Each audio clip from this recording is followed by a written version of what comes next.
The social transformation of humanity. Samael Aun Weor or Buddha Maitreya, Kalki avatar of the New Age of Aquarius, Aditana Yogi. First edition, Bucaramanga, Colombia, 1965. Editor's Prologue. Today, the Venerable Master Samael Aun Weor has taught us that almost 100% of humans live unconsciously because they possess great legions of I's, egos. The powerful believe they are going to destroy us with their atomic bombs, but those who will be destroyed are themselves. Those I's can be destroyed with a revolution of the social Christ. Not a revolution of blood and liquor, nor violence. It is with the revolution of ahimsa. The revolution against the collective I of the powerful. The Venerable Master has delivered to us a powerful weapon to combat that I, and that weapon is the social Christ and the social transformation of humanity. These weapons are swords to fight in favor of our social freedom. In this work, he teaches us to combine the spiritual with the economic. Some will wonder why the Master combines one thing with another. We say that to be in harmony with the infinite, one needs, first to fulfill the duties of a husband, of a father, civic duties, and duties toward God. The great initiates have been revolutionaries, and in these times, a social revolution is needed more than ever for the sake of poor suffering humanity. We are in an era of revolution, and we want integral freedom. In this work, the Master speaks the truth, and the wicked do not like the truth being spoken to them. Let those who laugh, laugh, orders are being carried out, and what do we care what they say? In these times, the truth cannot be silenced, even if it is harsh. It is time for the masters of the world to start learning the lesson. Humanity does not accept that there is an avatar because it is not convenient for there to be redeemers, and for this epoch it was written that an avatar had to come to teach the fifth truth and social welfare, the pain of humanity. The world must be transformed, and for that, the social transformation of humanity is required. We are in the time of being or not being. Either we are cold or we are hot, either forward or backward. Let us go to the facts, to the point. The Christ was killed by the powerful of the time, and they even treated him as a madman because humanity does not accept redeemers. Brothers, our Supreme Commander invites us to read and practice this eminently ethical, scientific, and philosophical book. Science must be made religious and religion scientific for the balance of the world. As long as there is no such balance, human evolution will not take a step forward. If we truly want a social change of humanity, it is necessary for the individual to change. The individual is humanity. For the individual, it is a great pain to leave behind their beloved eyes. How they love them! They feed on them. Because of the greedy eye, the systems of the East and West want to destroy each other. We Latinos are the coveted bread of the systems. We Latinos are religious and also revolutionary. With both combined, we will not allow ourselves to be conquered by any anti-religious system, nor by any materialistic revolutionary system. There are two kinds of revolutions, that of violence and that of non-violence. The positive and the negative. Do not be confused, by their acts you shall know them. Therefore, when the systems enter into war, we have already taken up the sword of liberty. For humanity to change, it is necessary for the individual to change. For the individual to change, it is necessary to banish the I. To banish the I, it must be fought with the atomic energies of the virtues, humility, generosity, chastity, patience, temperance, charity, and diligence. With these virtues, we fight each of the five one by one. Example, if your I is lustful, be chaste; if it is angry, be patient, calm, joyful. If it is greedy, be industrious, etc., etc., etc. There are two classes of animals, rational and irrational. The individual is rational. Rational is the being that reasons supremely, irrational is the one who lacks reason. But this is not the case. The case is to emerge from the animal state.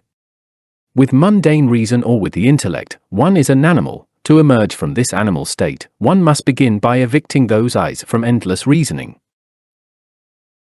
Animal is beast, brutality, psychological I, etc., etc. And what is the psychological I? The psychological I is the animal that is in the physical body and which certain individuals call the devil. The Christ did not have it, that is why he said, I am the way, the truth, and the life. He banished the psychological and engendered the divine, the nous atom. The lack of consciousness in humanity treats those who are truly conscious as mad because they speak the naked truth and because they do not agree with their wickedness. Thanks to the champions and commanders, venerable masters Samael Aun Weor and Gaga Kuachines, they have unearthed from nature the mysteries of the beyond, the science of loving, and now the social transformation of humanity.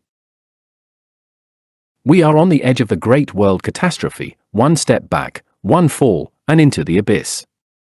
Then we will no longer be able to complain, a worn soldier does not die in war.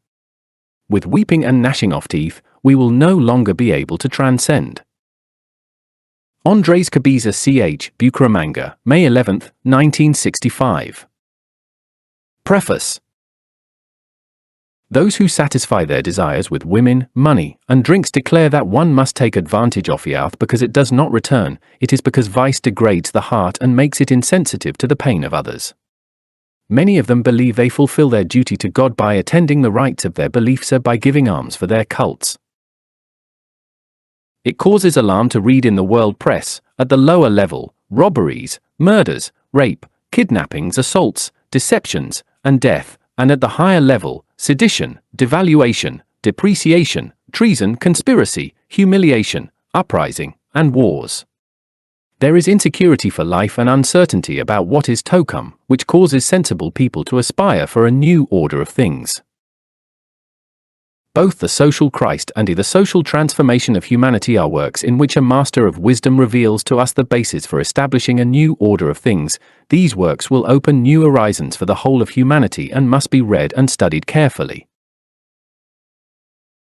In the work titled The Revolution of Beelzebub by the same author, a treatise on practical occultism, we wrote the entirely sociological preface to make the readers who study us understand that spiritual science deeply knows social life and makes us masters of life when we study and practice it with knowledge of the cause. There, the bases for a new order are outlined in broad strokes. Asked years later by a Gnostic lawyer from the city of Cartagena why we did not put into practice what was stated in that chapter, we told him that we had the science but lacked the equipment, that team of men is being macerated within the knowledge of esoteric Christian wisdom. Until now, humanity knew the historical Christ and what the Divine Master could say publicly in his time and later through his disciples. These teachings were prohibited and fought against back then because they attacked the interests of all beliefs and all operating castes. Now it is our turn to divulge the esoteric Christian wisdom or Christonic substance that lives and palpitates in the very depth of our own seed. But today, as yesterday, the great vested interests are ready to oppose its disclosure. In the intellectual field, men of letters are presenting a campaign on moral rearmament to the public. Young law students spoke publicly from the capital of the Republic, and many articles have appeared in the Colombian press related to the idea of moral rearmament. In one of them, Dr. Daniel Sampapizano states that Nikita Khrushchev complains that after 67 years of socialism, they had not managed to produce the new type of man, pure, honest, selfless, and loyal, who could make the revolution effective.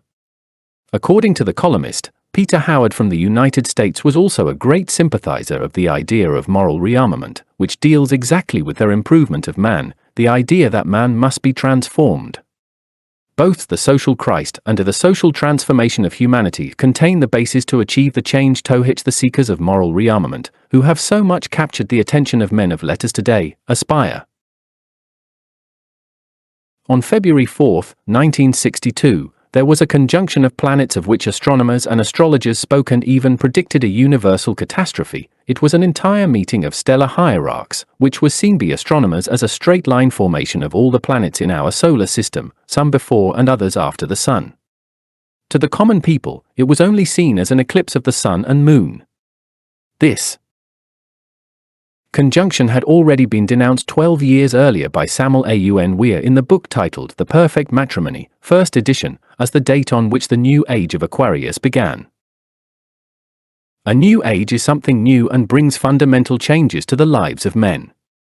A new herald of the new age has risen to draw back veils and untie knots. he has written 30 works in the short span of 15 years. But what happened to Christ in his time is happening to him. No contemporary writer took notice of him. Christ's teachings were totally prohibited, and the first Christians were mocked in the public square. It was a crime to follow that strange doctrine. It is said that in the time of Christ, only one Roman captain wrote from Judea to a friend in Rome, "There is a madman around here who preaches a new doctrine among the ignorant people, but he is not to be feared because he harms no one."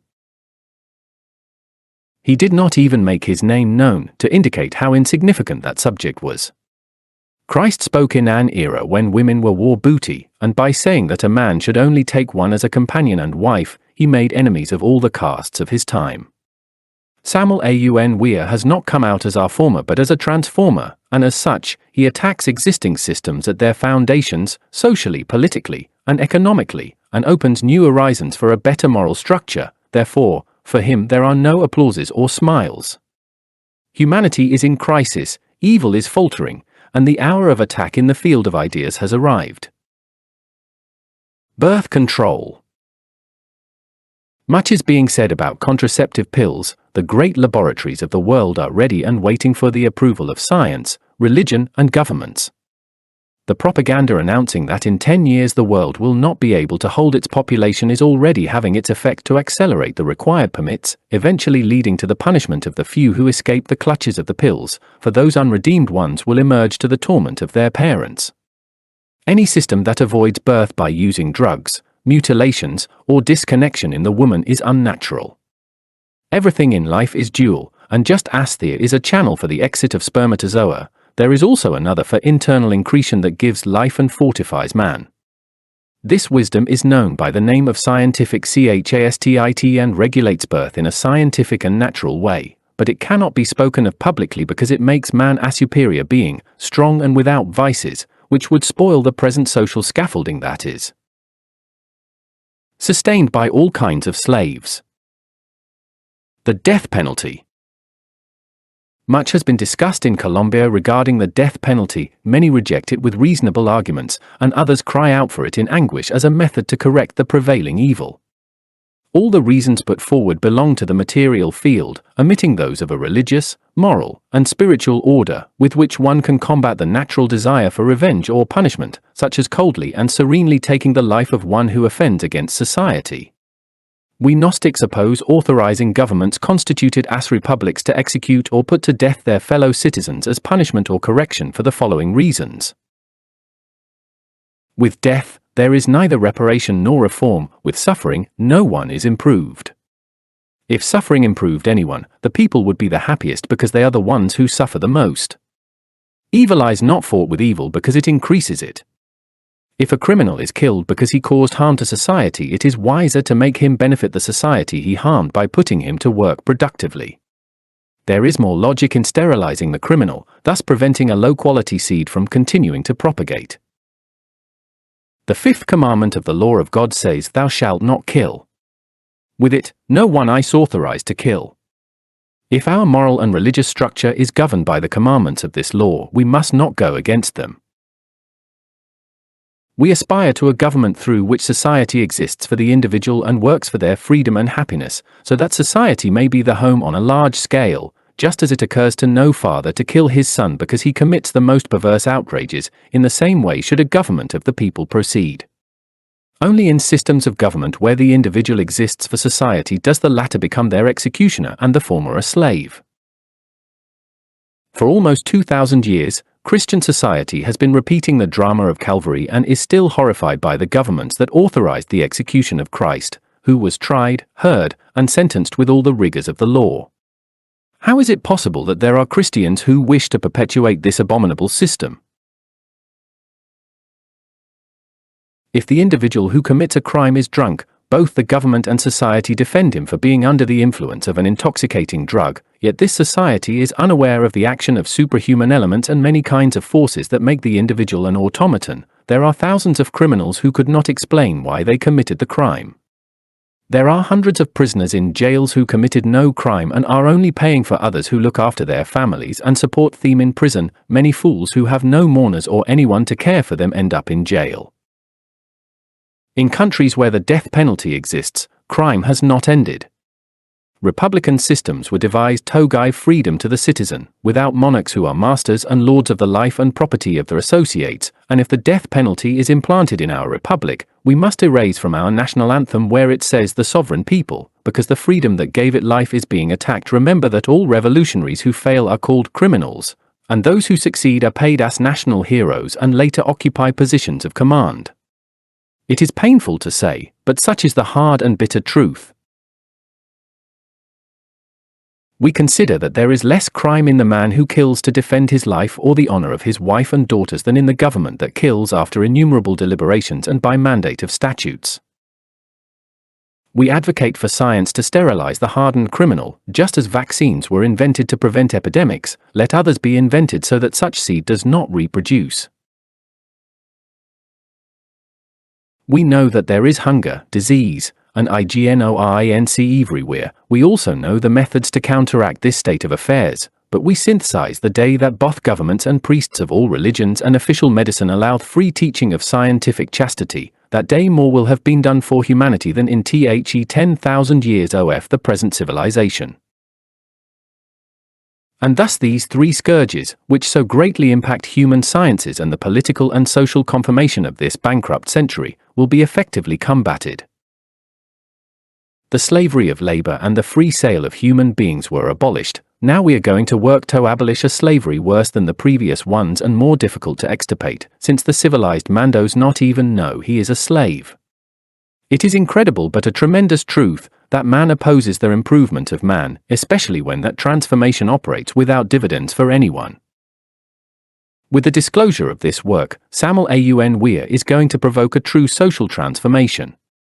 A new era has been born, and with it, the champions are willing to sacrifice themselves totally for poor suffering humanity. Transformation is revolution. It is the new being born in an overwhelming way. The bells of a new resurrection have rung, and the good and meek of all beliefs will prove to the world that it is not dominated with cannons but managed with ideas, and that a superior government exists which is beyond all speculation. When evil triumphs and good succumbs, God intervenes to re-establish the moral order. Summum Supremum Santuario, May 1, 1965. Julio Medina v. Sovereign Commander for Latin America. Chapter 1. Transformation and Reforms. The living room of a house looks more beautiful with new and lovely furniture. The stale old-timers prefer to reform the old. They are conservative, regressive, and delayers. We prefer the new suit. We love to transform our attire. We know many people who prefer to patch their old rags. Those people are reformers par excellence. Reactionaries love to reform. To revolutionaries, it seems wonderful to transform. Social reform is the modified continuation of error. We prefer to fight for the social transformation of humanity. The type of the reformer is worthy of pity. Every reformer presumes to be a genius, unaware that he is patching old rags. The reformer is eaten by the moth of the past, yet he wants to modify what is rotten because he is a conservative and a reactionary 100%. The projects of reformers smell of the senility of decrepit old men. Society is full of reformers, each wanting to reform in their own way. The counter clerk wants to be a manager, the soldier wants to undergo a total reform and become a general, the street vendor wants to become the owner of a warehouse, etc. Everyone wants to modify their life, to reform it. Reformers abound everywhere, but transformers are lacking. People love what is easy, and transformation is very difficult. Today's society are expired and degenerate, lives from reform to reform, and they call that progress, culture, evolution, etc., even while thousands of people succumb to misery. The know-it-alls of this era are the result of many reforms, and naturally, they presume to be super-civilized and ultra-modern, even though they are incapable of manufacturing a single artificial plant seed with the potential to become a tree. The men of the old guard and the rebels of the new wave live in conflict, but these little gentlemen of rock are nothing more than the modified continuation of old, mistaken customs. People live a sedentary, automatic, mechanical, boring life and want to modify it, to reform it, in order to continue with that same thing but in a different form. Human reason is no longer capable of thinking spontaneously, it is degenerate and does nothing but repeat like parrots or macaws everything it has stored in the warehouse of memory. When someone challenges us, we immediately respond with what we have stored in memory, but if memory fails, we're lost because we are no longer capable of answering. Memory seems more like a sepulchre of ideas, memories, theories, etc. Thought is the fatuous flame that emerges from within that sepulchre. Modern society believes itself to be very advanced, but it is actually stagnant. Reformers do nothing but move and stir the sewage of the well. Reformers do not like new waters. The false education that children receive, decadent and even perverse art, the malignant example of elders, etc., have made of every modern citizen a super-civilized know-it-all that causes laughter. All human beings are relating to each other in a mutual way, and from this interrelationship results society. If the individual stagnates and becomes corrupt, it is clear that society will stagnate and become corrupt.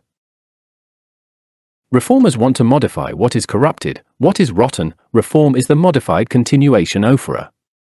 We need a social transformation, a radical, total, and definitive transformation is urgent. The fundamental cause of individual and social stagnation is in the mind.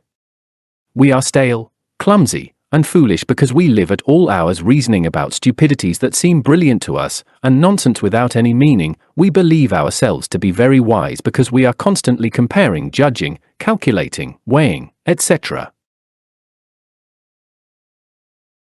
If we truly want to transform ourselves totally, we need to exhaust the process of thinking, not to elaborate, not to project anymore, to reach the calm and the total silence of thought. If we truly want to break free from these stupid messes of the mind, we need to love. Only true love can transform us radically. The substance of love produces permanent revolution. The substance of love originates radical changes. Love is not a product of unfaithful memory. Love can never be the product of mechanical reasoning. The wonderful symbiosis of love and society produces a radical, total, and definitive revolutionary transformation. Neither hatred nor revolutions of blood and liquor can ever produce social transformation. No social reformer will ever be able to make a better world. Only the fire of love can burn away social rot and make a better world. We need the conflagration of love to transform the world. We need the fire of love to illuminate society. Cold, insipid, complicated codes change nothing, transform nothing. All the best social projects, all the best political principles, are of no use if they are not written with the fire of love. True revolution is the result of transformation. Only the tempests of love can transform the individual and society.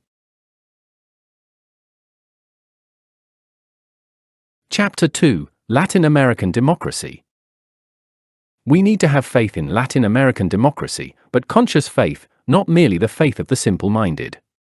Unfortunately, in these moments of world crisis, there is doubt on our continent regarding the positive effectiveness of this form of coexistence. Hurricane force revolutionary winds are currently lashing our beloved Latin American land. People are dissatisfied and anguished, there is hunger, and people with hunger do not believe in democracy. The socioeconomic state of America is disastrous, and the political state is cruel and merciless. Democracy develops dialectically, and if we want to understand its essence and its philosophy in an integral way, we must study it deeply. It is absurd to say that democracy has developed correctly. The reality is that today democracy is only an ideal, a longing, a goal that we want to reach sooner or later. If we truly love democracy, we must not have the blind faith of the unlearned. We need to open our eyes to the reality of life and have faith, much faith, but conscious faith. Latin American democracy has its sores, its dangers, its poisons, and also its antidotes. To point them out, to indicate them, is truly our duty.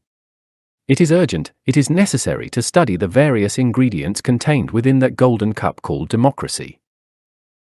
Democracy is not the government of the minority. Democracy is not the government of the majority. Democracy is the government of all, in which majorities and minorities are wisely reflected.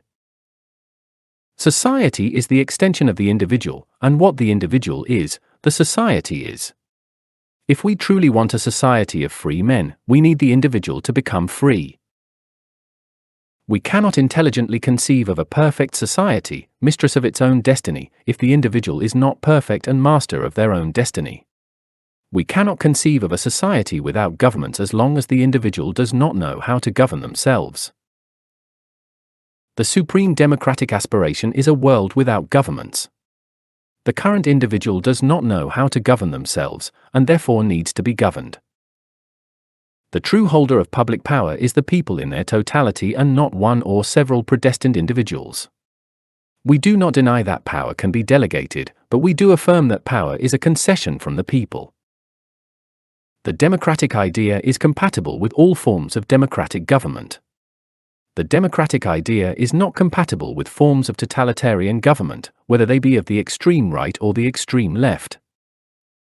Democracy is something more than a government. Democracy is the social order wisely established by free men and women.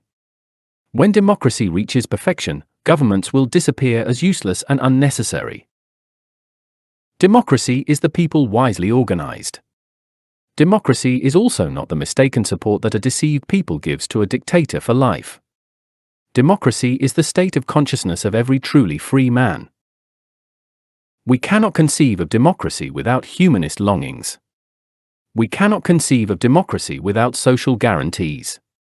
The democratic state is the agent in all the activities of the people. The democratic government depends on the will of the people. Dictatorships of the extreme right or extreme left stifle public opinion in blood. Democracy can never be a static state. Democracy is essentially dynamic. Democracy cannot be framed within a rigid mold.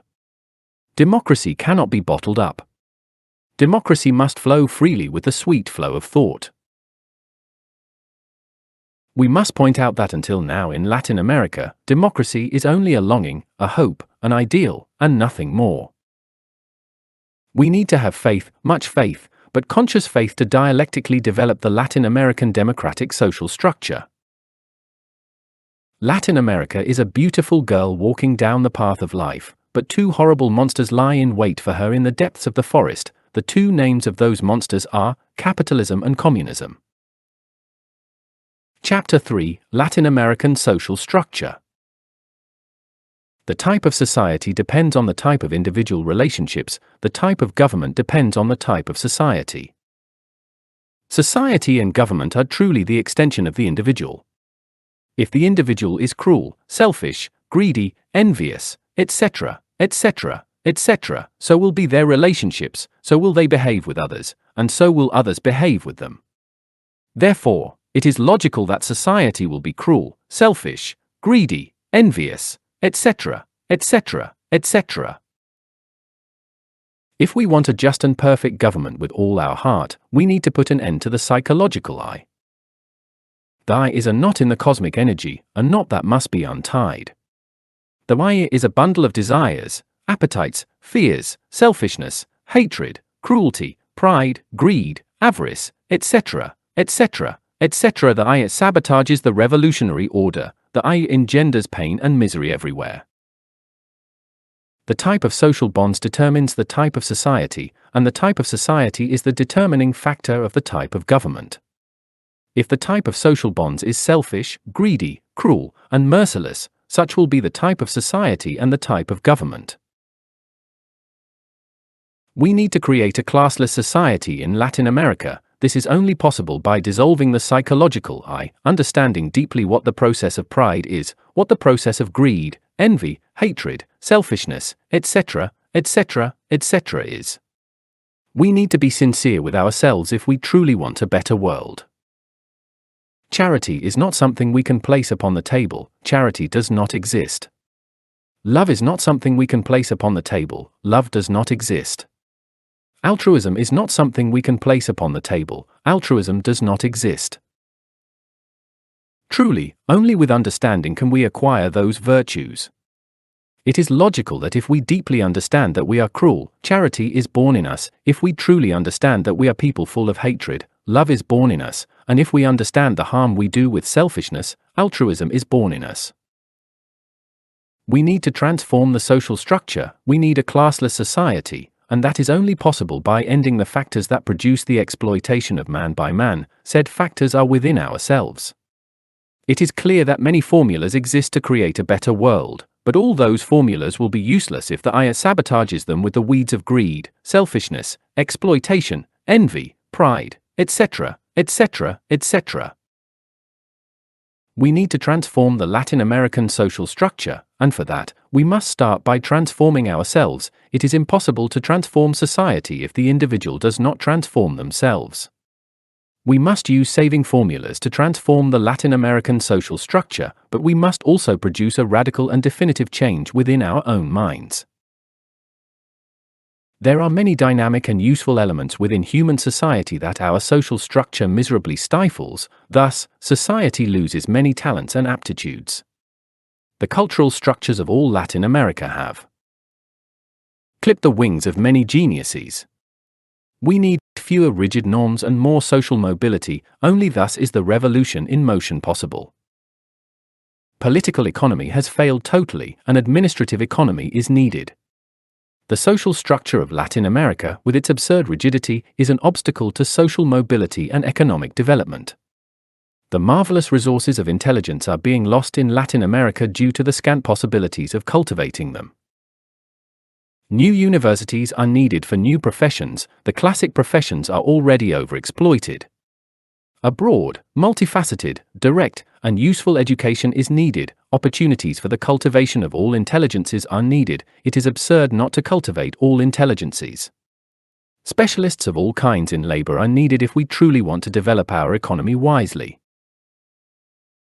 A plastic, elastic, ductile education is needed, capable of adaptation to all circumstances of practical life. A new type of education in accordance with the new era is needed. A truly democratic education is needed. Primary and secondary schools should produce technical specialists in all labor fields, and not hungry high school graduates without preparation to earn a living. The national economy cannot grow when it lacks professionals and technicians in sufficient quantity. 40% of the Latin American population is illiterate. 50% of Latin American children cannot be educated due to the lack of public education schools. In the next 25 years, 90 million people must be incorporated into the active population, 25 million will come to replace those who pass away or retire from work, and 65 million new people will need jobs and possibilities to work. Latin American governments must prepare to solve the tremendous increase in population in each country. The old universities with the now classic professions of doctors, lawyers, and engineers are now antiquated and delayers because the population is increasing in alarming proportions, and not all human beings have a vocation for those classic professions. New universities are needed for new professions. It is necessary to understand the sense of the new era. Chapter 4: Industrialization of Latin America. The industrialization of Latin America is not incompatible with the effective development of primary production. Latin America needs modern machinery, tools of work, and technicians in sufficient quantity to develop industry and raise the standard of living. If Latin America wants to raise the standard of living, it needs to take advantage of all the progress of modern technology and produce technicians on a large scale. It is also necessary to intensify agriculture and industrialize the countryside, taking advantage of all the advances of modern technology. In countries where the per capita income is less than $100, the value added by companies in the primary sector represents a high percentage of the national income, exceeding 40%, while the tertiary sector represents about 30%, and the secondary sector less than 20%. Hence the importance of agriculture in all developing countries. The income of the peasant people, a people exploited and humiliated by the powerful, is lower than that of citizens in all other sectors of the nations. Half of the national income corresponds to 80 or 90% of the agricultural population. The agrarian structures of Latin America are inadequate for the new era. An agrarian transformation and very good technique are needed to wisely utilize all natural resources. The low agricultural productivity and the scarcity of employment for the man of the countryside are due to the terrible agrarian structures. Agrarian resources are one thing and capital is another. Natural resources have their geographical location and extent.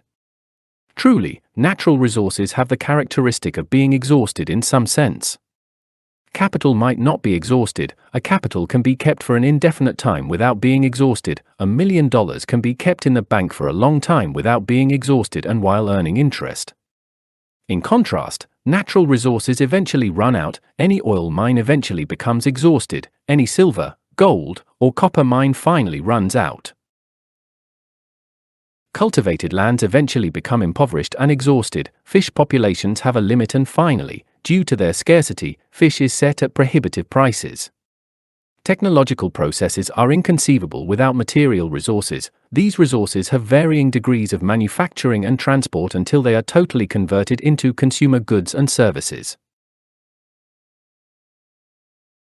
Economic activity is intimately connected with all resource industries. If we want to improve the economic situation of all Latin American countries, we need to industrialize them on a large scale. It is necessary to start by intensifying the resource industry and then culminate with diversified industrial development. The peasant people of Latin America began the initial stage of the resource industry many centuries ago and urgently need to reach diversified industrialization. Keep in mind that the national income of each Latin American country has fluctuated in recent years between 40 and 60% annually from the resource industry. In the United States, the 13% annual national income from the resource industry indicates that the United States has already reached diversified industrial development. In other words, we will say that while in Latin America almost all the work is done by the arms of the workers, in the United States most of the work is done by machines. While in Latin America we have to buy planes, ships, cars, and machinery from abroad, in the United States everything is manufactured. It is logical that if we Latin Americans want to reach the development of diversified industry, we urgently need improvements in agriculture, livestock, and other basic industries. It is impossible to successfully raise a building without good foundations. Likewise, it is impossible to reach diversified industrial development if we do not organize the bases, for only through the bases can the summit be reached. We need to export raw materials to obtain other raw materials. We need to export basic products and import basic products. That is logical. It is urgent to understand that we must not try to grow at the expense of foreign trade. We must only extract from foreign trade the elements necessary for internal development, and that is all. If we forget this idea of interior growth and only think about growing at the expense of foreign trade, we will always be slaves to foreign powers. The totality of national capital must be employed for the benefit of the nation and not solely for the selfish benefit of a few privileged individuals. Each country must be industrialized. Money must be used to improve the standard of living of hungry peoples. Large sums must be spent, or rather, invested, in the various industrial, primary, and service branches to improve the economic situation of each Latin American country. Governments need to wisely accumulate large amounts of capital for the purpose of intelligently distributing them into industrial investments.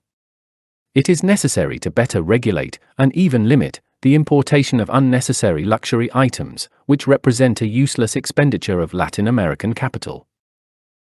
We need internal savings to achieve total industrialization. We need to grow inward through the path of industrialization. Only then will we manage to emancipate ourselves from foreign masters. The great foreign powers exercise colonialist action by keeping Latin American countries as producers of raw materials, in a primary state of economy without allowing them to develop.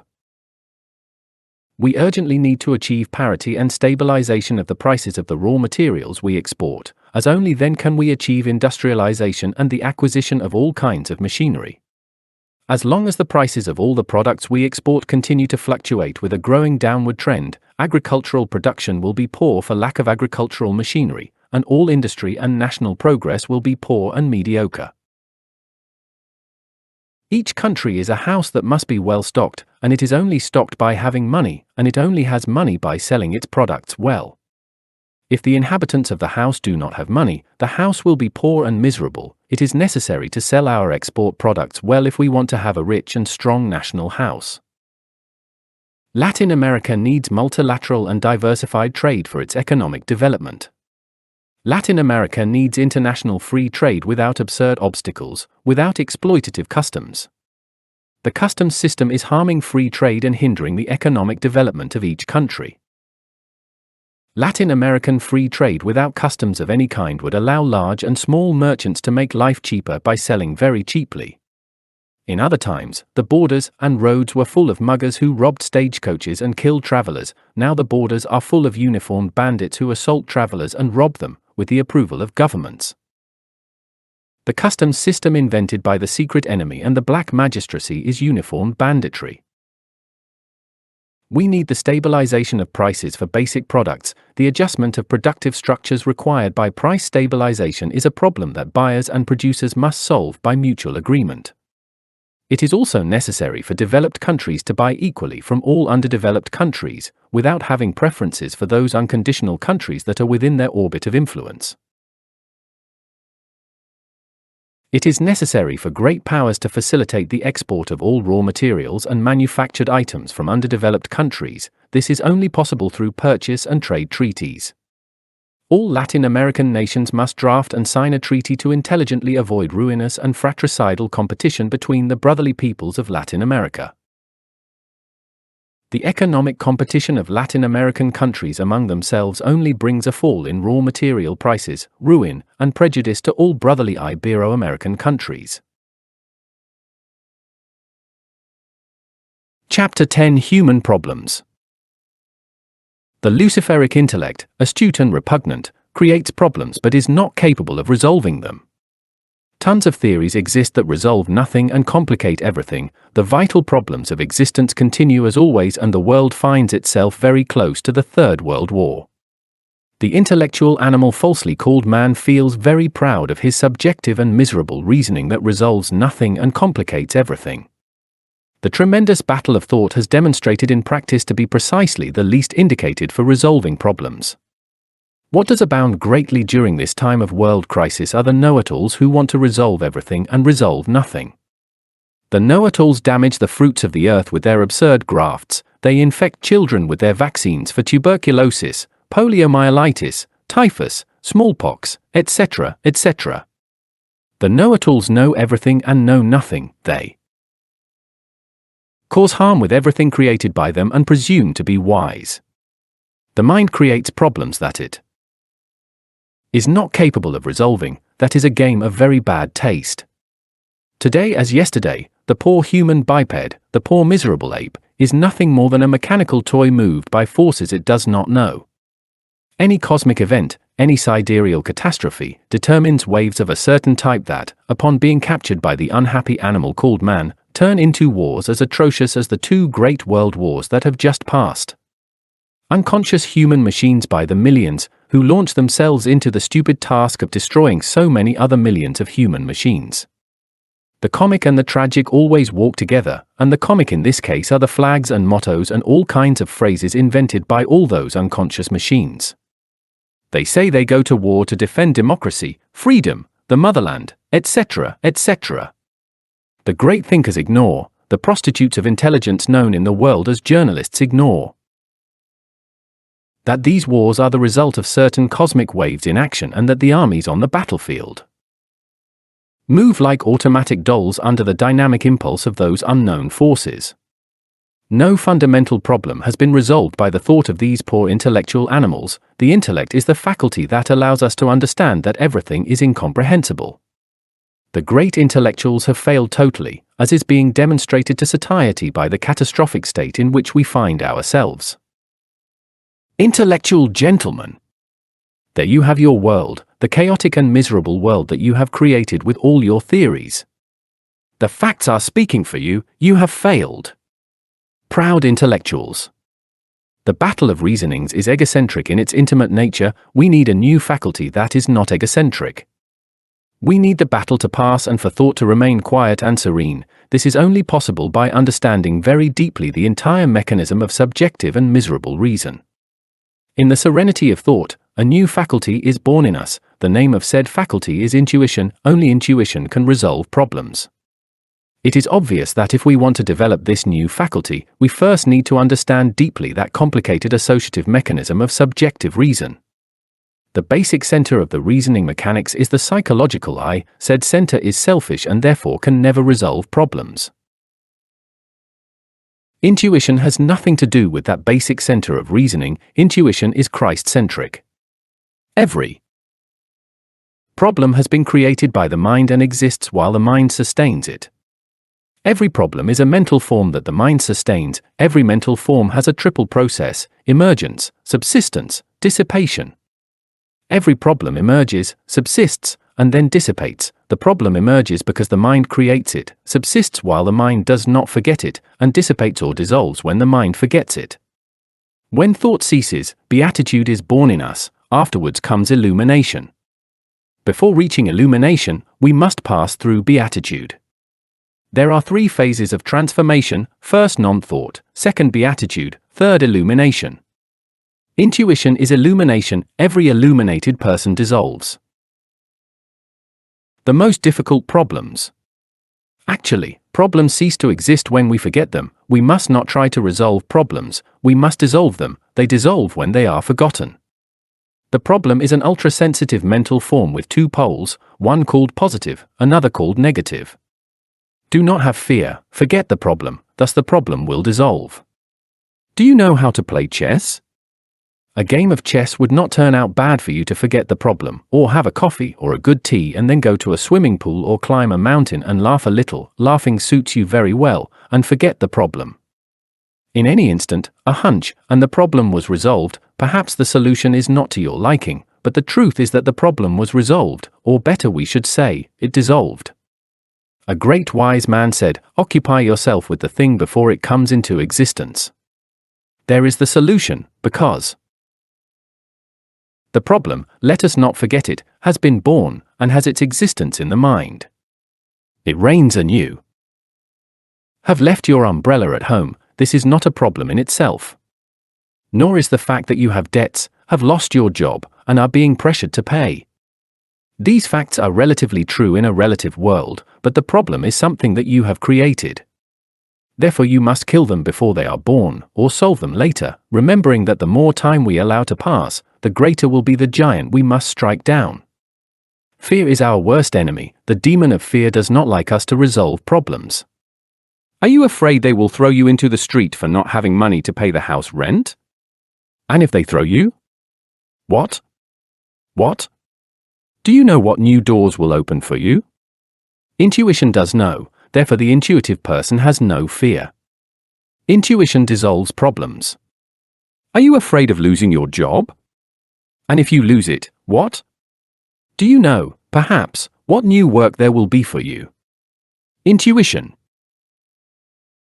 does know, and therefore the intuitive person does not fear. When the battle of thought ends, intuition is born and fear ends. Intuition dissolves problems no matter how difficult these may be. Chapter 11: Forest and Hunting Resources. The intellectual animal falsely called man has set out with unheard of cruelty to devastate the planet on which we live, destroying the forests and villainously murdering, sometimes out of greed, others for sport, all the creatures of nature. Before the English conquerors arrived in the United States, the Indians lived in peace and fed themselves by cultivating the lands or hunting only what was indispensable to eat. Then, that precious animal called the buffalo abounded.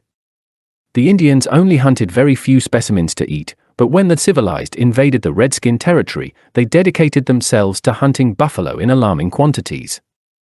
The civilized murdered these creatures moved by abominable greed. Any beast kills to eat when it is hungry, but the civilized kill without hunger. They kill for the pleasure of killing, for the taste of seeing the innocent creatures of nature fall dead, or driven by the insatiable thirst of greed. In the United States, the famous civilized people did not even eat the meat of the buffalo. That meat would rot without anyone eating it. There was no hunger. Those civilized beasts killed with the sole purpose of selling the hide of these animals. Thus, the very beautiful species of the buffalo was already disappearing. It was then necessary for the redskin Indians, alarmed by this type of crime, to intervene before the government, warning that the buffalo species was about to end definitively. Fortunately, the government knew how to listen to the Indians and resolved to fence off an enormous territory where the last specimens of these precious creatures remained. The place was surrounded by wire fences and converted into a national park. Today, the buffalo have multiplied again within that park because no one can kill them. If it had not been for the efforts made by the Indians before the government, that precious species would no longer exist.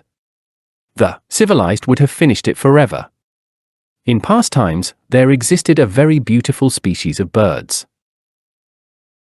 With lovely plumage and long beaks, that exquisite species made very long journeys during migration seasons. The name of that species of birds was known as the golden plover. It is said that these very precious birds, in their migratory journeys, circled planet Earth and reached every country in the world. The clouds of golden plovers passed over all the territories of the world and landed on the sea beaches. Very soon, hunters discovered that the meat of the golden plover was pleasing to the palate, and then, driven by greed, they dedicated themselves to killing, not to calm their hunger, for they were not hungry, but to get money and sell not only the meat but even the precious plumage of these birds. That was how they resolved to industrialize the golden plover to get money and more money. That was how the species of the golden plover disappeared forever. The civilized hunters did away with that very beautiful species of birds that previously gladdened our beautiful terrestrial home. In former times, there existed on the Mexican island of Guadalupe a species of seal extraordinarily called Arctocephalus townsendi, Latin name. Traditions tell that this seal was of extraordinary beauty, such as has never been known in any similar one again. The super-civilized gentlemen hunters, as always, dedicated themselves with unheard-of cruelty to murdering these beautiful, fine seals of Guadalupe. No fewer than 200,000 very precious skins were taken from the island of Guadalupe with a value of $6 million. The gentlemen hunters only thought of filling their pockets with money and finished forever with those very precious seals of the island of Guadalupe. In Africa, hunters have caused disasters. Now the creatures of nature, relentlessly persecuted by the civilized hunters, have resolved to seek refuge in a gigantic valley formed over the enormous crater of an extinct volcano. Many rivers that previously served for the irrigation of the lands no longer flow, and their beds are dry because the civilized resolved to do away with the forests, moved by greed, desirous of being owners and proprietors of estates. The intellectual animal called man is finishing everything, destroying the beautiful planetary dwelling in which we live. The human species ignores that everything that exists has a reason for being. The intellectual animals do not want to understand that everything is vibration, energy, undulation. Life exists by vibration, is sustained by vibration, and ceases to exist by any oscillatory imbalance. From infinite cosmic space, millions of cosmic rays descend to the Earth, which are captured by millions of antennas that live on the surface of the Earth. Each plant according to its species, each tree according to its family, captures, assimilates, and gathers determined types of cosmic energies which it then unconsciously transforms and transmits to the interior layers of the planetary organism in which we live. Certain animals capture a special type of cosmic energy and other animals other types of energies. There is no animal creature that does not have an important role in the field of the energy economy of the planetary organism. Every animal is a small machine that transforms energies. From this law, we cannot exclude the intellectual animal either. This one gathers a certain type of forces which it then unconsciously transforms and transmits to the interior layers of the Earth. The Earth is a living organism and truly needs each and every one of its creatures to be able to live in the concert of worlds. There are vegetable and animal families that transform energies from planet Earth and for planet Earth. There are vegetable and animal families that transform solar energies necessary for the life of the planetary organism. There are vegetable and animal families that transform energies from the infinite cosmos and then transform and adapt them to the needs of the Earth. The devastators of forests and the hunters must be brought to the courts of justice and judged according to the law. There are several classes of murder. There are fratricides, matricides, uxoricides, infanticides, etc., etc., etc.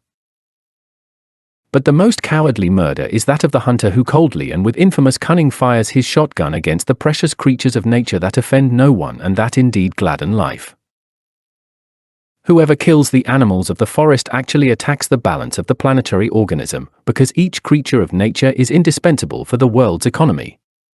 Although many may laugh, the result of hunting is often many epidemics, droughts, cyclones, etc., etc., etc. The Earth is a living organism, and each and every one of its creatures fulfills, within the planetary organism in which we live, the specific functions that each human organ fulfills within the human organism. Each living creature is a transformer of energies. Each type of energy is necessary for the functioning of the planetary organism. The Ministry of Agriculture must watch over the forests and protect them. It is necessary to cultivate certain lands and protect the best forests if we really do not want to exhaust the resources of the earth. Doing away with the forests and destroying living species means, in fact, converting the earth into a great desert. Those who destroy the forests and those who kill the creatures of nature are truly mentally unbalanced, dangerous people who should be locked up in sanatoriums for the mentally ill, or in special reformatories. It is inconceivable for a judicious mind to see many hunters running through the forest, shotgun in hand, firing at defenseless creatures that have never caused them any harm and that, furthermore, are indispensable for the good functioning of the planetary organism in which we live. It is inconceivable to see many greedy people felling forests without any mercy, with the sole purpose of becoming rich and powerful. The earth is a very delicate organism, and if we destroy it, we cause harm to ourselves. The earth is a precious organism that deserves to be cared for because we all live on it. It is absurd to allow the foolish to destroy our beautiful home. There must be laws that protect Mother Nature. There must be courts and judges who know how to intelligently sanction all those who in one way or another attack nature and destroy it. It is unjust to allow all of humanity to be the victim of many calamities whose cause is found in the destroyers of nature. Hunters and the destroyers of forests are criminals of the worst kind. Chapter 12: Fruit Cultivation. Modern scientists with their know-it-all attitudes are doing away with the fruits that great nature has given us for nourishment. Nowadays, vegetable grafts are in fashion. North American scientists with their know-it-all attitudes have made fruits a true feast for the eyes. One is amazed to see the size of the oranges, limes, grapes, apples, etc., from California. A common saying states that not everything that glitters is gold. That saying is very wise.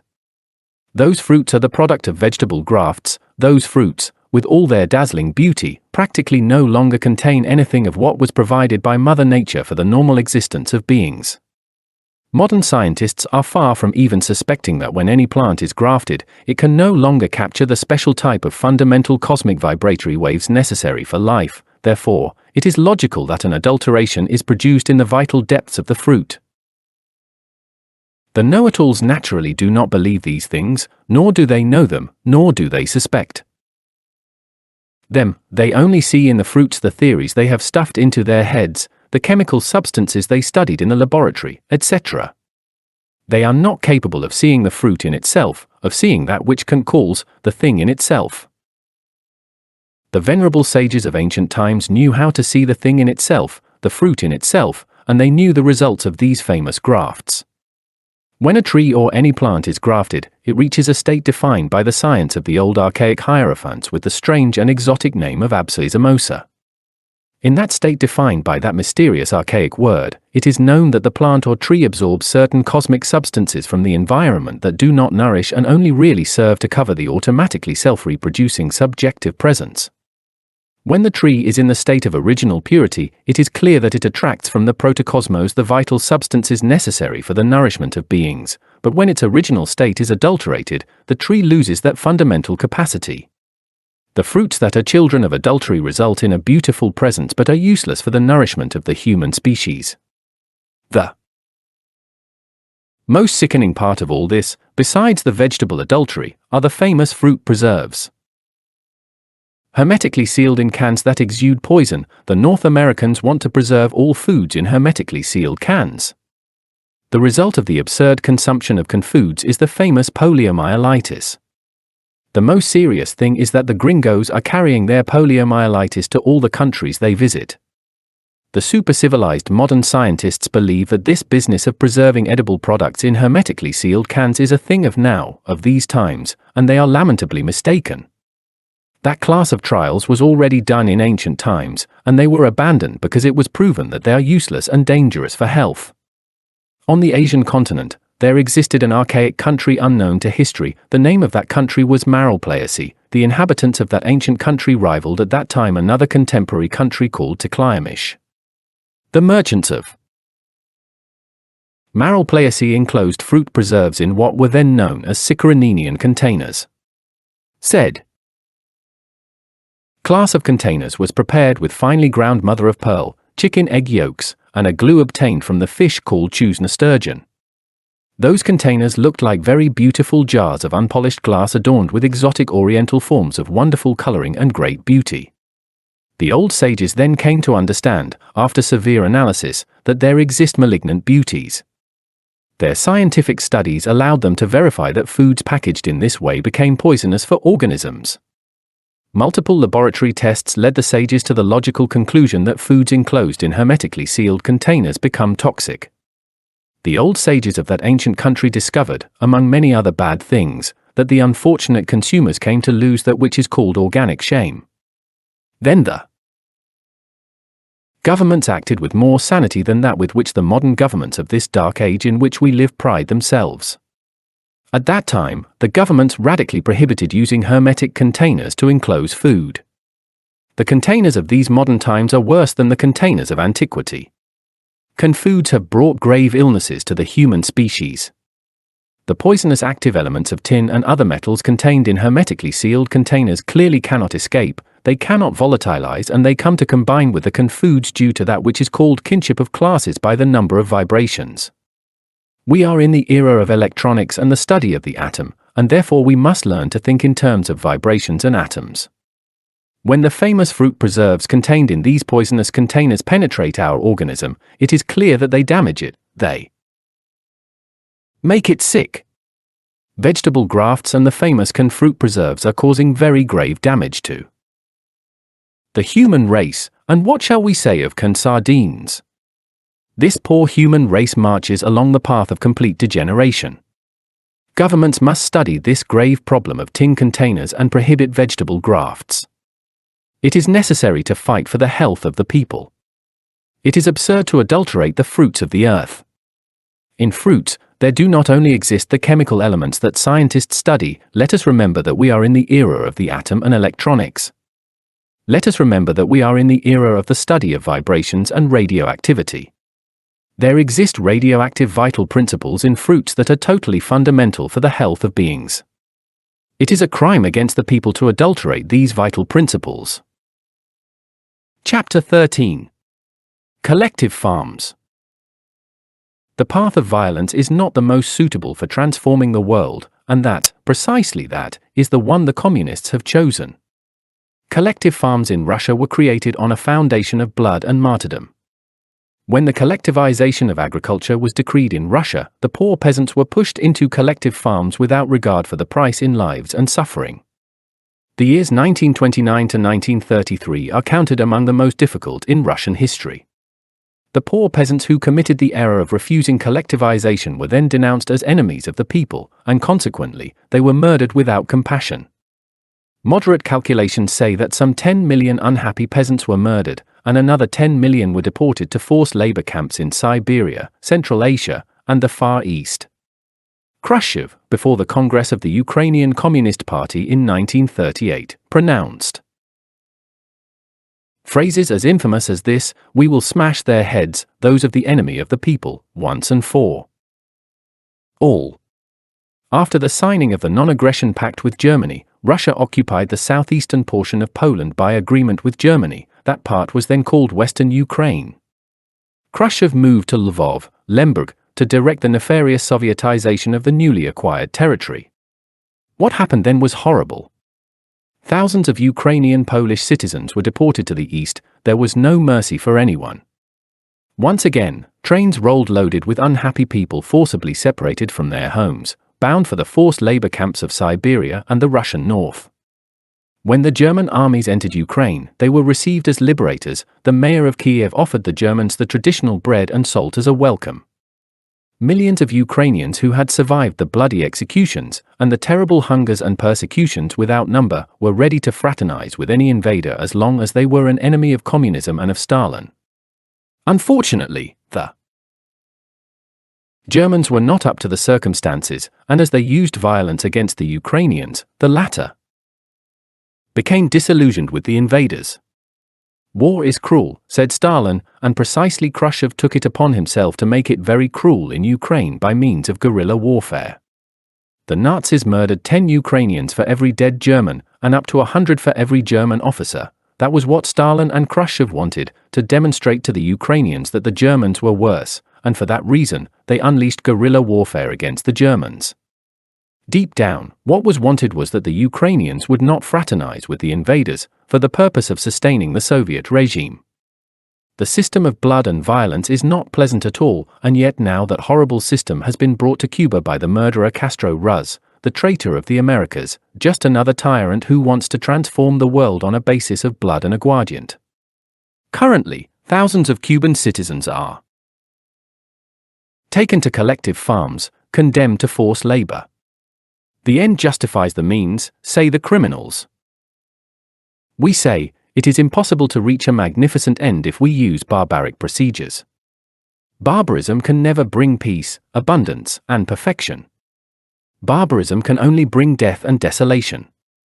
Unfortunately, the I is cruel and barbaric. The I wants to command, to triumph, to impose itself by force, cost what it may.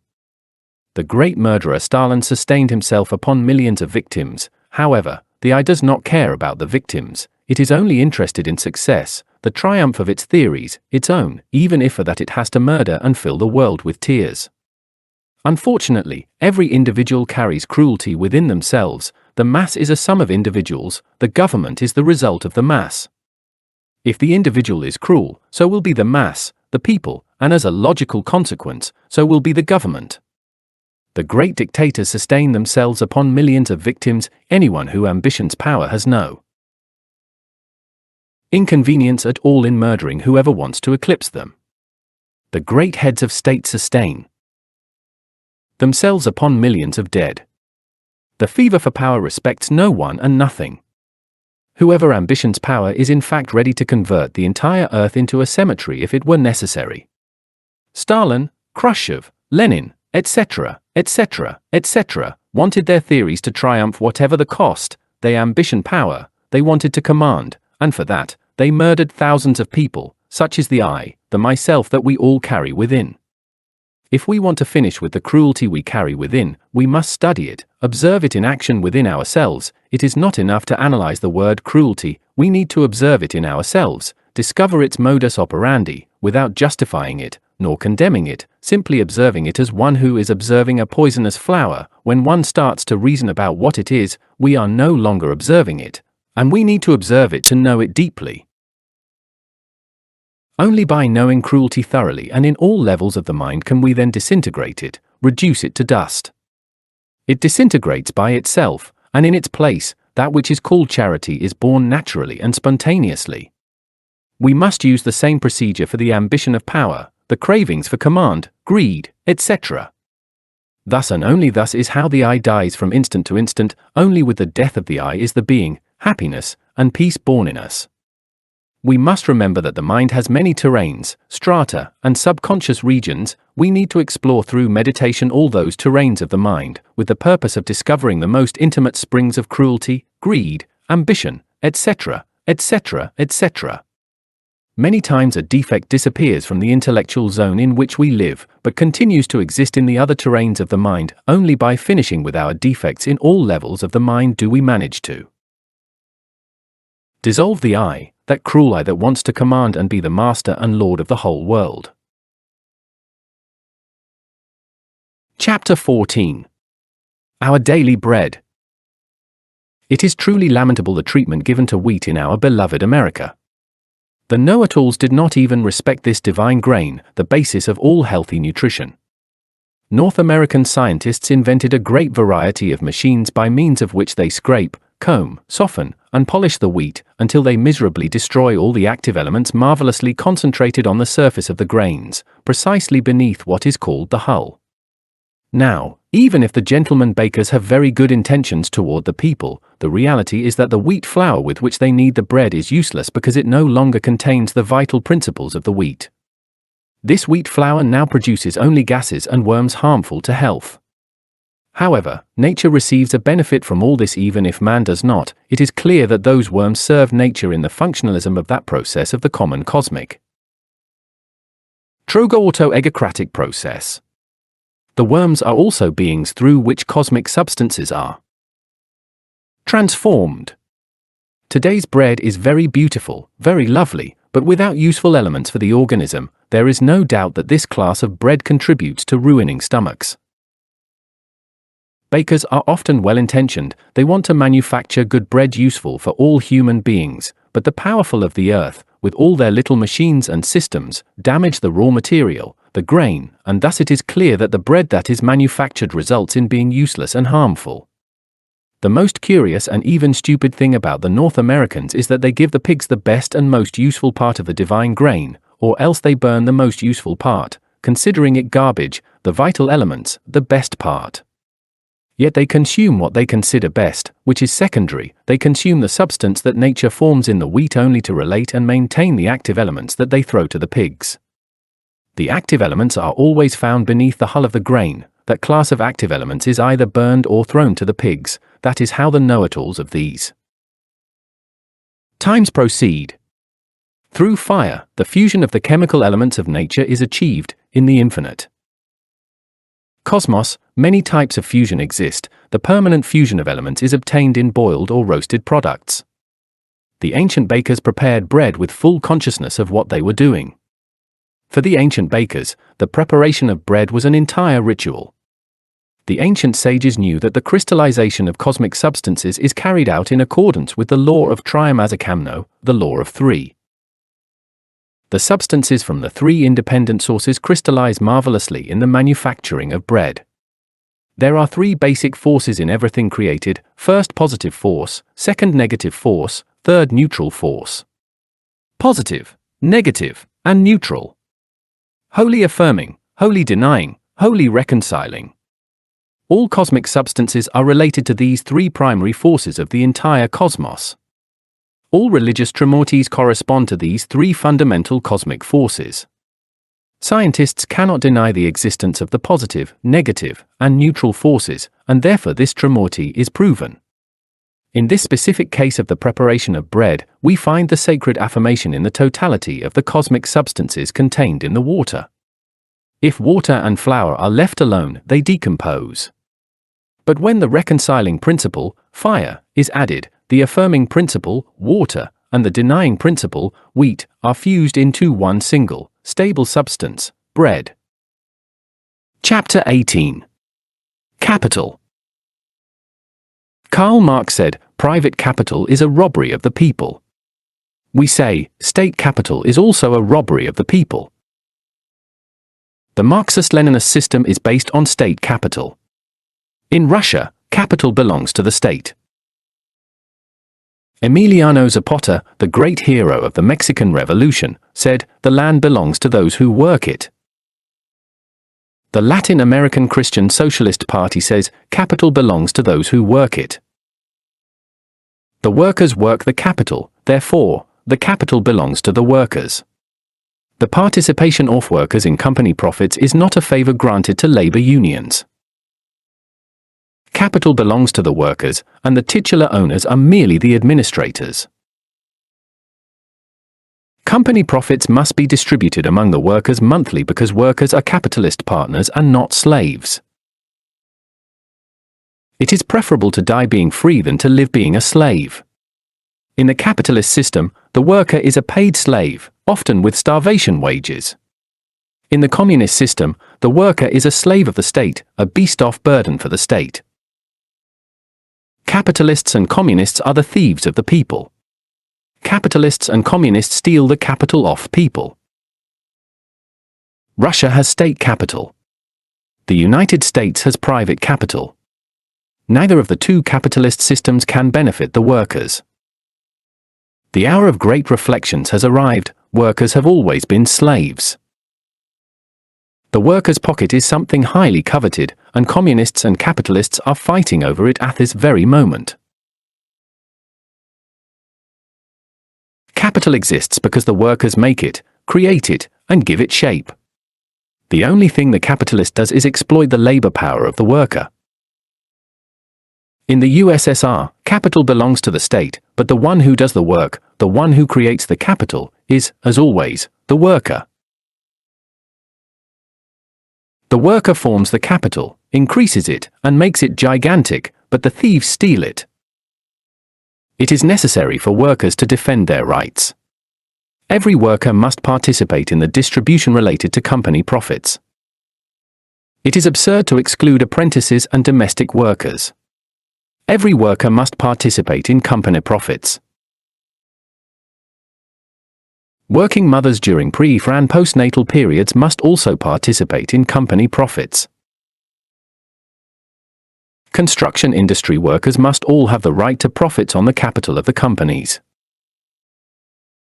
The directors, managers, and administrators of companies are merely administrators of labor capital, and they should be treated as equals to any worker. These gentlemen must also have the right to company profits just like any other worker. The Latin American Christian Socialist Party considers that distributive justice must be equal for all.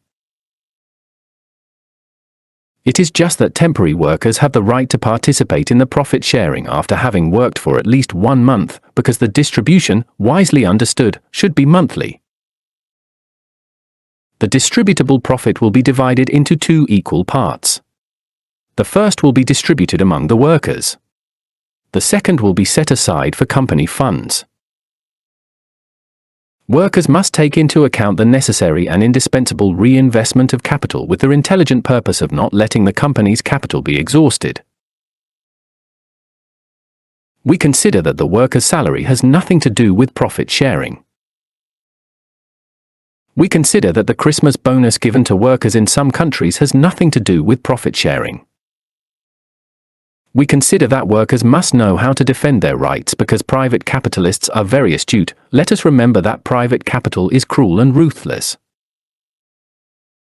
In some countries, astute and perverse capitalists already carry out profit sharing according to their own liking and maliciously, but at the end of the year and by suppressing the Christmas bonus. These tricks by capitalists only serve to prepare the ground for abominable Marxist-Leninist communism. Unfortunately, many governments have already legislated in accordance with the selfish interests of private capitalists. Latin American governments must mathematically define the exact percentage for profit sharing. Every government must create a national commission to study this matter of profit sharing and the percentage that should be given to each worker. We conceive that humanitarian institutions duly recognized and private or public institutions working for cultural, welfare, and charitable purposes should be exempted from this law on profit sharing. Workers are capitalist partners and not slaves, and therefore they have the full right to study in assembly all problems related to the administration of their companies. The salary, no matter how good it is, never succeeds in paying the worker for the total amount of work they perform, whether they work in private companies or for the state. While companies, to the misfortune of the worker, are found in the hands of private capitalists or in toes of the worst capitalist, that is, the Marxist-Leninist state, it is clear that the worker will lose all their unpaid labor, which is the rich source of the capitalist's gains.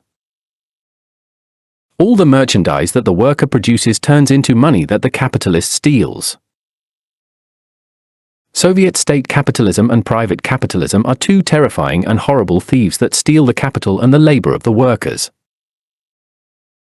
The hour has come for workers to fight for their rights. It is necessary to know that workers have wonderful weapons to fight tyrants, strikes, turtle-paced work, slowdowns, total walkouts, etc.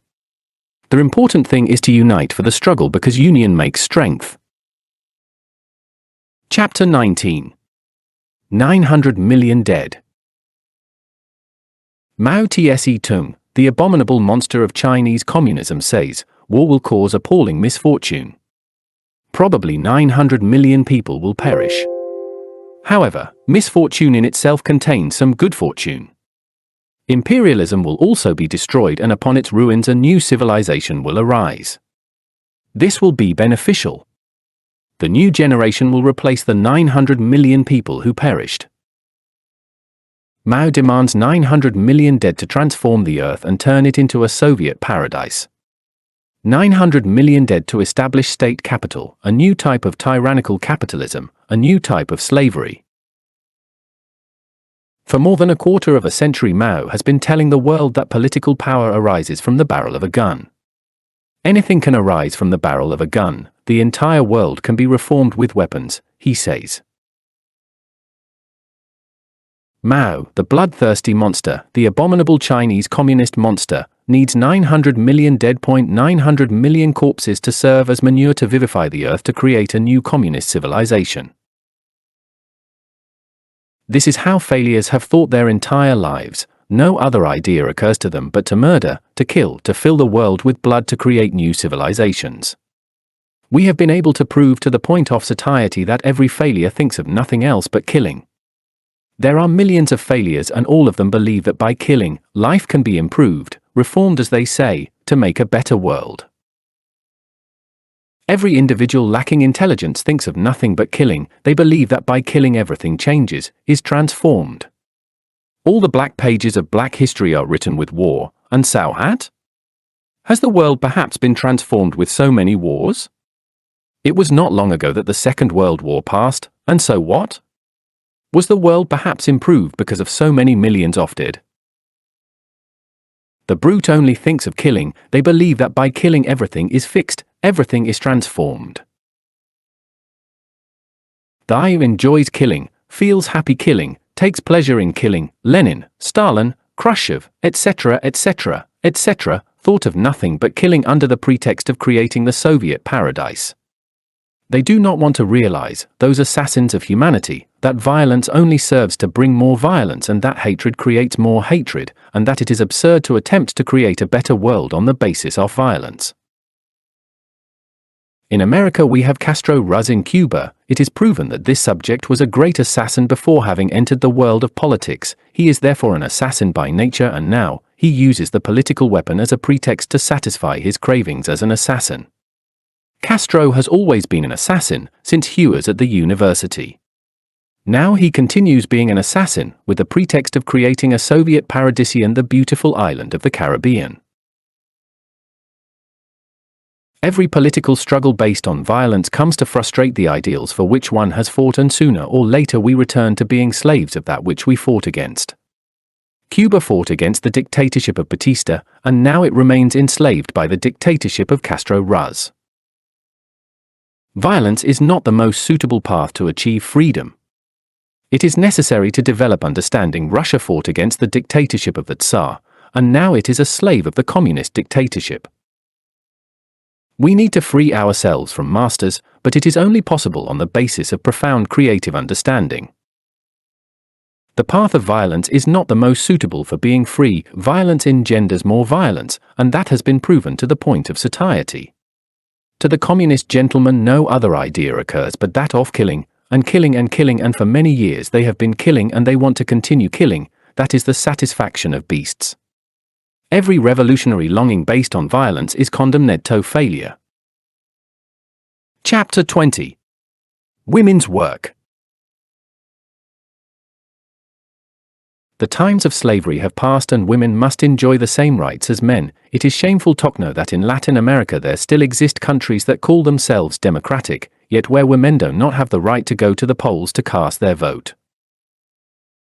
It is not right for women to work in establishments that sell intoxicating drinks. It is completely absurd for women to find themselves involved in jobs that, in fact, relax their morality and good customs.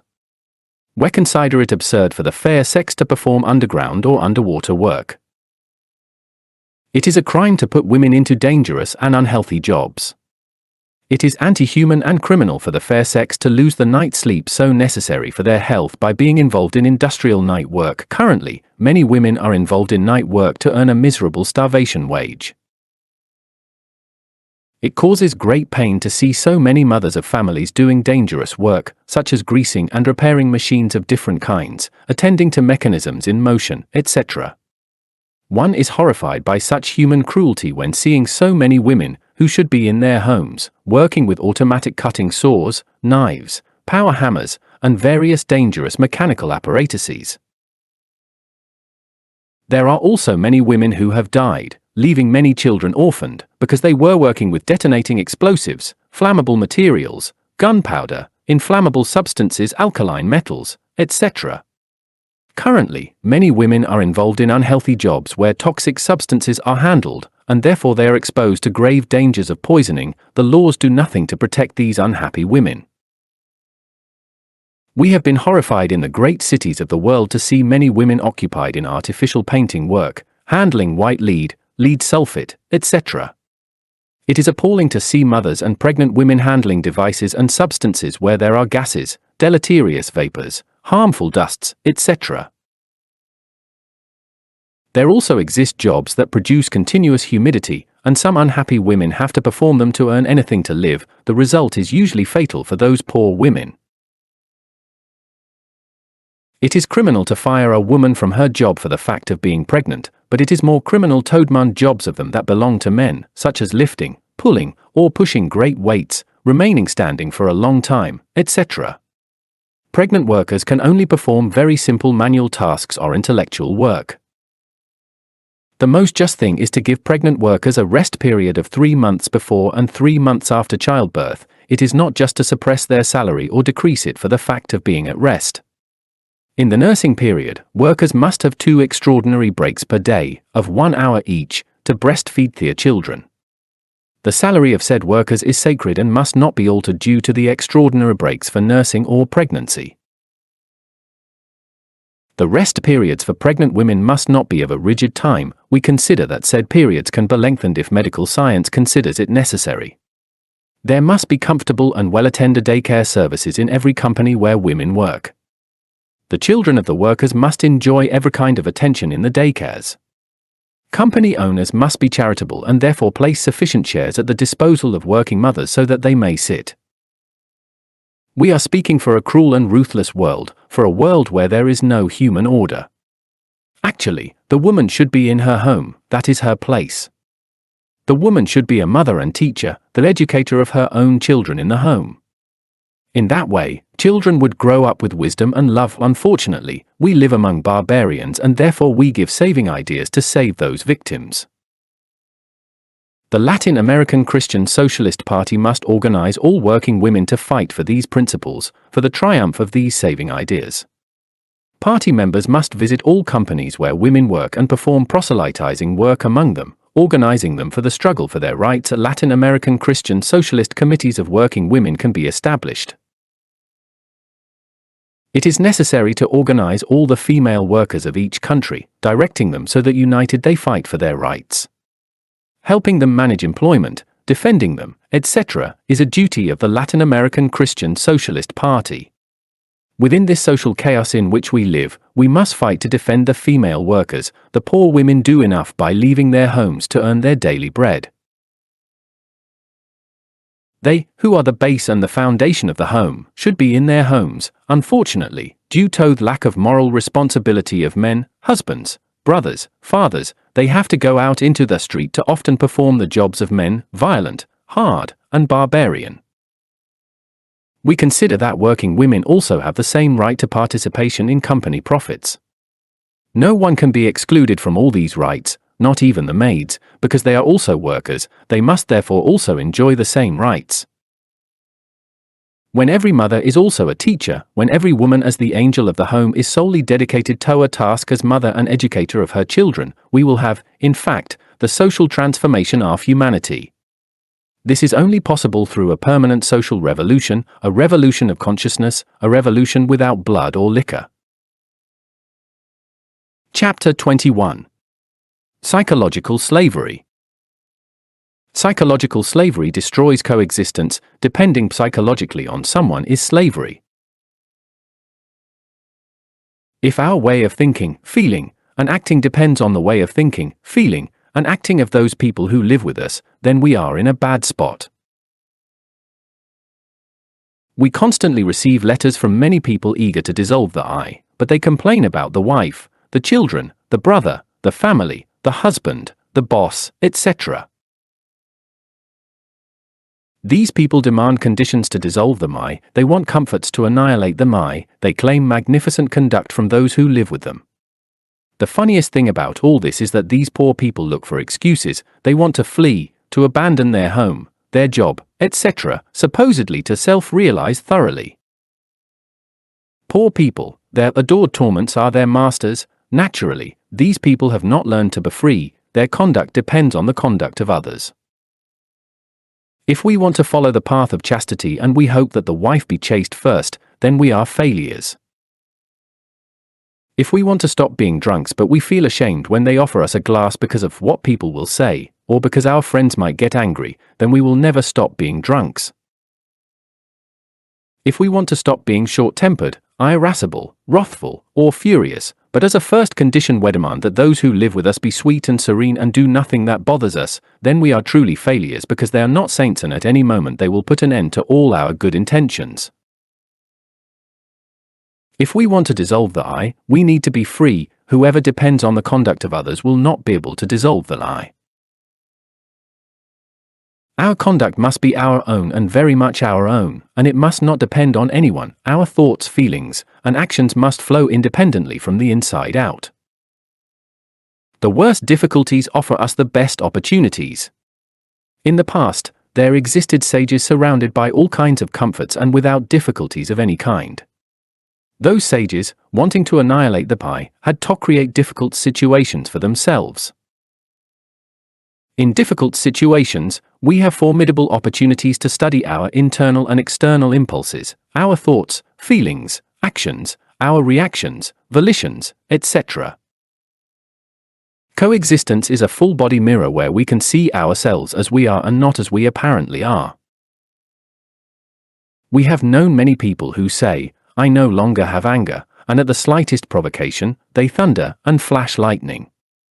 Others say, "I am no longer jealous," but a smile from the spouse to any good neighbor is enough for their faces to turn green with jealousy. It is a marvel. Coexistence, if we are very attentive, we can discover at every instant our most secret defects. They surface, they jump out when we least expect them. People protest against the difficulties offered by coexistence. People do not want to realize that precisely those difficulties are providing them with all the necessary opportunities for the dissolution of I. Coexistence is a formidable school. The book of that school has many volumes, the book of that school is the lie. We need to be truly free if we really want to dissolve the I. One who depends on the conduct of others is not free. Only one who makes themselves truly free knows what love is. The slave does not know what true love is. Love cannot be acquired or bought like someone buying a horse or a suit. Love does not exist in the mind, it cannot be practiced, it is born in a very natural, simple, and modest way. If we are slaves to the thinking, feeling, and doing of others, we will never know what love is.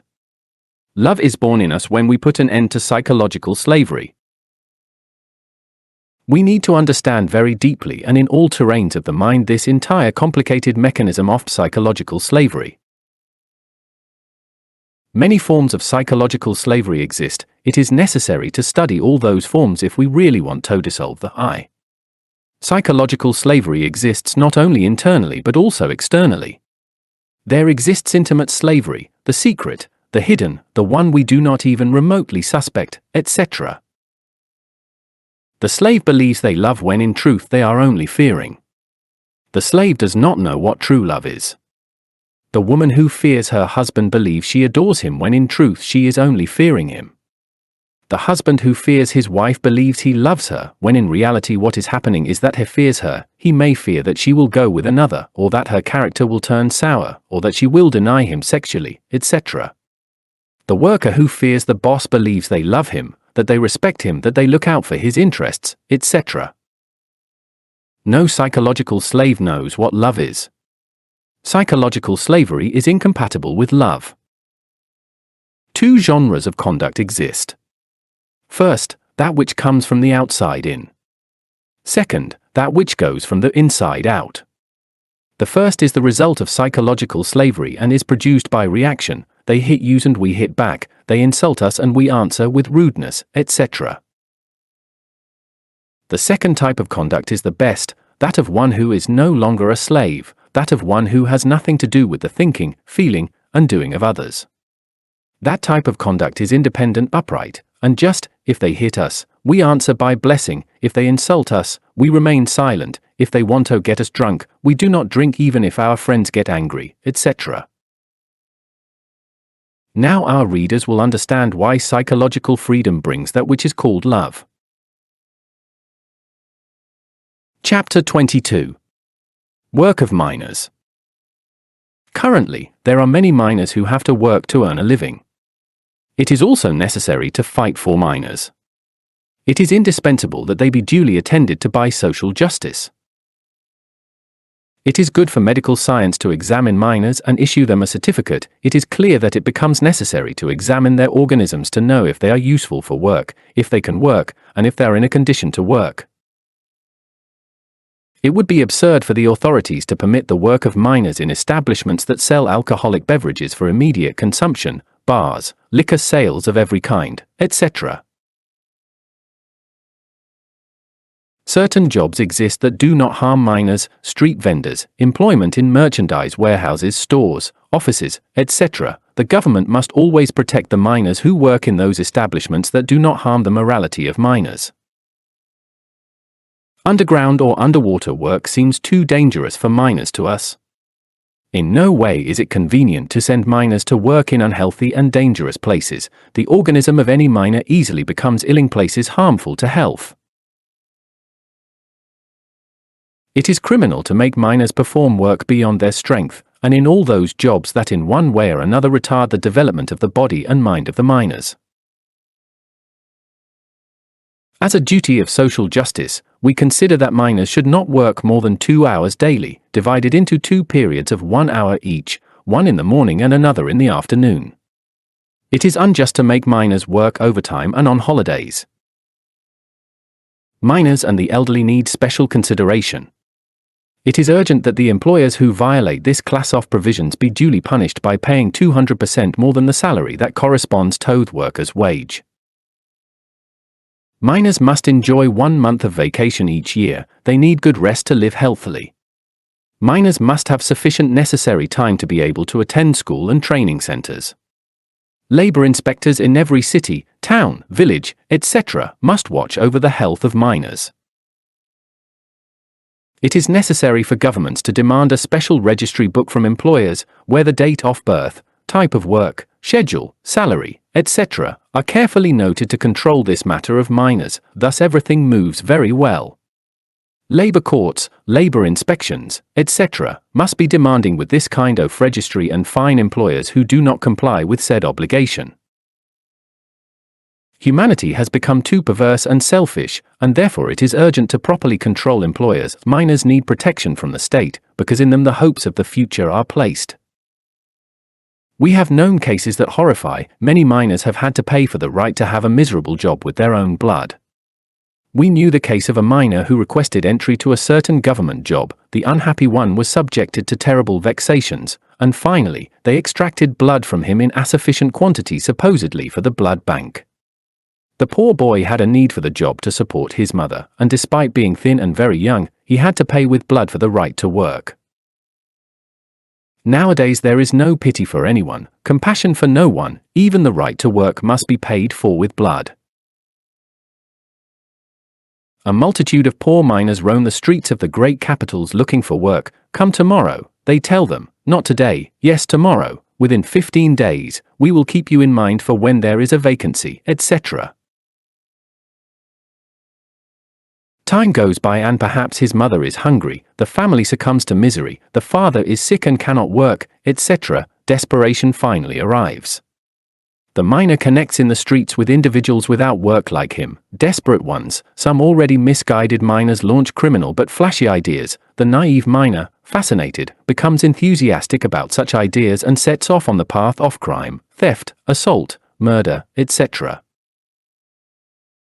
Society creates monsters of the underworld, gangsters, assassins, muggers, etc. It is urgent to understand the necessity of protecting minors. Only by understanding their needs and protecting them properly, is it possible to form useful citizens for society and for the fatherland. Minors who work must be duly protected by the government. Minors will be the adults of tomorrow, and therefore it is urgent to give them work and protect them properly. Chapter 23. Effort.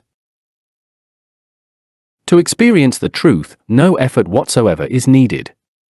People are accustomed to exerting effort in everything and mistakenly assume that it is impossible to experience the truth without effort. We made effort to earn our daily bread, or to play a match of football, or to carry a very heavy bundle, but it is absurd to believe that effort is necessary to experience that which is the truth.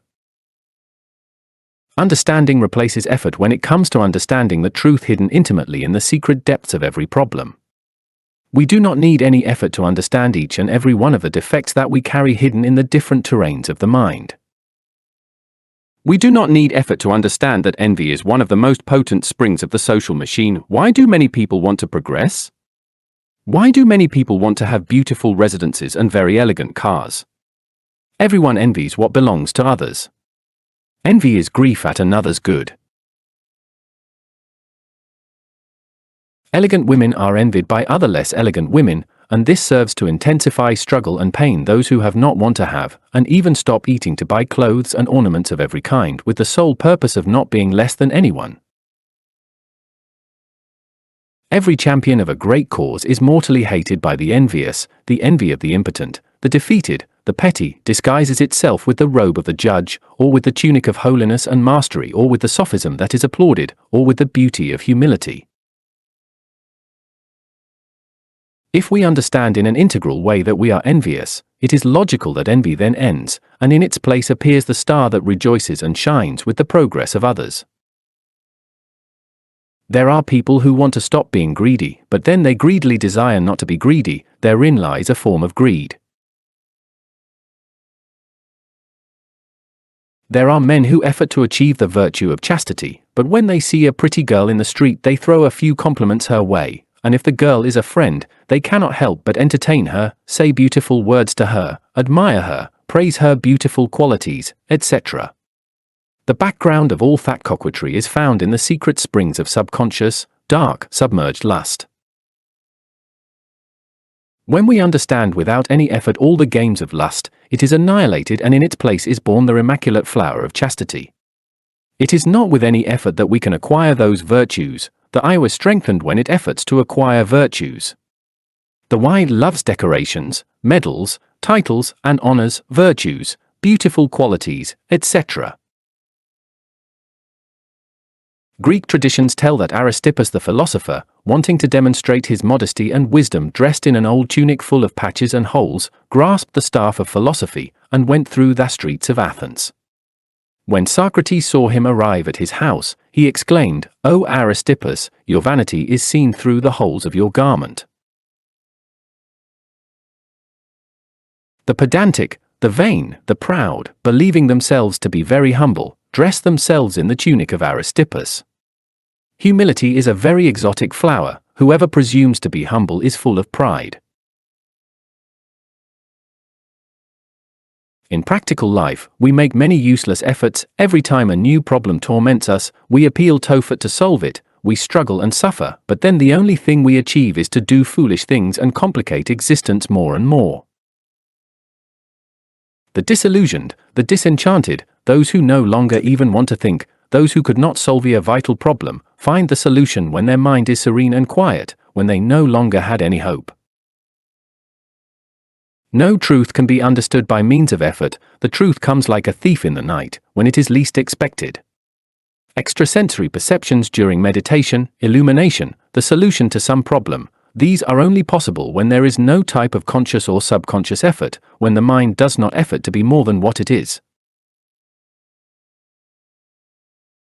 When the members of the Gnostic movement were ordered to use the uniform tunic of the institution, many protested and disobeyed the order and even continued in frank rebellion using the garments of Mahatmas, gurus, etc., because their pride was frightfully sublime.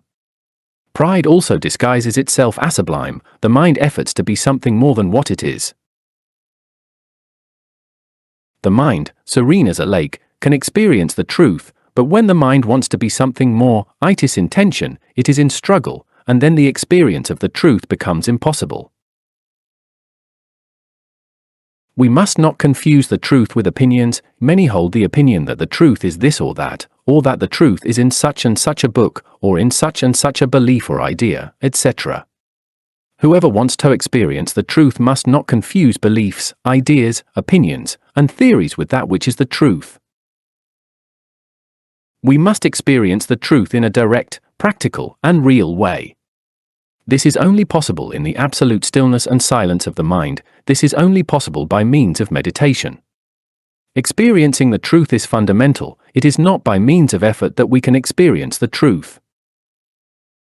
The truth is not the result. The truth is not the product of effort. The truth comes to us by means of profound understanding. We need effort to work in the great work. Effort to transmute our creative energies, effort to live, struggle, and travel the path, but we do not need effort to understand the truth. Chapter 24: Middle-aged Workers. Capital is cruel and heartless. Its only interest is to accumulate, exploit, and squeeze the life out of young people. In many countries, men over 40 no longer have the right to hold public office, even when they are full of vitality and possess magnificent intellectual capabilities. Capitalists do not care at all if a man is married, has several children, or needs work to support his family. If the man is over 40, he is considered a lost cause and has no right to work in public positions. Large companies give jobs to young people with the purpose of draining all the vitality of youth, and then they are cast out Toad Street. The powerful believe that what is old is useless. All those wicked capitalists are the ones who say, first me, second me, and third me. The actions of these powerful individuals are 100% selfish and horrible, feeling absolutely no pity for anyone. The Latin American Christian Socialist Party must fight against all these injustices, gathering all the middle-aged men who find themselves in misery and organizing them for the struggle. It is clearly unjust that work is denied to middle-aged men. Any normal man is full of energy in middle age and sufficiently qualified to work in his specialty. Public positions within the bureaucratic hive should be given to the most efficient, even if they are over 40 years old. It is not right to deny work to men over 40. Usually, every middle-aged man has a home, a wife, and children to support, and for that reason this is precisely the age when the right to work should least be denied. The mature man is neither old nor decrepit, he is full of energy and strength. Currently, many homes are in misery because employment is not provided in large private companies or in the bureaucratic hive. A multitude of children, women, and elderly people suffer from hunger and misery because mature men, the heads of households, are not accepted into public jobs for the crime of being over 40 years old. A multitude of mothers prepared to work, almost always widows or abandoned by their husbands and burdened with children, suffer horribly from hunger and desolation because they are over 40. Governments deny them the right to work in public jobs and bureaucratic positions. Today, the best jobs are for the shrewd, petty politicians even when they have passed the regulatory age. For them, that law does not exist, as it suits the rulers to give work to all those gentlemen. The Latin American Christian Socialist Party must agitate and organize. Every member of the party must agitate and organize, remembering that every cause needs an organization for its triumph. The leaders of Latin American Christian Socialist Party must organize middle-aged men and women, establish committees, and provide credentials, membership cards, or identification papers to the members of their organization. Organized in this way, all middle-aged workers can fight against governments to end the mistaken law that does not allow middle-aged people to work in government positions, and often not even in private companies. Unity is strength. United workers can triumph if they truly set their minds to it. It is not fair that many workers are kicked out to the street for the crime of having reached middle age. It is not fair that a father is denied the right to work in government positions precisely when Hemos needs work to support his wife and children. The law that prohibits middle-aged men from working in bureaucratic positions is 100% unjust. The governments of many countries are preparing the ground for the poisonous and abominable flower of communism to germinate. Many mature men full of obligations, upon not being accepted for public positions and having no support of any kind, begin as renegades and end up as fanatical communists. We need social justice in practice and not demagoguery. We want social justice to transform human society and stop the overwhelming march off Marxism-Leninism. It is urgent to halt the brutalizing and crushing advance of Marxism-Leninism. Chapter 25. The plurality of the ego. The plurality of the ego is something that has already been completely proven experimentally in psychology. If we examine ourselves during a moment of supreme pain, perhaps the death of a father or mother, a husband or wife, or a child, etc., we feel that we become three pieces. Some say they feel they become 1,000 pieces, but in essence, one feels they become three pieces. The first piece is terrible anguish, frightening despair. The second piece asks itself, why? Why, my God, have you punished me so? Why would this be? Why did this happen to me? Etc., etc., etc. The third piece wants to flee, looks for evasives, sometimes absurd escapes like suicide or alcohol, bars, etc. The ego is composed of many egos, but they all synthesize into three when supreme pain exists, when a great bitterness overtakes us. We must never reach the point of madness because of a great affliction. It is better to understand deeply and in a total way what has happened to us, in order to see ourselves free from pain. Only by means of understanding can we free ourselves from a great pain, but if one part of me feels the pain and does not want to cooperate with the inevitable, and another part wants to inquire, ask for an explanation, look for a reason, and finally the third part wants to run away, flee, drink until getting drunk, etc., it is then impossible to understand in an integral way the pain that embitters our life.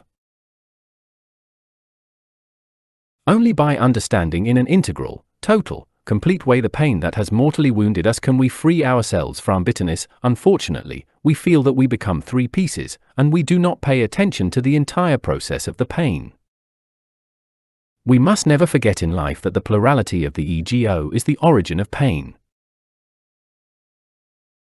It is necessary to understand pain in an integral, unitotal way, but if I am divided, pulled in different directions, it is clear that it is impossible for me to understand the pain in an integral way. If one has their attention placed in three different parts, one cannot understand what is close, what must be understood immediately. A boy in school who has his attention divided into three parts, one on the teacher, another on home, and another on the books, it is clear that he will understand nothing of what the teacher is teaching in class.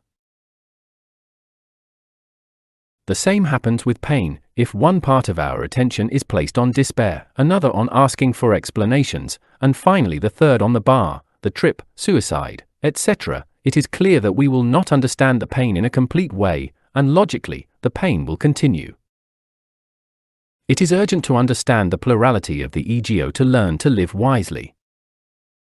When we understand the plurality of the ego, we can dissolve it, then we are transformed. If we want society to transform, we must first transform ourselves individually. We remember that society is only the extension of the individual, and that what the individual is, society is, the government is, the world is.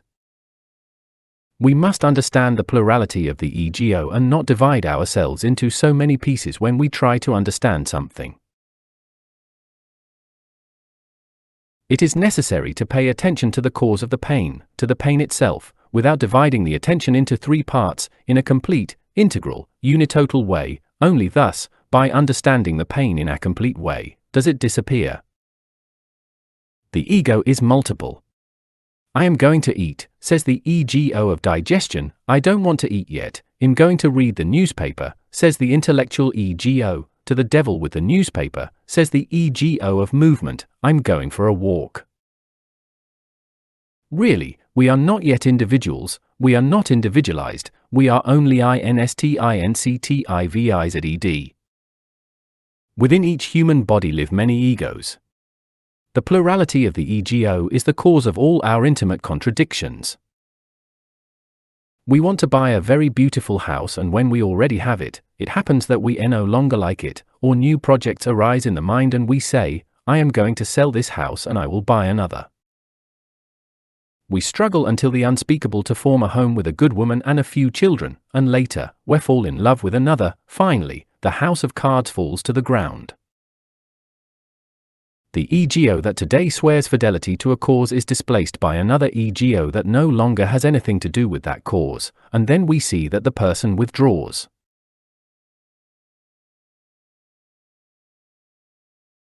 The ego that today becomes fanatical about a school is tomorrow displaced by another ego that loathes that school. Each ego of the legion passes across the screen of the mind in a successive film, and what one ego likes, another dislikes. Within each person live many people, many egos. Each ego has its own mind and its own criteria. The human being does not yet have a permanent center of consciousness, a permanent center of gravity. Only by dissolving the ego based on rigorous understanding is a permanent center of gravity, a permanent center of consciousness, established within us.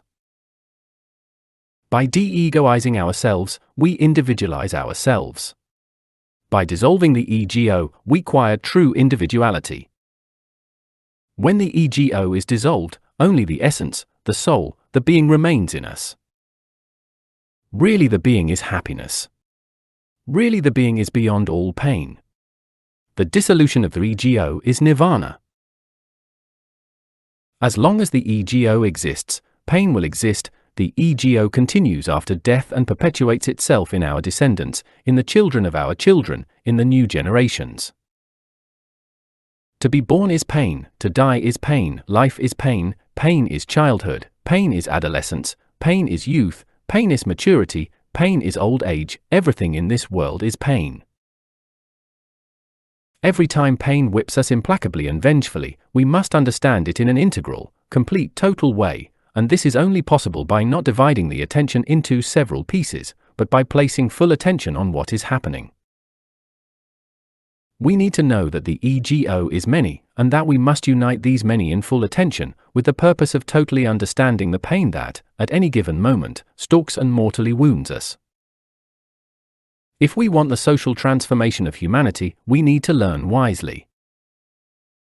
Chapter 26. The Vaccines. The know-it-allisms of these times of human degeneration cause horror. We do not deny the value of preventive medicine, but we do affirm that it is criminal to murder children by mistake. Cemeteries are full of those who were mistaken, and the road to the abyss is paved with good intentions. The national campaigns against cancer, against tuberculosis, against poliomyelitis, against smallpox have cost thousands of victims in every country. We knew the case of 2 beautiful children full of life who were vaccinated against poliomyelitis. A few days later, the 2 beautiful children were paralyzed, infected with infantile paralysis. In these cases, doctors limit themselves to saying, these victims were prone to contracting that disease, they already had it in a latent state, etc. In total, the 2 children fell ill, paralyzed.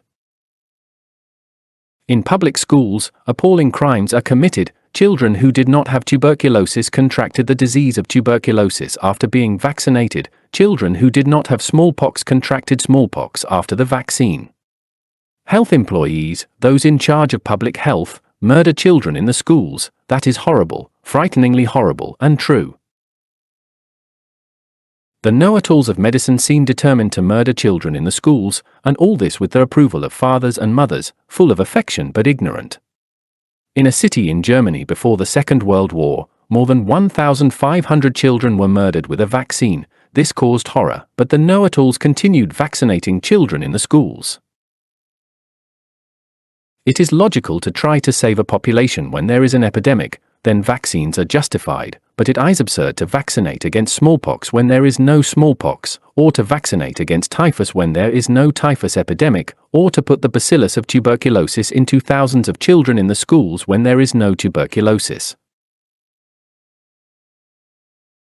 It is fantasy in very bad taste to vaccinate against smallpox or any other disease supposedly just in case, just to be safe, in case perhaps this or that epidemic should come to the city. Upon fantasies one must not and cannot construct any base, nor take any serious decision of any kind. It is shameful that medical science is still empirical and fantastic, that idea of just in case such an epidemic happens to come, let's vaccinate the school children and all the citizens. It is absurd by all lights. Vaccines are already absurd in themselves, however, as the doctors still do not have a more effective procedure in preventive medicine, we have no choice but to resign ourselves, but let the gentlemen of hygiene and public health not abuse it. No one would commit the error of firing cannons at an enemy that does not exist. It is stupid to vaccinate against this or that epidemic when such an epidemic does not exist. We are not against doctors nor against medicine, we only pronounce ourselves against the abuse of preventive medicine. There are already thousands, and perhaps millions, of victims of vaccines, but those in charge of watching over public health keep on vaccinating. It is criminal by all lights to infect people with horrible diseases they do not possess. It is criminal to infect children in the schools, to murder creatures who are beginning to live. Vaccines should only be used as a last resort in case of epidemics. It is clear that vaccines would not cease to cause harm because of it, but in a war there is attack, defense, and the dead, so too is the war or the wars against epidemics. The gentlemen of hygiene or public health have had no mercy for anyone. Many times, wanting to do good, they do much harm. In a certain country whose name I shall not mention, the morbid idea entered their heads to fumigate every house, shop, warehouse, hut, worker's house, country house, etc., supposedly to finish off malaria, and what they achieved was to finish off the poultry and all the cats. Today in that unfortunate country, cats are priced very high because there are none. Naturally, some to the soul of the business and others to the business of the soul, as the common saying goes, the ones who took advantage of all that were the mice. They have now given themselves great banquets in granaries, corrals, cultivated lands, etc., etc., etc.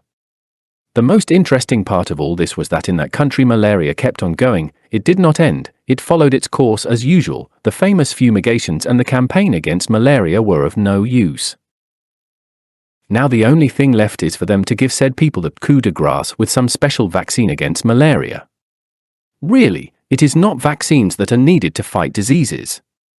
What are truly urgent are vitamins, good nutrition, pure water, the sun. It is necessary to defend the organism. Every organism is immune when it possesses marvelous organic defenses. Let the organic defenses be fortified and vaccines become redundant, that is all. Chapter 27. Women without work. The Secretariats of Industry and Commerce, or Ministries of Industry and Commerce in all Latin American countries, within the General Directorate of Economic Studies, should plan systems of small official businesses to give work to millions of hungry mothers, abandoned widows, and humble proletarian families. Thousands and millions of small official businesses, shops, warehouses, cafes, restaurants, hotels, etc., owned by the national government in each country, could give work to millions of needy women. Thus, the prostitution of millions of unhappy women could be avoided. There are millions of women who have prostituted themselves due to hunger. There are millions of unhappy women who could regenerate themselves if they were given work. Those unhappy ones surrender themselves to different men at night, and only lie down to sleep when the day dawns, or when they complete the money they need to buy milk for the child, shoes, and to bring food to their elderly mother. There is no mercy for the unhappy prostitutes. Many of them loathe prostitution. They only need work to leave the brothel, and that is all. In these times, there are many humble seamstresses whom certain foreign plutocrats exploit miserably. The poor girls usually must bring their sewing machine to the shop of the powerful one, and their unhappy ones work, sewing and sewing, to earn any misery that does not even suffice for them to eat. All these anomalies, all these calamities, could be averted with the system of small official government businesses. Cooperatives supported by the government could also be established. Private cooperatives, these cooperatives would receive official support from the General Directorate of Cooperative Development to organize said systems of small commerce on a large scale, where thousands and millions of needy women would have work. In this case, the government should exempt such cooperatives from taxes, as they are of urgent necessity for the people. The people need bread, they want bread. Where there is hunger, there is communism. We must conjure away the monster of communism with bread, peace, and fruitful and creative work. As long as there exists in any country a single citizen with hunger, democracy does not yet exist. A democracy where there is hunger is inconceivable. We need to wage war against hunger. The Latin American Christian Socialist Party wants the system of small businesses for the people. It desires it ardently and struggles to achieve it. All those women who want this system must affiliate with the party. The party loves women and struggles for them. The party needs to go to struggle to obtain work for so many women who are hungry. The leaders of the Latin American Christian Socialist Party must organize right now all those millions of women who have a need for work, and give the credential or membership card of the party to each one individually. Union makes strength. All those organized women have the strength to stir and agitate heaven and earth. To the struggle! Comrades of the Latin American Christian Socialist Party, to the struggle! To the struggle! Christian socialist workers have nothing to lose but their chains, and a world to win by breaking those chains. We are going to the battle against the reactionary forces of communism and capitalism. We are going to the struggle against these two enemies of the people. Where there is no hunger, communism does not exist. We must combat hunger with the terrible weapon of well-oriented intelligence. It is necessary to make a great deal of propaganda to achieve the system of small official businesses. It is urgent to hold public demonstrations to ensure this saving proposal triumphs. We propose this saving project to the governments, in exchange for supporting it and fighting until death against communism. Chapter 29. Spiritual leaders and political leaders. Spiritual leaders have no more exaltation than political leaders. Political leaders are no more exalted than spiritual leaders. Political leaders and spiritual leaders represent two aspects of the same thing, like light and darkness, day and night, spirit and matter, etc. Political and spiritual leaders are the positive and negative poles of the same force. The political and the spiritual must balance each other in the two pans of the cosmic scale. Great geniuses hold the scales in one hand and the sword in the other. The spiritual leader, when not performing social labor, becomes a useless drone. The political leader without spirituality is a scoundrel. From intellectuality without spirituality, scoundrels result. When a man is both a spiritual and political leader at the same time, he wields the scepter of power. In the world of interrelation, in social life, man can become a beast or a genius. The intelligence of the universe in which we live, move, and have our being is totally social and profoundly religious. In life we all long for social guarantees with infinite anxiety, but unfortunately, we make the error of demanding without thinking of giving back. The benefits we provide always seem colossal to us, while those we receive we always consider meager. We were born to coexist with our fellow men. In coexistence lies the redemption or the condemnation of man.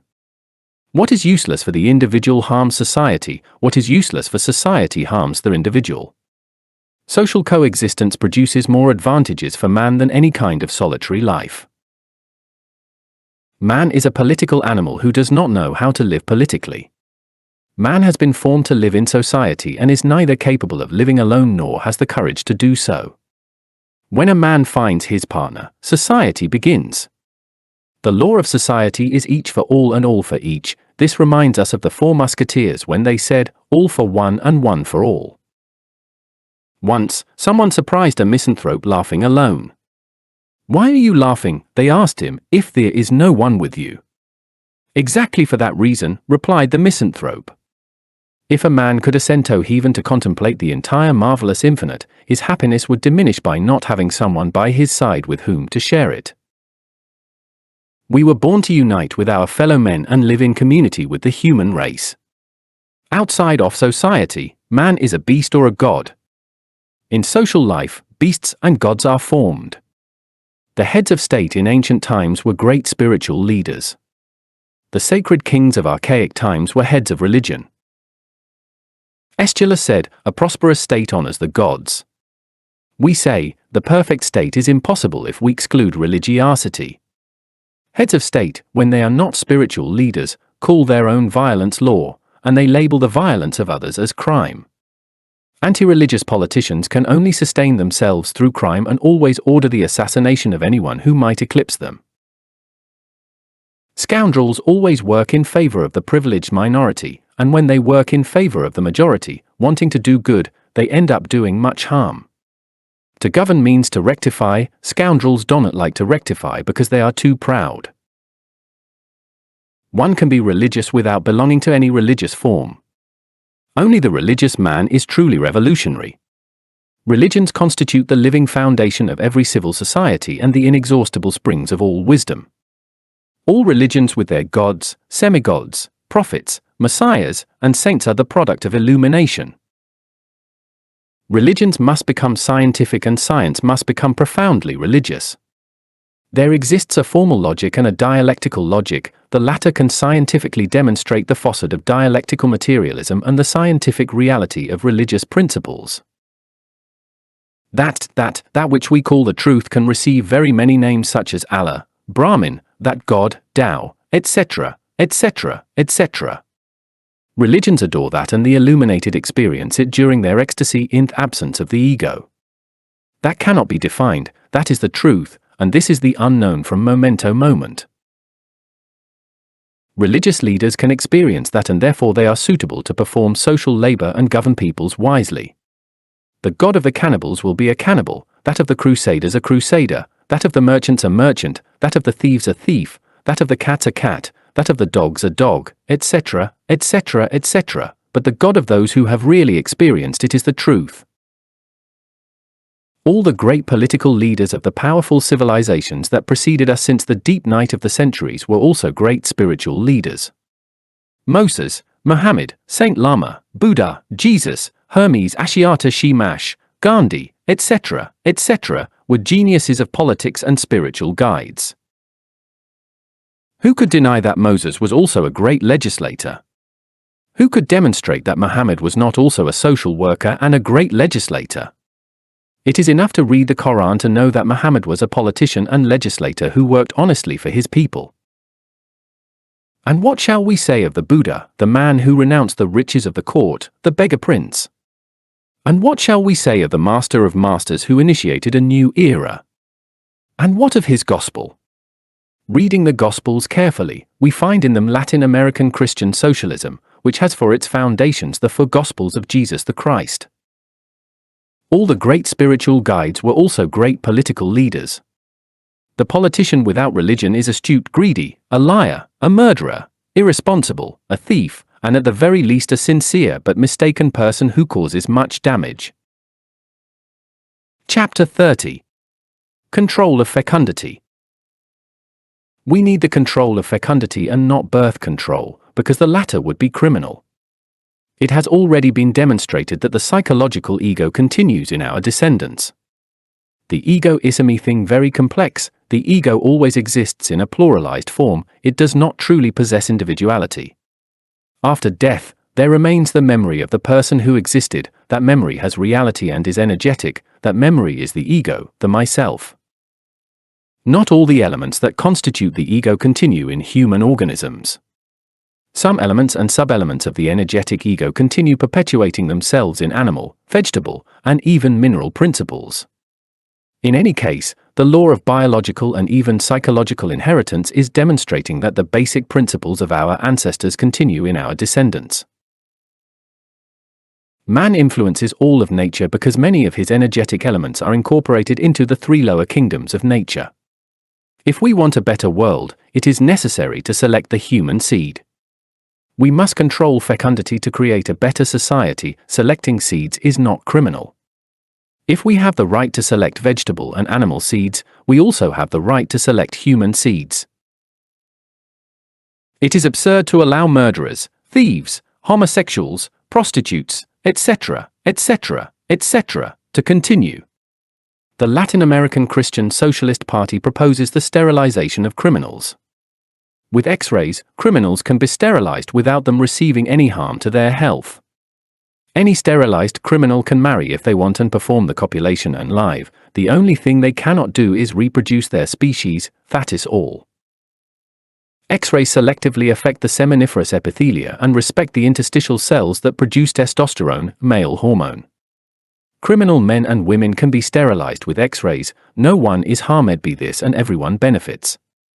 It is demonstrated that X-rays can damage the ovum but respect the cells that produce progesterone and estrogens.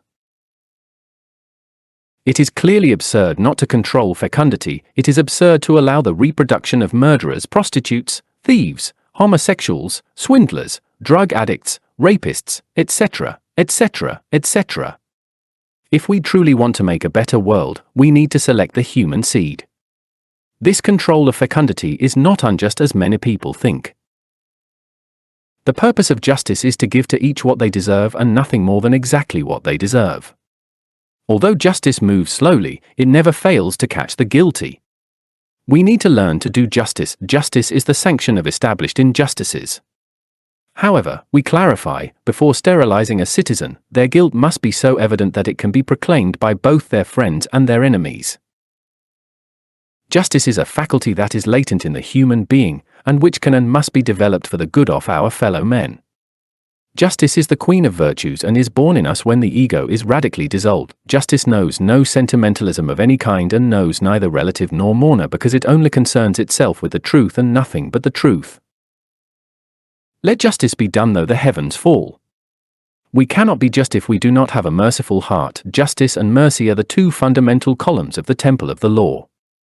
It is not just to allow the reproduction of the perverse, it is not merciful to allow the reproduction of the perverse. Love is law but conscious love. Man is called to be king and priest of nature according to the order of Melchizedek. Justice must not be based on opinions but on nature. Selecting human, vegetable, or animal seeds is not a crime. When criminals no longer reproduce, all penal codes, correctional centers, jails, exiles, etc., will disappear from the face of the earth. If preventive medicine uses vaccines to prevent diseases, why not use sterilization with X-rays to save society? By ending criminals, we can have a society without police, without borders, without jails, without armies, without governments. By ending criminals, we will have an Edenic land, a true paradise where rivers of pure water of life flow with milk and honey. Then we can exclaim with Virgil, the poet of Mantua, the golden age has arrived and a new progeny rules. The criminals will protest because sterilization is applied to them. Justice always turns out to be violent for the perverse, for it is a fact that every perverse man considers himself innocent in his own eyes. We must do justice though the sky and earth collapse. We need to create a better world together. No law, however wise it may be, can adapt to each and every one of the conveniences of the 2,500,000,000 human beings who inhabit the world. The only thing that must be taken into account is whether it turns out to be beneficial for the majority of human beings. In the same way that doctors are the protectors of the sick, laws are the protectors of the aggrieved. Once criminals are finished, the aggrieved also end, then the world shines with happiness. The control of fecundity must also extend to the world of the sick. It is absurd to allow syphilitics, lepers, the demented, the monstrous, etc., to reproduce. It causes dread to know that in some asylums insane beget children. We have been informed of cases in which the children of those insane people, begotten in asylums, have been born monstrous. It seems incredible that humanity at this hour of life allows the reproduction of monsters, incurable patients, etc. To control the birth rate of the sick and monsters is criminal, but to control fecundity is agity. We need to create a better world, a society without monsters, without syphilis, without leprosy, without tuberculosis, without the insane, etc., etc., etc. Science is science and has nothing to do with social and religious prejudices. Science is the true knowledge of the consequences and the dependence of one fact with respect to another.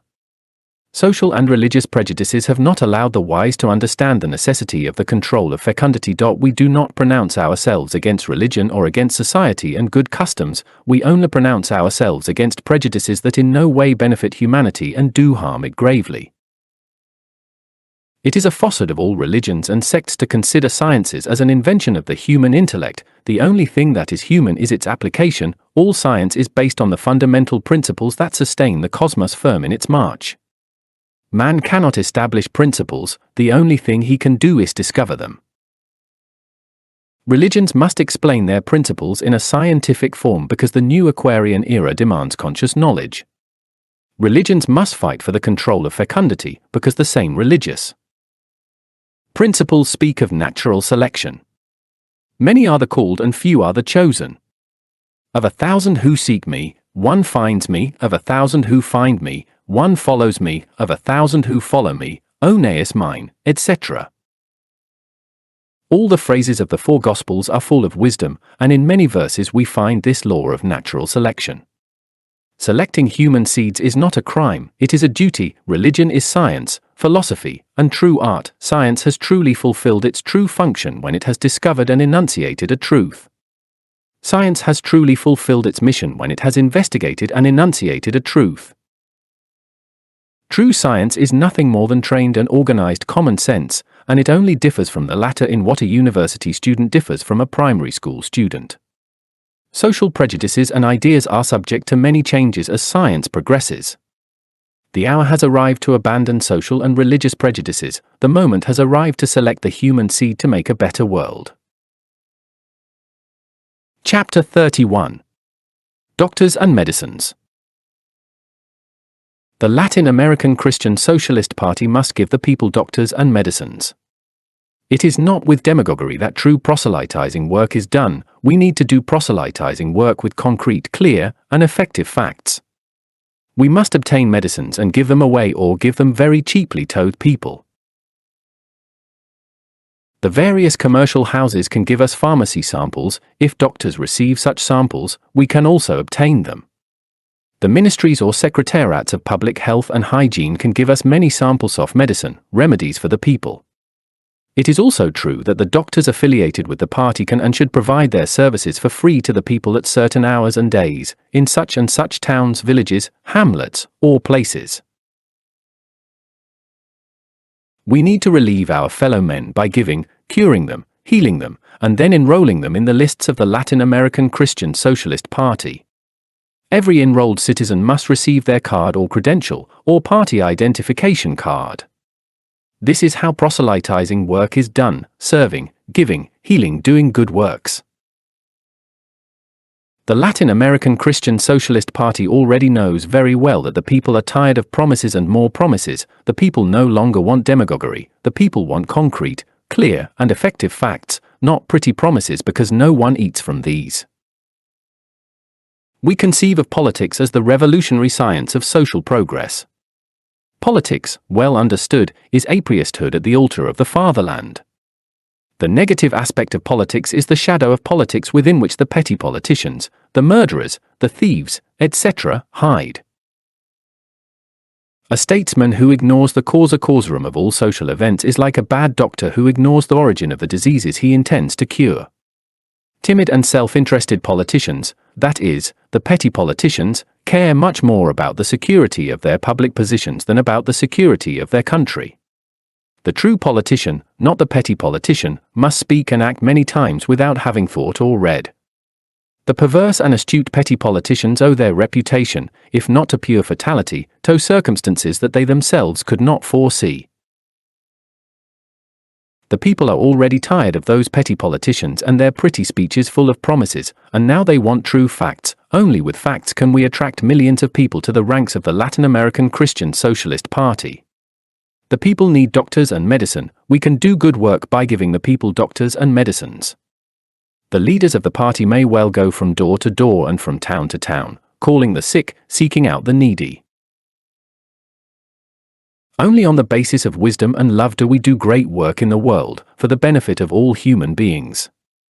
The work of proselytism must be orderly, methodical, altruistic, in every town, villa, or village, party committees must be established. The committees must have their programs of action, whether to organize house tenants, to organize each labor union, then to continue with establishing peasant organizations to fight for their rights, etc. The Latin American Christian Socialist Party does not wait for the government to solve everything. The party has its own ideas, and this one of doctors and medicines for the people is ours and very much ours. Sometimes we will have to endure persecutions. That is very normal in this world full of perversities. In times of persecution, our work will be very active and secret, doing good works and issuing credentials to the citizens who daily enroll in the ranks of the party. All the Christian socialist doctors must help us to help, thus and only thus will our party be strong enough to push back the brutalizing and overwhelming avalanche of Marxism-Leninism. It is not with cannons, nor with machine gun fire, nor with atomic bombs that we are going to push back abominable communism. If we truly want to defeat the red monster, we need understanding, brilliant ideas, and magnificent works. Latin America is full of poor and sick people. We must heal them, give them medicines, enroll them. We are all going to form the World Salvation Army. Chapter 32. Peaceful Coexistence. Homer, the great Greek poet, said, "Men grow tired sooner of sleeping, of loving, of singing and of dancing, than of making war." Through these times it is fashionable to become famous as a protagonist of peace. It is especially very rare that Mr. Khrushchev, the famous butcher of Hungary, the ruthless bloodthirsty monster of Ukraine, has not also received the Nobel Peace Prize. Peaceful coexistence or atomic war, cries the butcher of Hungary, and before the atomic blackmail, the paper tiger, the United States, roars furiously and shows its claws. The fear of war is worse than the war itself. War is sweet for those who do not know it. The rebels without a cause want war. The men of the old guard tremble with horror just thinking about it. War is really and without fear of doubt the greatest plague that can afflict this sad human anthill. The greatest wars are born from the most trivial causes. The most terrible thing about wars is that they kill all love for the truth, and man becomes a bloodthirsty and ruthless beast who only thinks about killing or being killed. War makes the victor stupid and the vanquished resentful. Khrushchev knows all this, but he is a communist. The cunning of the communists is already well known throughout planet Earth. Khrushchev is not a man of the new wave. Khrushchev is a man of the old guard. He knows war and is a veteran. Khrushchev preaches peaceful coexistence. Khrushchev loves peaceful coexistence. Khrushchev's peaceful coexistence is something very special. That special type of peace is very juicy for the Soviet Union. It would produce the dismantling of all North American bases, the official recognition of each and every one of the communist conquests, the end of the nuclear counterweight, the dissolution of all the armed forces of the West, the annihilation of the entire system of Western alliances, the end of NATO, etc., etc., etc. A wonderful system Khrushchev has found for the conquest without war. There is no doubt that Khrushchev is already clashing. The Chinese, who are still more cunning, speak terrible things against the old man Khrushchev. The Chinese cannot be made to swallow that little pill of peaceful coexistence. The Chinese do not eat that story. They want total war and annihilation of that paper tiger, a nickname with which they have baptized the United States, a sad nickname that cannot have a good end. Khrushchev's peaceful coexistence, for being too dangerous, will only serve to infuriate Uncle Sam and precipitate the Third World War. Many conquests has Russia made and continues to make with its policy of peace and peaceful coexistence, but that does not convince the Chinese communists. They only want three things: first, to kill; second, to dominate; third, to instill in all minds the communist doctrine. Wilhelm II was quite right when he said, "Until the world reaches its end, the sword will always be resorted to in the last instance." The Chinese know this and finally laugh at the old man who is clashing, the peaceful butcher of Hungary, the paladin of peace. However, Khrushchev was frank in his declaration about the agreement of the conclave of November 1959, published in Pravda on January 17. The policy of the peaceful coexistence paves the way for the victory of the Communist Party and other progressive organisms of the working class in the capitalist countries, favors the peoples in their struggle against the aggressive warmongering blocs and against the foreign military bases, and contributes to the national liberation movements. With what authority can those who murder priests, rape nuns, turn temples into factories and destroy the holy religion speak of peaceful coexistence? With what authority can those who enslave people speak of peaceful coexistence? With what authority can those who have made the blood of millions of people run like streams through the streets speak of peace? Khrushchev's peace is a single stroke of cunning, but a stroke of very bad taste because the Chinese communists do not like it. That new type of Russian peace is only going to serve to precipitate the Third World War, and in the end, the story of peaceful coexistence is superfluous. Tell it to someone else, so says the common saying. Neither wars, nor revolutions of blood and firewater ever produce what is desired, but only some mixture of the ancient evils with the new ones. Khrushchev's peaceful coexistence carries within itself the dreadful poison of the Third World War. The famous status quo that Khrushchev wants to preserve the peace is 100% explosive. Khrushchev wants the whole world to officially recognize all the communist conquests of Europe, Asia, Africa, etc. That is the famous status quo of Khrushchev. A status quo in his own way and for his convenience. To oppose their bloody revolutions, to rise up against the communist regimes, not to recognize the dictatorships of the far left, is to attack the status quo. The whole political system of Khrushchev will only serve to precipitate the Third World War. A bad peace Khrushchev style is even worse than the war. Latin America must not let itself be deceived by Mr. Khrushchev and his policy of peaceful coexistence. The Latin American Christian Socialist Party has its own doctrine. The doctrine of Latin America is Latin American Christian Socialism. Latin America will follow its own path and can never accept foreign political doctrines, whether these are of the far right or the far left. The men of Latin America know very well that true peace only comes to us when within each individual, the factors that produce war have disappeared. No peace can exist while within each individual there exists cruelty, greed, anger, envy, the craving for accumulation of capital, etc., etc., etc. Chapter 33. The self cannot annihilate the self. Any person can commit the error of blowing their brains out like any cowardly and imbecilic suicide, but the famous self of psychology could never commit suicide. The people of all pseudo-esoteric and pseudo-occultist schools have magnificent ideals and even sublime intentions, but all that continues existing in the terrain of subjective and miserable thought, alof that belongs to the self. The self is not always perverse, sometimes it adorns itself with beautiful virtues and even dresses itself in the robe of holiness. When the self wants to cease to exist, it does not do so in a disinterested and pure way, it wants to continue in a different form, it aspires to reward and bliss.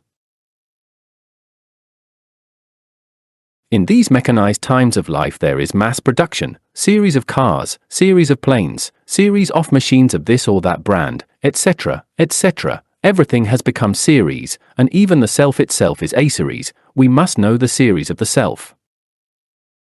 The self processes itself in series and more series of thoughts, feelings, desires, hatreds, habits, etc., etc.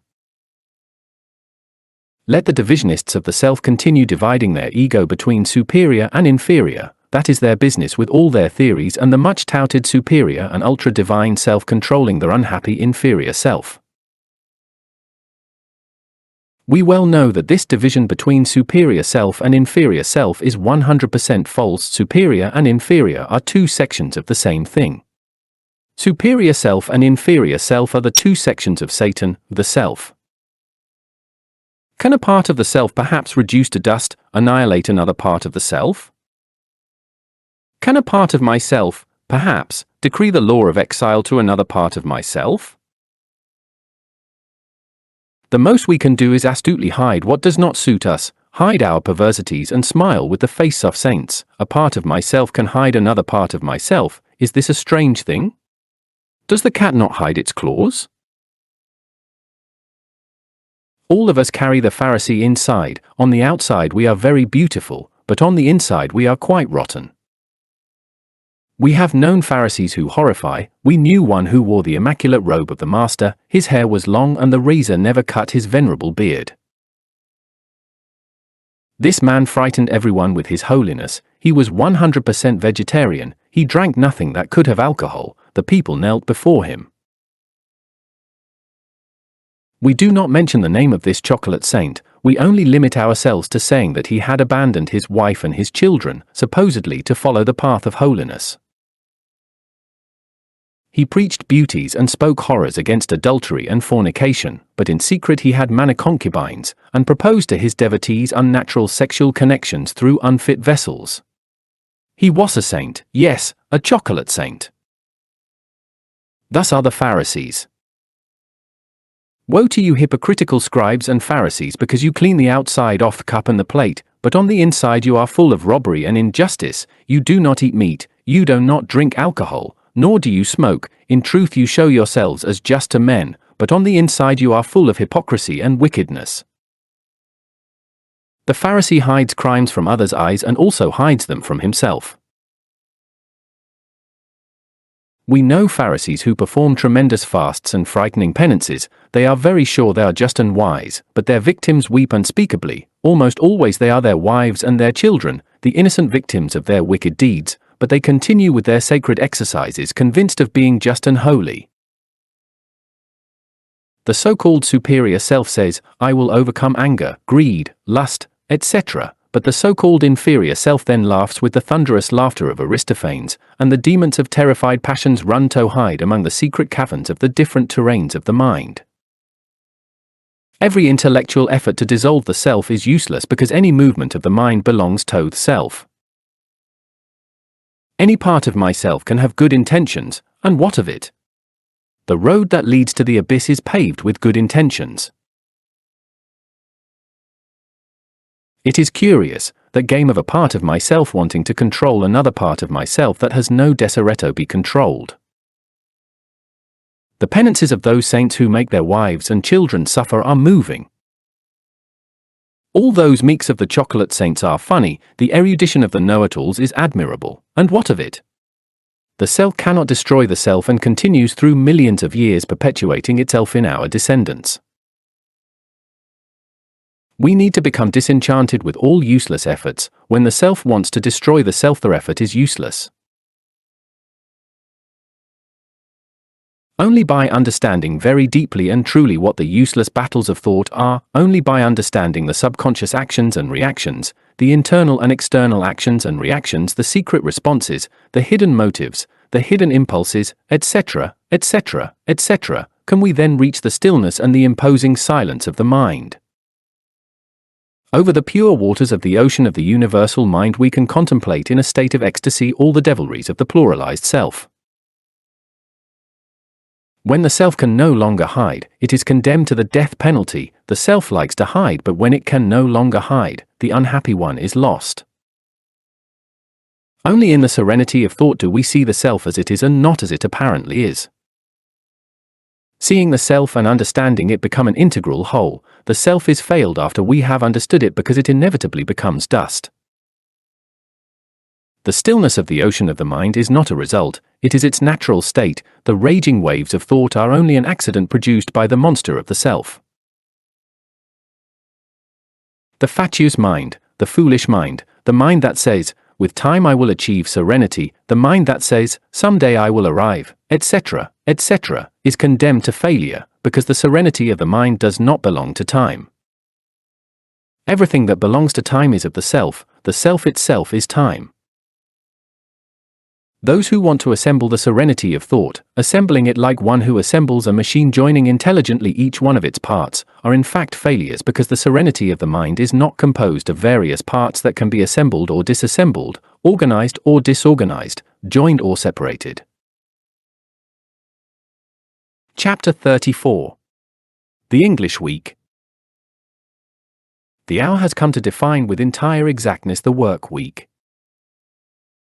In England, the work week has 5 days. It begins on Monday and ends on Friday. English workers have 2 days for their rest, Saturday and Sunday. In all Latin American countries, the work week is still something vague, incoherent, undefined, imprecise. Latin American workers work and do not work on Saturday. This day is undefined. People half open their offices, the businesses, one door closed, another open. The workers of the bureaucracy leave earlier than usual and work very lazily. They do not provide output on Saturday. The Latin American Christian Socialist Party defends the English week. Man must work, he needs to work to eat and live, but he must not be a slave to work.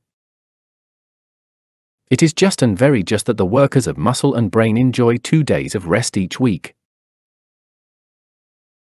We need to work to live, that is obvious, but we need to live, for that we work. It is just that workers have 2 days of weekly rest.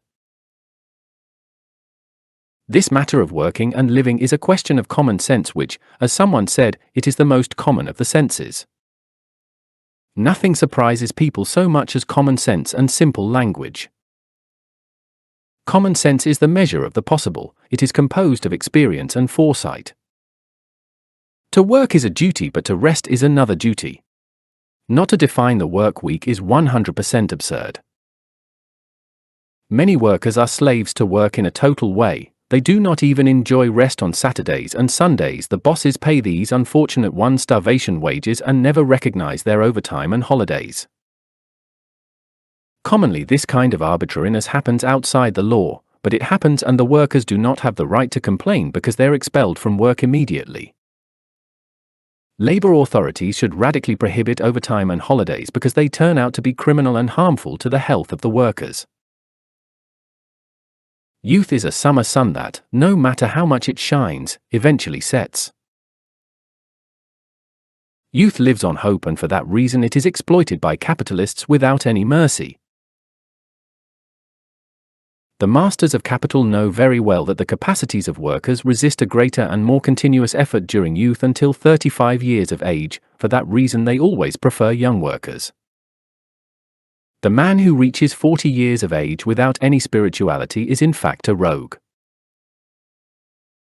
Euripides exclaimed, "Now that old age has arrived, how I detest it." We say, "How beautiful old age is." People are curious and funny at times. We cherish the hope of becoming old, and yet old age scares us. Nowadays poor workers hardly reach old age. Since the bosses exploit them, they consume them miserably in work.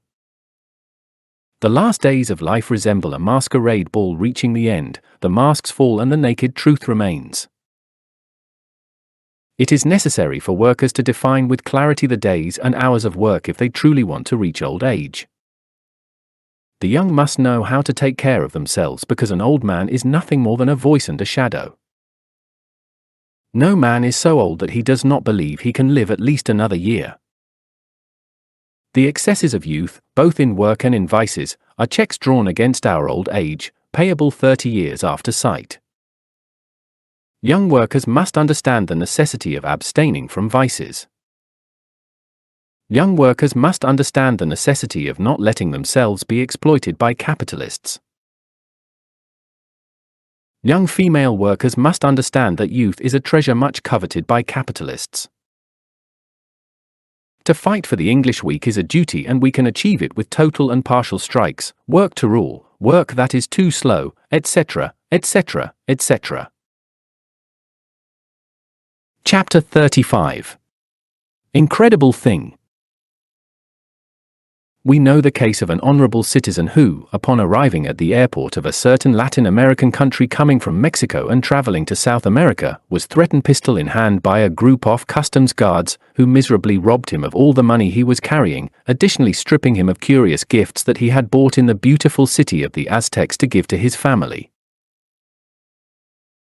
We know of sick people who, upon reaching the customs barriers, have been stripped of their medicines. We know many cases of fathers and mothers who, upon reaching the customs borders, were stripped by the guards of the toys they were carrying for their children. There is no respect for anyone at the customs barriers. We know the case of a very distinguished lady who was locked up with many other ladies traveling with her, and she and her traveling companions were forced to undress completely to search their bodies and clothes, with the purpose of knowing if they were carrying any contraband. Distinguished young ladies and honorable gentlemen are often stripped, threatened pistol in hand, stripped of their money, their clothes, etc., in the famous customs. In other times, when traveling in stagecoaches or on horseback or on foot, bandits assaulted travelers on the borders or near them to rob them. Now that system of highwaymen has been ultra-modernized, the assailants put on uniforms and legalized themselves. Before, the chiefs were elegant bandits. Now the chiefs are the governments themselves. The guards steal, and it is clear that they share the loot with their superiors. Only in this way do they have the right to continue their career as bandits. The self of greed and assault, the self that divides the loot with its companions, is the shame of countries that call themselves democratic. A pretext for stealing always exists. To the gentleman whose money and gifts for his family were taken, they told him he was a thief and that what he carried was stolen. The gentleman was dreadfully surprised by such a calumny because he was an honest farmer who in his life had never stolen from anyone, not even a cigarette. Other times the pretext is taxes, and although the traveler is willing to pay such taxes, and although he complains and laments, everything is useless, it is enough that the guards like the merchandise heckaries for him to be assaulted without any mercy, robbed, and often threatened with pistols. In this matter of customs barriers, free countries are in no way distinguished from communist countries. Customs barriers are a shame for democratic nations. It is absurd by all lights to assault travelers, vex them, insult them, humiliate them, rob them, etc., etc., etc. Customs barriers have served for nothing but to enrich gangs of uniformed bandits. It is stupid to interrupt the free transit of people and assault them with legal pretexts. To assault is toso and to steal is to steal, even if that crime is given the hue of legality. The crime of contraband has been created by national and foreign monopolies with the purpose of annihilating competition and enriching themselves. As long as customs exist, free trade will be absolutely impossible. As long as customs exist, there can be no peace between nations. As long as customs exist, there will be uniformed bandits assaulting travelers. As long as customs exist, life cannot be made cheaper. We must fight in Latin America to finish with customs. We need free trade. Only in this way can goods be imported and sold to the people very cheaply. As long as customs exist, imported goods are sold expensively to the people due to the taxes that importers have to pay at the customs. Customs produce nothing, they serve no useful purpose. The only thing customs really serve for is toso travelers and foster hatred between nations. The end of customs and free trade among all Latin American countries will bring peace, abundance, and fraternity among all the sister nations of the Latin American continent. Latin America must teach by example all the nations of the Old World. From Latin America will come the New World Order. Latin America is the cradle of the new Aquarian era. Free trade will bring true fraternity between nations. The system of border banditry is the shame of America. There currently exist countries in America where travelers are received with aggressive faces and machine guns that intimidatingly threaten them. Such barbarity at the borders is a shame. Uniformed hordes threatening travelers, incredible things, but true, scenes that are no longer even seen in the African Congo. The greed for wealth obscures the sense of what is just and what is unjust. In customs, the sense of what is just and what is unjust no longer exists. Wealth is a despotic and absurd power usurped by the minority to force the majority to work for their benefit. No just man has become rich suddenly, but we know many uniformed highwaymen who overnight have become millionaires. The character produced by wealth is that of a prosperous fool. The uniformed bandits of customs display great ingenuity when it comes to justifying their own crimes. There is no crime that does not have a precedent, and the crime of legalized assault has its precedent in highwaymen of the last century. How difficult it is to recognize our own guilt. Everyone enjoys justifying their own crimes. Governments dictate many laws that create criminals and only a few that punish them. Customs have been created by governments to assault travelers, but Providence sees to it that no man derives any happiness from crime. When customs disappear, free trade and fraternity among nations will receive a great impulse. Free trade among nations is impossible as long as official banditry exists at the borders. Customs do not serve any country and they do cause much harm to every country. That is incredible but true. No country benefits from customs guards, but these legalized bandits enrich themselves with the contraband they let through. Smugglers pay certain amounts to the guards and the contraband merchandise passes even if the law prohibits it. The only ones benefited by customs are the guards and professional smugglers. Every profit is always shared with the superiors according to the primitive law of bandits. It is true and very true that the rope breaks at its weakest point. Smugglers enjoy themselves immensely bringing in their contraband merchandise, but poor travelers who know nothing of contraband or goods are always the victims.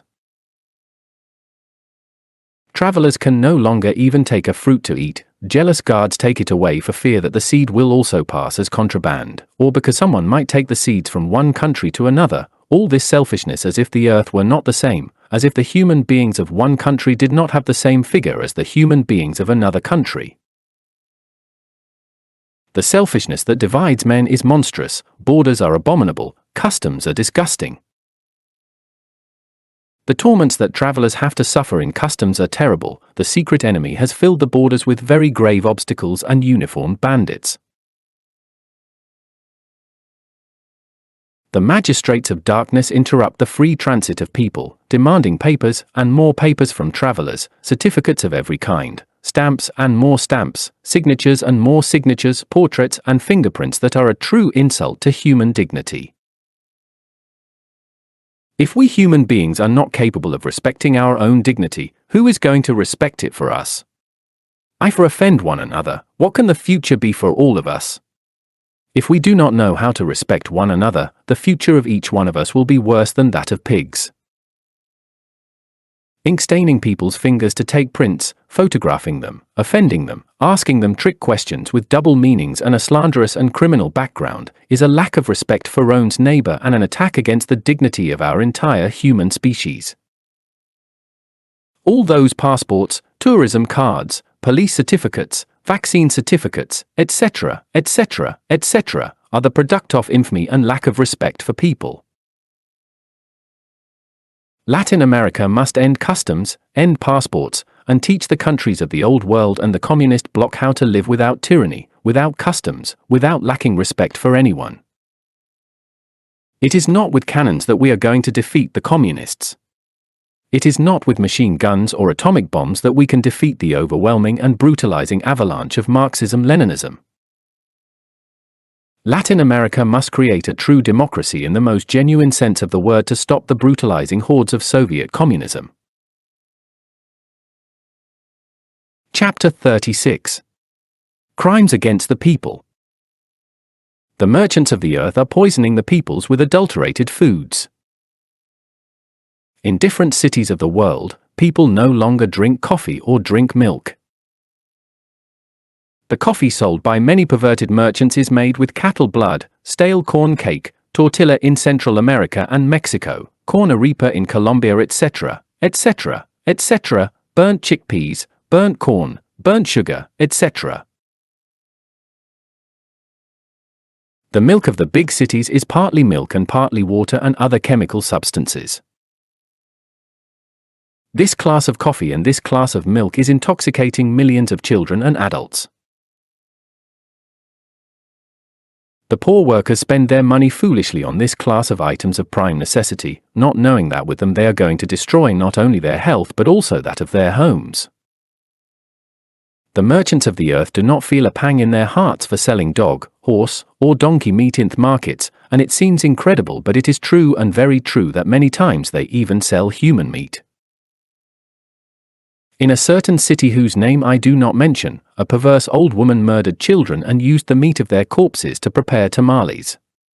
Fortunately, the police discovered this monster of crime and after being judged she was sentenced to prison for 40 years. Many unscrupulous merchants advertise grape wines of the best quality, but such wines advertised by those wicked ones are only products made with different chemical substances harmful to the health of all citizens. It is proven that in the sister republic of Costa Rica, Central America, a certain class of greedy merchants outside the law are poisoning the people with a harmful wine made in an empirical way and without any responsibility. The ferment of said substances enclosed within their containers becomes toxic and even terribly poisonous. In Soviet Russia this class of crimes against the people is punished with the death penalty, but as we, the defenders of true democracy, consider that we do not have the right to take anyone's life, we conceptualize better by saying that this class of delinquents should be locked in special reformatories. In our book The Social Christ we already spoke extensively about the prison problem, and we said that prisons are schools of corruption and do not correct anyone, but they do corrupt everyone. In The Social Christ we advocated for true penal reformatories situated in agricultural colonies where the convicts could work the land and have their homes and their wives and children to resolve the sexual problem. We also said in The Social Christ that in said reformatories there should be primary and secondary schools and workshops to learn different trades. We also advocate that in said reformatories there be lectures, libraries, illustrative cinema, and expert psychologists who study the vocational aptitudes of each convict so that these may learn the art or trade or profession that allows them to earn a living. Everything is already said in The Social Christ and we consider that we do not need to keep repeating it. Now we only want to clarify the necessity of severely sanctioning all this class of crimes against the people. It is absurd that governments continue tolerating those greedy merchants who poison the people. How many mothers joyfully receive the milkman who brings the milk, without knowing that this milk is a compound of chemical products that are going to damage the health of their children? How many fathers of families arrive home very late due to the intense work necessary to earn a living and, happy with that money, earned honestly with the sweat of their brows, buy the bread, the coffee, the milk, the meat, etc., etc., etc., without suspecting that this coffee is not coffee, and that this milk is not milk, and that this meat is of dog or donkey or horse. Thus the unhappy fathers of families often innocently give their children death instead of life. The murderers of the people live very tranquilly without human justice reaching them. It is not just that the rulers of the earth continue tolerating the murderers of the people. Rulers must correct all these errors and end these social scourges if they do not also want to be victims. Official positions are temporary and the rulers of today will tomorrow be common and ordinary citizens who will have to experience in their own flesh those errors that, having been able to correct and team, they were not capable of correcting. The Latin American Christian Socialist Party must propagate to the four winds for the good of humanity this chapter titled Crimes Against the People. Chapter 37. Chapter 37. Minimum wage. The federal labor law in the Republic of Mexico, referring to the minimum wage, says, minimum wage is the lowest amount that can be paid in cash to a worker for services rendered during a work day. The minimum wage must be sufficient to satisfy the normal needs of a head of household in the material, social, and cultural order, and to provide for the compulsory education of children.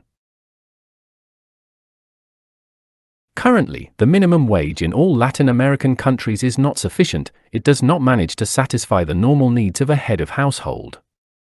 The proletariat has always lived a subhuman life despite so many laws, revolutions, reforms, decrees, etc., etc., etc.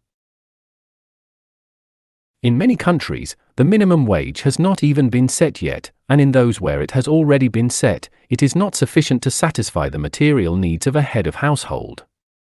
Life for the proletariat is subhuman in all Latin American countries. The propaganda of the salaried newspapers sold to the state dazzles all people with talk of wage increases, social guarantees, and the fixing of the minimum wage, but the reality is very different. The minimum wage is not enough to satisfy the normal needs of a head of household. In all times, there has been a desire to keep the proletariat in misery. This problem is so serious that, for that very reason, it led many countries into the communist orbit. It seems that people have even become accustomed to seeing the proletariat in misery. This injustice has become so normal that when the minimum wage is set and the salary is raised a little bit, everyone believes that the poor proletarians are doing very well. The Latin American Christian Socialist Party is fighting to improve the economic situation of the proletariat. The proletariat should live very well. The proletariat has the right to own a home, own an automobile for transport, free education for their children, social security, cheap medicines, annual vacations, and money for those vacations, etc., etc., etc. The proletariat has no reason to live a subhuman life. The proletariat must have better wages, wages sufficient to satisfy the normal needs of a head of household. The Christian Socialist Party must establish committees of proletarians in all towns, cities, villages, etc., committees that will fight for the raising of wages for workers. The proletarian classes must unite for the struggle for their rights. The leaders of Latin American Christian socialism must fight very intensely to unite all proletarians. The committees of the proletariat must fight with extreme intensity for the improvement of wages.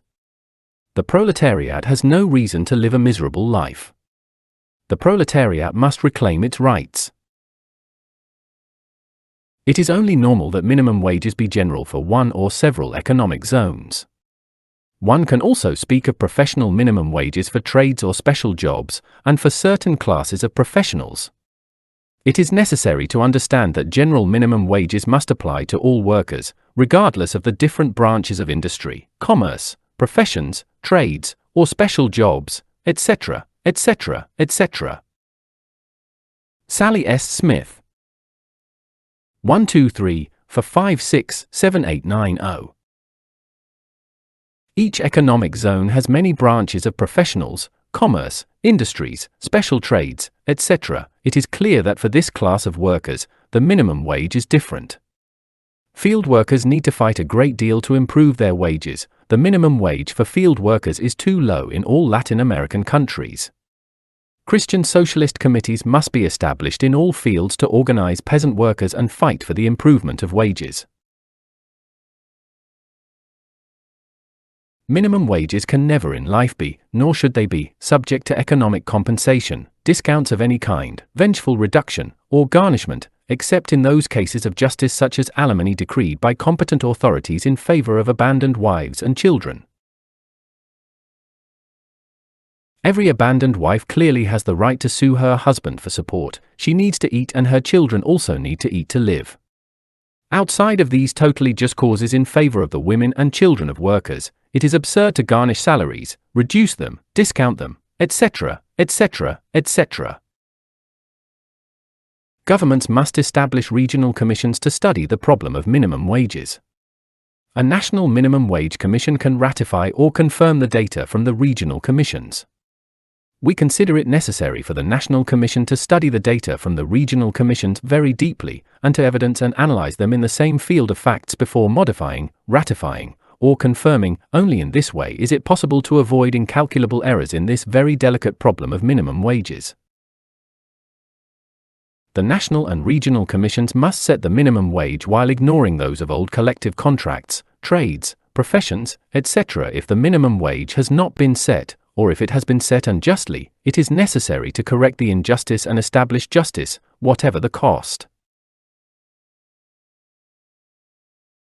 The minimum wage must cover all workers, domestic service maids, servants, waiters, apprentices, bricklayers, peasants, police, hotel workers, servants of restaurants, bars, shops, workers of all factories, etc., etc., etc. The minimum wage must also cover the workers of intelligence, bureaucrats, employees of every office, etc. No living being within the social order should be left without the minimum wage, with the exception of men and women who do not have a salary because they have independent systems of life. Chapter 38. The Hidden Levels of the Subconsciousness. On a not-so-distant autumn night, a student said to his master, "I am no longer interested in self-realization or perfecting myself. The only thing that interests me is working for the liberation of the proletariat, and as for the rest, let Satan take us all. Water and soap do not harm anyone." That was the master's response. "You can continue working for the proletariat, but bathe yourself and use plenty of soap," the master continued. The student understood the master's words and kept a respectful silence.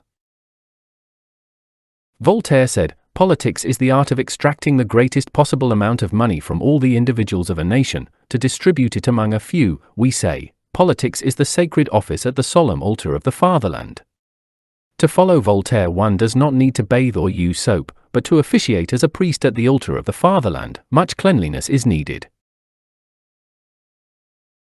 The world is full of dirty petty politicians who only want money, social positions, and the total satisfaction of all their desires. It is difficult to find a true priest officiating at the altar of the fatherland. Astute petty politicians do not like cleanliness, they laugh at ethics and smell like a goat. The petty politician is a murderer by nature, by instinct. When a petty politician comes to power, he has a whole cemetery of victims to his account. No petty politician tolerates being eclipsed by another, and when someone tries to eclipse him, he has them murdered by his gunmen. The perverse world in which we live is full of dirty petty politicians who hate cleanliness. There are many people who clean themselves on the outside. They do not eat meat, do not smoke, do not drink intoxicating beverages. They are 100% vegetarian, but they have nocturnal emissions. There are people who covet the virtue of not being covetous. There are people who are very religious and have never murdered anyone, but when someone underestimates their religious principles, they are filled with tremendous secret wrath and curse and threaten with their religious sentences and ask God for punishment for the heretic, and if their religious preceptor ordered them to kill the culprit, they would fulfill the order with great pleasure. The subconscious is the sepulchre of the past over which burns the fatuous flame of thought. What is kept inside the sepulchre is rot and dead men's bones, but the gravestone is very beautiful, and upon it the flame of the intellect burns fatally. If we want to dissolve the ego, we have to uncover the subconscious sepulchre and exhume all the bones and the rot of the past. The sepulchre is very beautiful on the outside, but inside, it is filthy and abominable. We need to become gravediggers. Insulting another, hurting their intimate feelings, humiliating them, is a very easy thing when it involves supposedly correcting them for their own good. That is how the envious and the wrathful think, those who, believing they do not hate, hate without knowing they hate. There are many people who struggle in life to be rich, and they work, and save, and strive in everything, but the secret spring of all their activities is secret envy, the kind that is unknown, the kind that does not come to the surface, the kind that remains kept in the sepulchre of the subconscious.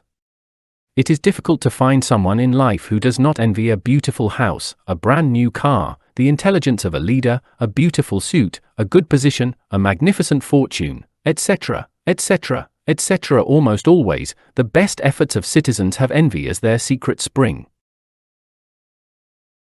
Many are the people who enjoy a good appetite and loathe gluttony, but they always eat much more than is normal. Many are the people who watch their spouse excessively but loathe jealousy. Many are the students of certain pseudo-esoteric and pseudo-occultist schools who loathe the things of this world and do not work at anything because all of that is vanity, but they are jealous of their virtues and would never accept someone labeling them as lazy. Many are those who hate flattery and praise, but have no problem humiliating with their modesty the poor poet who composed a verse for them with the sole purpose of getting a coin from them to buy bread. Many are the judges who know how to do their duty, but many are also the judges who, with the virtue of duty, have murdered others. Very numerous were the heads that fell with the guillotine in the French Revolution. All executioners fulfill their duty. The innocent victims of executioners already number in the millions. No executioner feels guilty. Every executioner fulfills his duty. Prisons are full of innocent people, but the judges do not feel guilty because they are fulfilling their duty.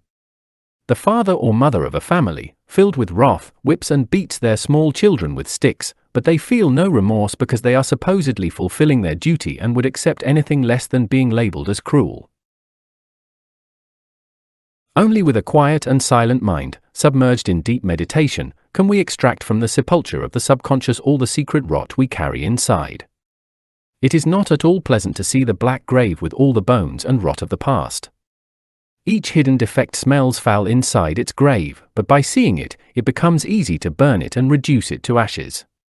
The fire of understanding reduces the rot of the past to dust.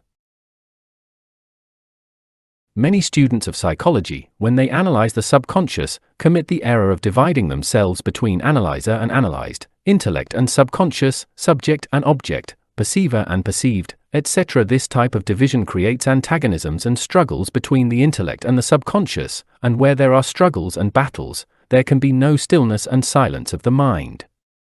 Only with mental stillness and silence can we extract from the black subconscious grave all the rot of the past. Let us not say that my ego has envy, hate, jealousy, wrath, lust, etc. It is better not to divide ourselves. It is better to say, I have envy, hate, jealousy, wrath, lust, etc. When we study the sacred books of India, we become enthusiastic thinking about the supreme Brahmin and the union of the Atman with the Brahmin, but really, as long as the psychological ego exists, we will not be able to achieve the bliss of uniting with the universal spirit of life. Once the ego is dead, the universal spirit is in us like the flame in the lamp. Chapter 39. Maritime Wealth. Life comes from the sea, life returns to the sea, the continents emerge from the sea, the continents return to the sea. The sea is cradle and is sepulchre, everything comes from the sea, everything returns to the sea is the reservoir of life. In the sea are found all the principles of universal life. Man has dedicated himself to the conquest of lands but has not conquered the sea. The human population is increasing in an exorbitant way, and very soon there will be a lack of land to feed humanity. The increase in population is scandalous. We need to conquer the sea, we must conquer the sea, the riches of the sea are incalculable. The sea can feed and clothe the entire human species, from the sea we can extract infinite riches. It is urgent to learn the maritime industry, it is necessary to create the maritime industry. From the sea we can get elements to manufacture clothes, machines, cities, etc. From the sea we can extract new types of food, the sea can feed the entire human species. We need to conquer the sea and develop the maritime industry to a superlative state. The hour has arrived to understand that we can build floating cities, maritime cities. The moment has arrived to understand the necessity of building submarine factories. From the sea we will be able to extract minerals, vegetables, animals, and various substances necessary for our life. It is necessary to enrich our nutritional system with all the vital elements of the sea. It is necessary not to eliminate the different families of maritime fish, it is urgent to care for the fish and select them intelligently for our food. It is fine to sacrifice those large and fat specimens, it is stupid to sacrifice females useful for multiplication and small specimens in the process of growing. We must create submarine factories with the sole object of working with all those elements necessary for the human species.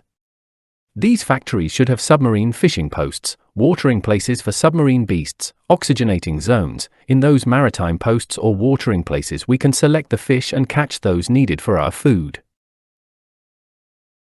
It is stupid to sacrifice small fish that are useless and insufficient for food. We need to stop being foolish and stupid. We need to understand the necessity of caring with extreme diligence for the riches of our own planetary abode. We have been given a rich and beautiful earth with enormous oceans that we must care for. It is from every point of view absurd and foolish to destroy the riches that have been given to us. Submarine factories should have enormous laboratories and men of science. The sacrificed fish must pass through different chemical processes until they are reduced to fine, impalpable flour. The transport of these substances must be done in a rapid and effective way, whether by means of ships or pipelines. Thus science would control food and many diseases would be avoided. Fish and fruits can feed the entire human species. It is fair now not to sacrifice livestock anymore. There has been too much abuse in sacrificing cattle. It is good to care for those animals and not finish off that species. The conquest of the sea is a necessity. It results as stupid to fight over a few hectares of land when having enormous oceans that have not been conquered. If Hitler with his theory of living space had conquered the sea, at this hour of life Germany would have beautiful floating cities and incalculable riches. Currently the Republic of Bolivia in Latin America suffers for not having an exit to the sea. Its neighbors have not given it such an exit. Bolivia could well establish floating cities in the ocean, thus its problem would be solved. Many countries need living space. They can achieve said space without the need for wars. The sea offers them the living space they need. Very especially we address the Republic of El Salvador. Salvadorans need living space because their population increases and the national territory is too small. Salvadorans could well build floating cities in the ocean. The sea offers them living space. We know very well that all this will be rejected by the fools of this era of know-it-alls. However, it is worth knowing that the fools of all times have laughed at revolutionary ideas. The fools laughed at the Nautilus of Jules Verne, and today wonderful submarines exist. It would not be strange then if the fools laughed at our idea about floating cities and submarine factories. Future generations will do us justice. In human nature there is normally more of the fool than of the wise. He who does not recognize the fool just by meeting him on his way is a fool too. Few things are enough in life to make a normal man happy, but nothing can satisfy a fool. That is why the human species is so unhappy. Some fools even have wit, but they never have wisdom. There are no fools as harmful as those who have some wit. An educated fool is more of a fool than an ignorant one. Every fool finds on his path another much greater fool who admires and follows him. We cannot expect that our ideas about floating cities and submarine factories will be welcomed with enthusiasm by the people of this era, due to the fact that there is always a majority of fools. The rationalists of this era astonish with their foolishness. The most famous, most dangerous, and most unbearable fools are those who reason. It is difficult for fools to understand the necessity of conquering the sea. The fool only accepts foolishness. The fool only says foolishness. The fool only believes in foolishness. Chapter 40. Alcoholism in the Proletariat. The proletariat with hunger drinks alcohol. The proletariat without hunger drinks alcohol. The problem of alcohol is very grave in Latin America. There is always a pretext to drink. If we are sad, we drink because we are sad, and if we are happy, we drink because we are happy. The vice of alcohol is too deeply rooted in the proletariat. In all the countries of Latin America there exist drinks specific to the proletariat.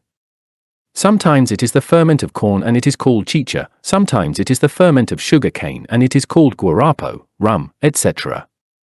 Other times the proletariat gets drunk with the sap of the maguey. A special drink for the proletarian is never lacking. In all the countries of America the proletariat has its regional drinks. When the proletariat is paid with starvation wages, they drink anyway even when they have nothing to add, and if they are paid with a good salary, they drink even more. The problem of alcohol is very grave. We knew the case of a few thousand workers who worked in a banana zone owned by some North American company. Those workers were very well paid, they earned a lot of money. Saturdays, payday, was a day of drunkenness for them, and full of pride and arrogance they even burned bills to cook chocolate in the flame. Nowadays those workers are in misery, lamenting the ill-spent money and sighing for their old times. Analyzing the question, we reach the conclusion that the proletariat has an inferiority complex. When the proletariat has money, they want to take revenge on the society that put them in misery, and they struggle against the inferiority complex. Then they get drunk and even destroy bills to throw them in the face of the bourgeois who have always oppressed them. In all of this there is a sense of vengeance against the masters of capital, a demonstration of resentment. The proletarian is happy squandering money in taverns and houses of prostitution. The proletarian is thirsty for pleasures repressed for lack of money. When the proletarian has the opportunity to get even, that is, to drink and squander, they do so with the greatest pleasure. This resentment of the proletariat can only end by raising their salaries, recognizing their right to live as bourgeois and the rich live, ending classist and discriminatory politics. It is urgent to create a society without classes. We need the society without classes.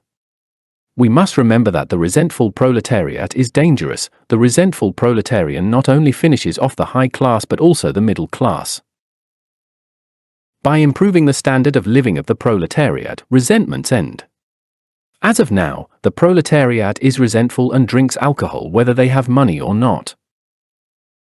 A gigantic campaign against alcohol must be initiated in all of America. This campaign must begin from the primary schools. Only on the basis of much instruction and demonstrations about the harmful effects of alcohol can it be achieved that people abandon this nefarious vice. The proletarian class in Latin America marches along the path of alcoholic degeneration. It is not by prohibiting alcohol that people are going to stop drinking. That experiment was already done in the United States with the famous prohibition, and the result was worse. Then they drank bootleg, and the clandestine manufacturers of alcoholic drinks became millionaires or ended up in the electric chair or in prison. There is nothing liked more than what is prohibited, and if alcohol is prohibited, the vice increases. The most shameful thing in all of this is that in Latin America there exist countries governed by governments that manufacture and sell alcohol. That is incredible but true. Any traveling reader will be able to verify it. With what moral authority can a government put a drunk in jail if the same government gave him alcohol to drink? Is it perhaps just that the government puts a man in jail whom the same government made drunk? It seems incredible that there are still governments fostering the vice. We know certain countries where the governments sustain themselves especially with the revenue from alcohol. In those countries, anyone who manufactures alcohol is considered a smuggler because the government does not want competitors. It is shameful that some governments are intensifying the degeneration of the peoples with the sale of intoxicating drinks. The sickening vice of alcohol can only end on the basis of much understanding. In all schools, colleges, universities, etc., what the vice of alcohol is must be explained. Only on the basis of much instruction and understanding can the abominable vice of alcohol be fought. It is necessary to explain to the people what the vice of alcohol is. It is necessary to teach scientifically and with demonstration so that the people understand. The teaching must be scientific but very simply so that everyone understands. Anti-alcohol teaching must be initiated from the home and from the school. Anti-alcohol institutes must be created with a teaching staff that performs intense popular labor in homes and schools. In said institutes, professors would be prepared for the anti-alcohol campaign. A new profession must be created, the profession of anti-alcohol specialists. These professors would be paid by the government in the same way in which all professors are paid. This is the path to save the human species from the abominable vice of alcohol. Chapter 41. Official support for private initiative. The International Finance Corporation and the World Bank financing for a complete program and not for a specific program is something too cruel. It is false to ensure that private initiative in an integral way can use the resources of the International Finance Corporation. Such resources can only be used by the powerful ones of capital, by the big ones. The powerful help the powerful. The vulgar saying goes that to him who has a horse they give a horse, and to him who has no horse, they give a horse kicking. The deliberations of the joint annual meeting of the World Bank, the International Monetary Fund, and the International Finance Corporation for Development carried out in Tokyo from September 7th to 11th of the year 1964, are useless because they do not benefit shoeshine boys, maids, police officers, carpenters, tinsmiths, street sweepers, laborious, porters, waitresses, candy makers, candle makers, footwear manufacturers, shoe repairers, etc. What does not benefit each and every one of the citizens is useless. The people demand justice, they want justice, the benefit must serve everyone or none. The only ones benefited by the World Bank are the powerful lords of capital, the plutocrats. The word plutocrat does not go back very far in time. This word was formed a few years ago. In ancient Greece there already existed powerful ones of that capitalist type helped today by the World Bank. The Greeks meditated and deliberated for a long time seeking what title to give to the powerful ones of capital, because they already understood then that this class of subjects are scoundrels of the worst kind, saturated with evil to the marrow of their bones. After much reflection, the Greeks considered that the best title that could be given to these powerful ones of capital would be plutocrats. From Russian they took the word Pluto. This word means scoundrel. They combined this word with the Greek krata and thus it became plutocrat. Krata means to maintain or preserve, Pluto means scoundrel, and krata means to preserve, to want to preserve. He is a preserver of fortune, for we already know that the rich do not want to lose their fortune, they preserve it and do not even throw a grain of corn to the rooster of passion. These terrestrial monsters are very well satisfied with their title because by nature they are braggarts. The loans from the World Bank to the different Latin American countries are approved on the basis of the economic quality of each country. For the country that is in misery, there are no such loans. The private sector of each nation is represented by powerful ones, by plutocrats, magnates, grand lords. There the little ones have nothing to do. The poor do not attend those types of meetings, even when they are struggling to open a small candy factory or something similar. For the poor there is nothing, nor they have anything to do in those meetings. The international capital market benefits no poor person. That class of markets is for the plutocrats. The issuance of economic development bonds has been rapidly absorbed, with an increase being offered a few days later for others who wished to acquire them, for the first ones who had their opportunity to take them in the market. Some countries, prudent in their economic policy, do not let themselves be carried away by mirages but be realities, even when these are unjust and do not benefit the long-suffering proletariat. Many astute governments have resolved not to issue more bonds until the plutocrats consider it opportune. It was pointed out that more important than the reception of foreign currency are the bonds. It is the positively firm return of several countries to the international capital market. The representatives of private initiative constantly hold exchanges of impressions with powerful bankers, financiers, and businessmen from countries of all regions of planet Earth, on matters very serious for their Machiavellian minds, which are everything related to economic activities, finance, diversification of national trade, development of powerful industries, technical assistance, etc., etc., etc. The shoeshiners, maids, tinsmiths, barbers, street candy vendors, etc., etc., etc., never enter that class of exchange of impressions. This class of exchange of impressions is for the plutocrats praised by the great metropolitan newspapers. In this class of exchange of impressions, presidents and general directors of the different systems of commercial banks, national banks, bank advisors, directors of general acceptance companies, magnates of the great iron and steel companies, and many other businesses abound. All this bond market, all this capital market, all this complication invented by the self and which the proletariat does not understand only serves to multiply the accumulated riches of the grand young gentlemen with starched collars and painted nails. No humble seamstress who by private initiative tries to open a humble clothing store will ever receive official support of any kind. Official support for private initiative is 100% false. We know many candy makers who have not been able to open a small factory for lack of official support for private initiative. The International Finance Corporation has never supported a shoeshine boy, or a maker of bread, or waxes, or candles, etc. The World Bank has never even opened a dining hall for the hungry in misery.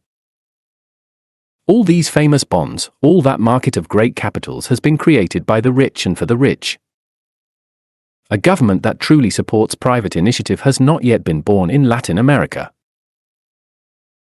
The Latin American Christian Socialist Party must found committees of small industrialists to fight for support for private initiative. The Latin American Christian Socialist Party must organize the men and women of initiative to organize a political struggle with the sole purpose of obtaining support from governments for private initiative. As of now, official support for private initiative is only for the plutocrats. Chapter 42. Income and distribution. The most difficult problem of administrative economy is that of income and distribution. Rich and poor pay taxes, yet there is little difference because governments always favor the rich. Distributive justice does not yet exist.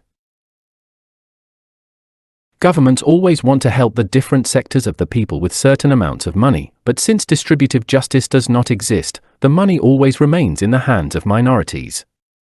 Rulers enjoy favoring the powerful and enslaving the poor. The lack of equity and distributive justice leads peoples into the Soviet orbit.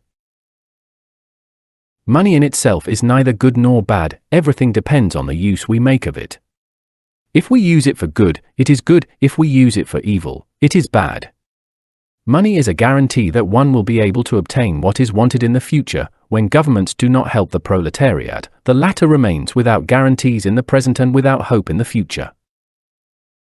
A people without hope becomes communist. The best foundation and trench of the democratic world is money. Having money in excess is a source of fear, and not having it moderately is a source of pain. A man without money in this fatal era in which we live is like a bow without an arrow.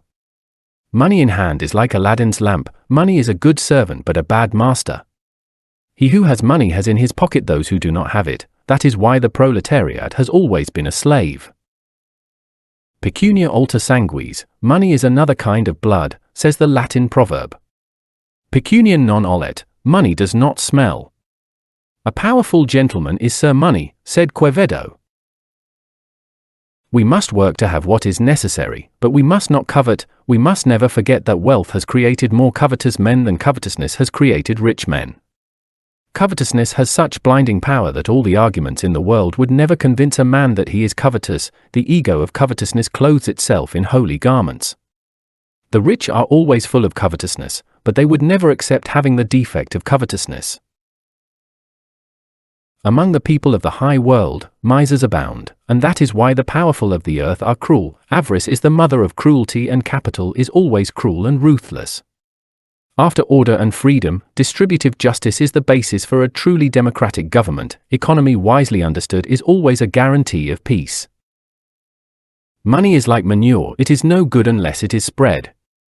Distributive justice can save America from falling into the feline claws of communism. The eagerness for riches obscures the sense of what is just and what is unjust.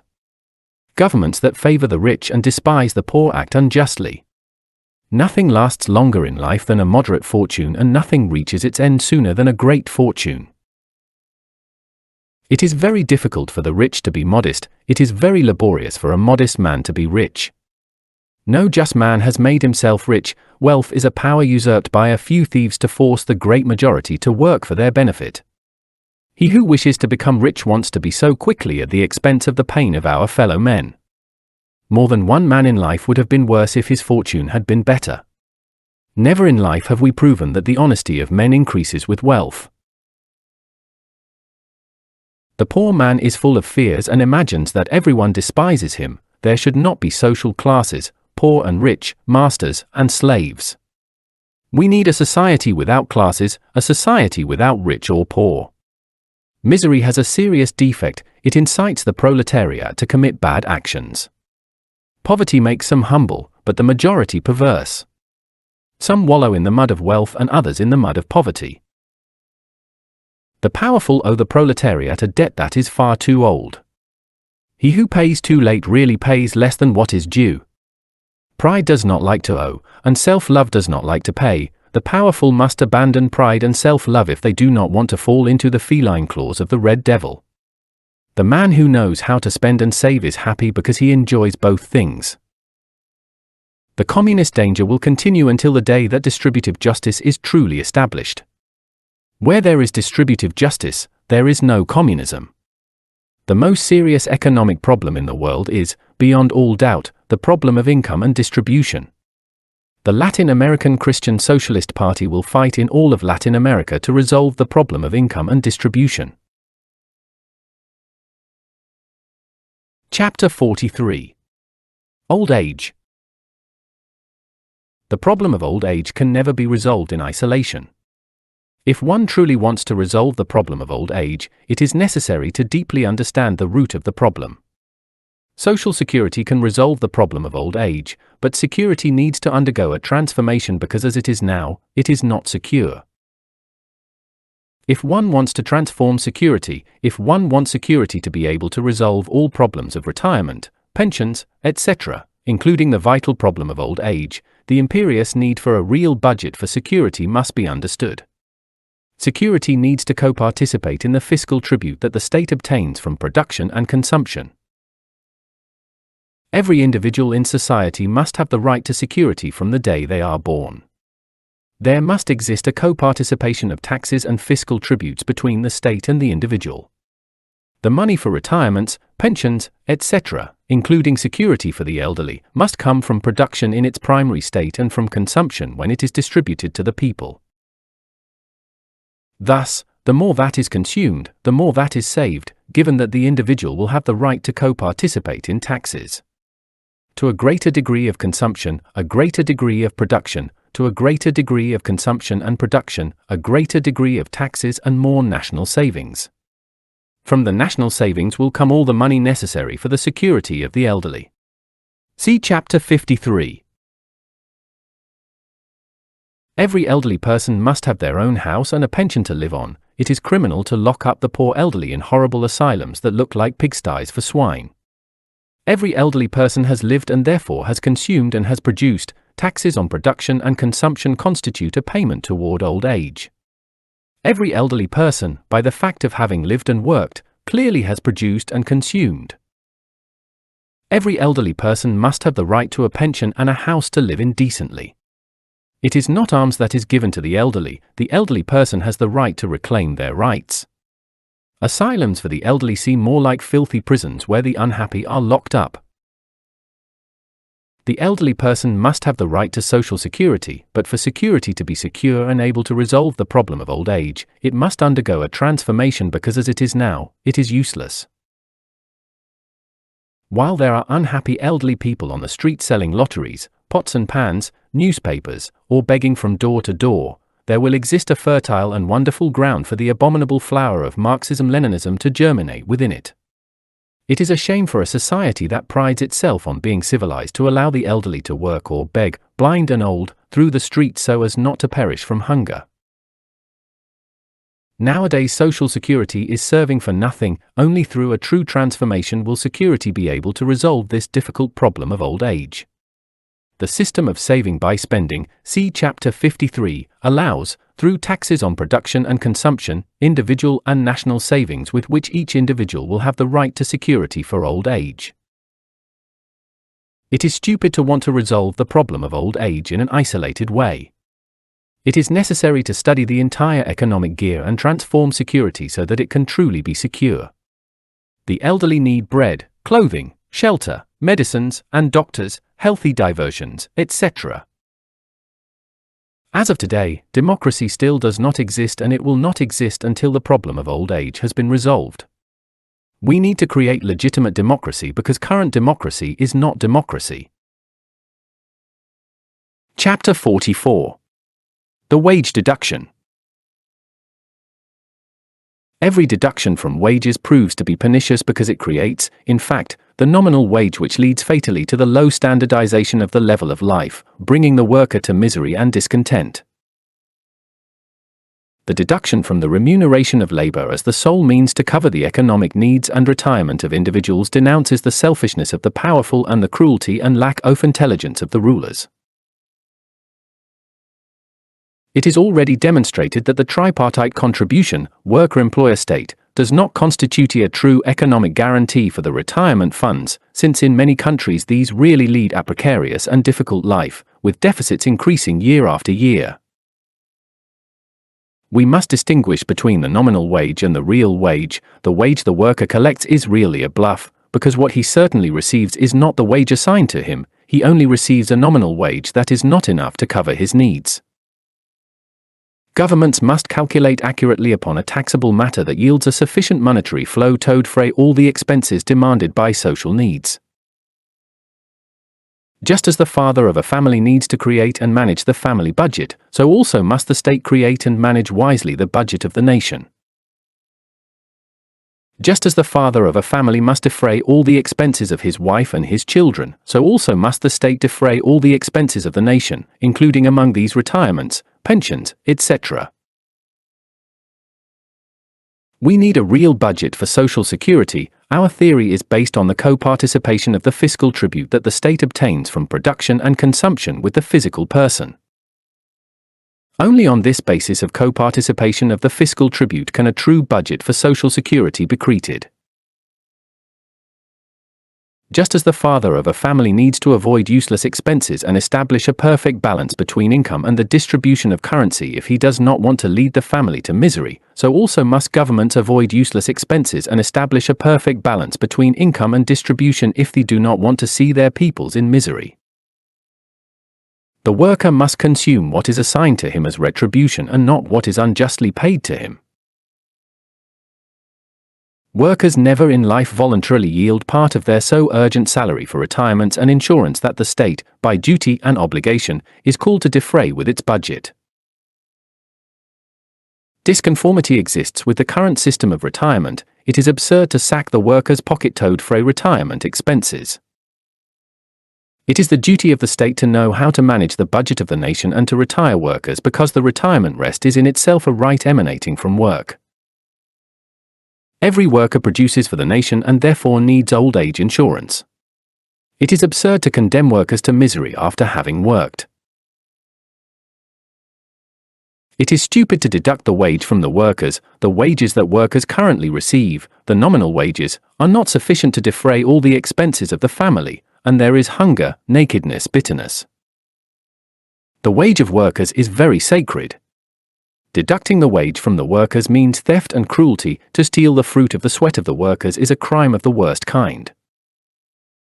One must pay workers their salary before the sweat of their body has dried. Woe to him who robs the pocket of the workers. Every human being who is born, from the very hour of his birth, already has a right to insurance for his old age.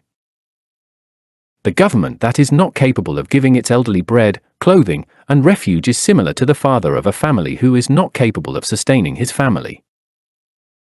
In the Christian Republic of Work there must not be children and stepchildren, all must be children, all are children. The state must watch over all its children. It is unjust that some elderly enjoy retirement and others do not enjoy retirement. It is absurd that those most skillful for work have the right to retirement and those less skillful do not have a right to it. Social services, social guarantees, must be for all citizens of the nation. The current system of retirement based on the deduction of salary is similar to the woman who steals money from her husband with the purpose of celebrating him on his birthday.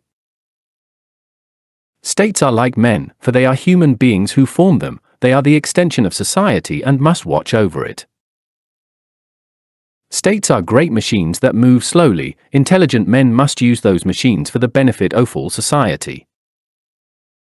1,000 years are barely sufficient to form a state, but 1 hour can be enough to reduce it to dust when hunger and misery exist. The origin of the state and its reason for being lies in the fact that it works in favor of privileged minorities and against the poor. Not all classes of government are adequate for all climates. We need to create governments for all climates. To govern means to rectify, and current governments must rectify because they have many errors. The state is a historically temporary mechanism, a transitory form of society, necessary as long as man does not know how to govern himself. When it is possible to speak of individual self-government, the state as such will cease to exist. The homeland of every man is the country where he should best live, but unfortunately it is not so because millions of workers succumb to misery and millions of elderly wander the streets working and begging for alms so as not to perish from hunger. Is that homeland? Love for the homeland is more potent than reason itself. The homeland is the home where every human being must enjoy social guarantees. The homeland that is not capable of retiring its elderly workers, the homeland that is not capable of pensioning its workers and that sacks the pocket of these to defray expenses of retirements, pensions, etc., is similar to the prostitute who robs her lovers, or the woman who robs her husband to get him drunk with his own money. The homeland that locks up its elderly in filthy asylums similar to pigsties for pigs is similar to the son who murders his father, or the rich mother who gives her children away to the orphanage to avoid the work of feeding, clothing, and educating them. Chapter 45. Revolutionary Ethics. The Latin American Christian Socialist Party has its own doctrine and revolutionary ethics. The ethics of the new era that we are initiating is 100% revolutionary. The meaning of the new era that we are starting is to know. We need to dissolve the I because it sabotages the revolutionary order, and we are revolutionaries. We love the revolution in progress. If we truly want to dissolve the I in a radical, total, and definitive way, we need with unpostponable urgency to understand each defect, not only in the merely intellectual region but also in the other subconscious terrains of the mind. However, in this work of high psychology, we have to go beyond the mind if we truly want to transform ourselves radically. The integral understanding of the mind is the first step. Afterward, we have to go further. The mind cannot fundamentally alter any concrete fact. The mind cannot reduce any defect to cosmic dust.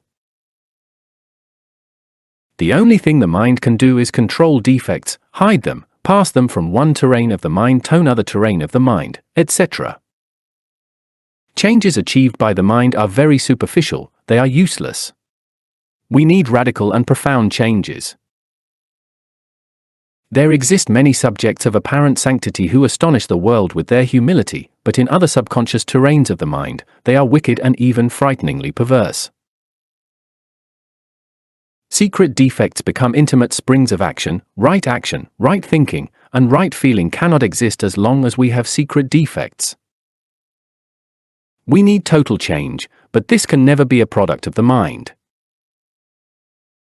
Only by experiencing that which does not belong to the mind, that which is not of time, that which hides in the most intimate depths of each personal defect, of each problem, of each moment, can we achieve a profound change.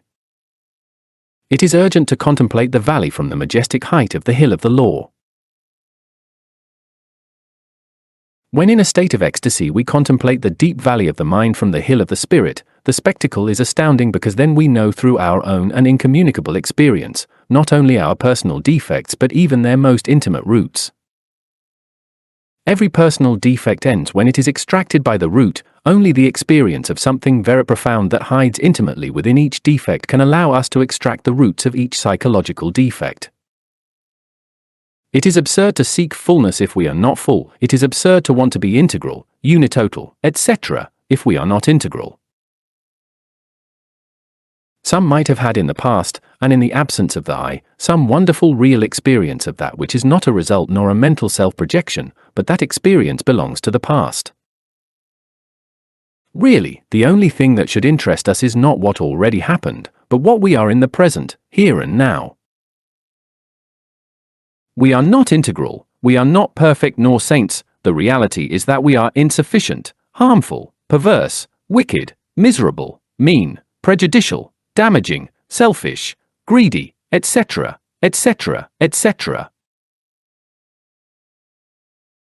We want to be more than that. We want to be gods, Mahatmas, masters, etc., but we are only poor and miserable, ignorant, and stupid beings. The life of each one of us miserable mortals is that of a poor thinking animal condemned to the pain of living. In each of us, there exists a double aspect, personality and essence.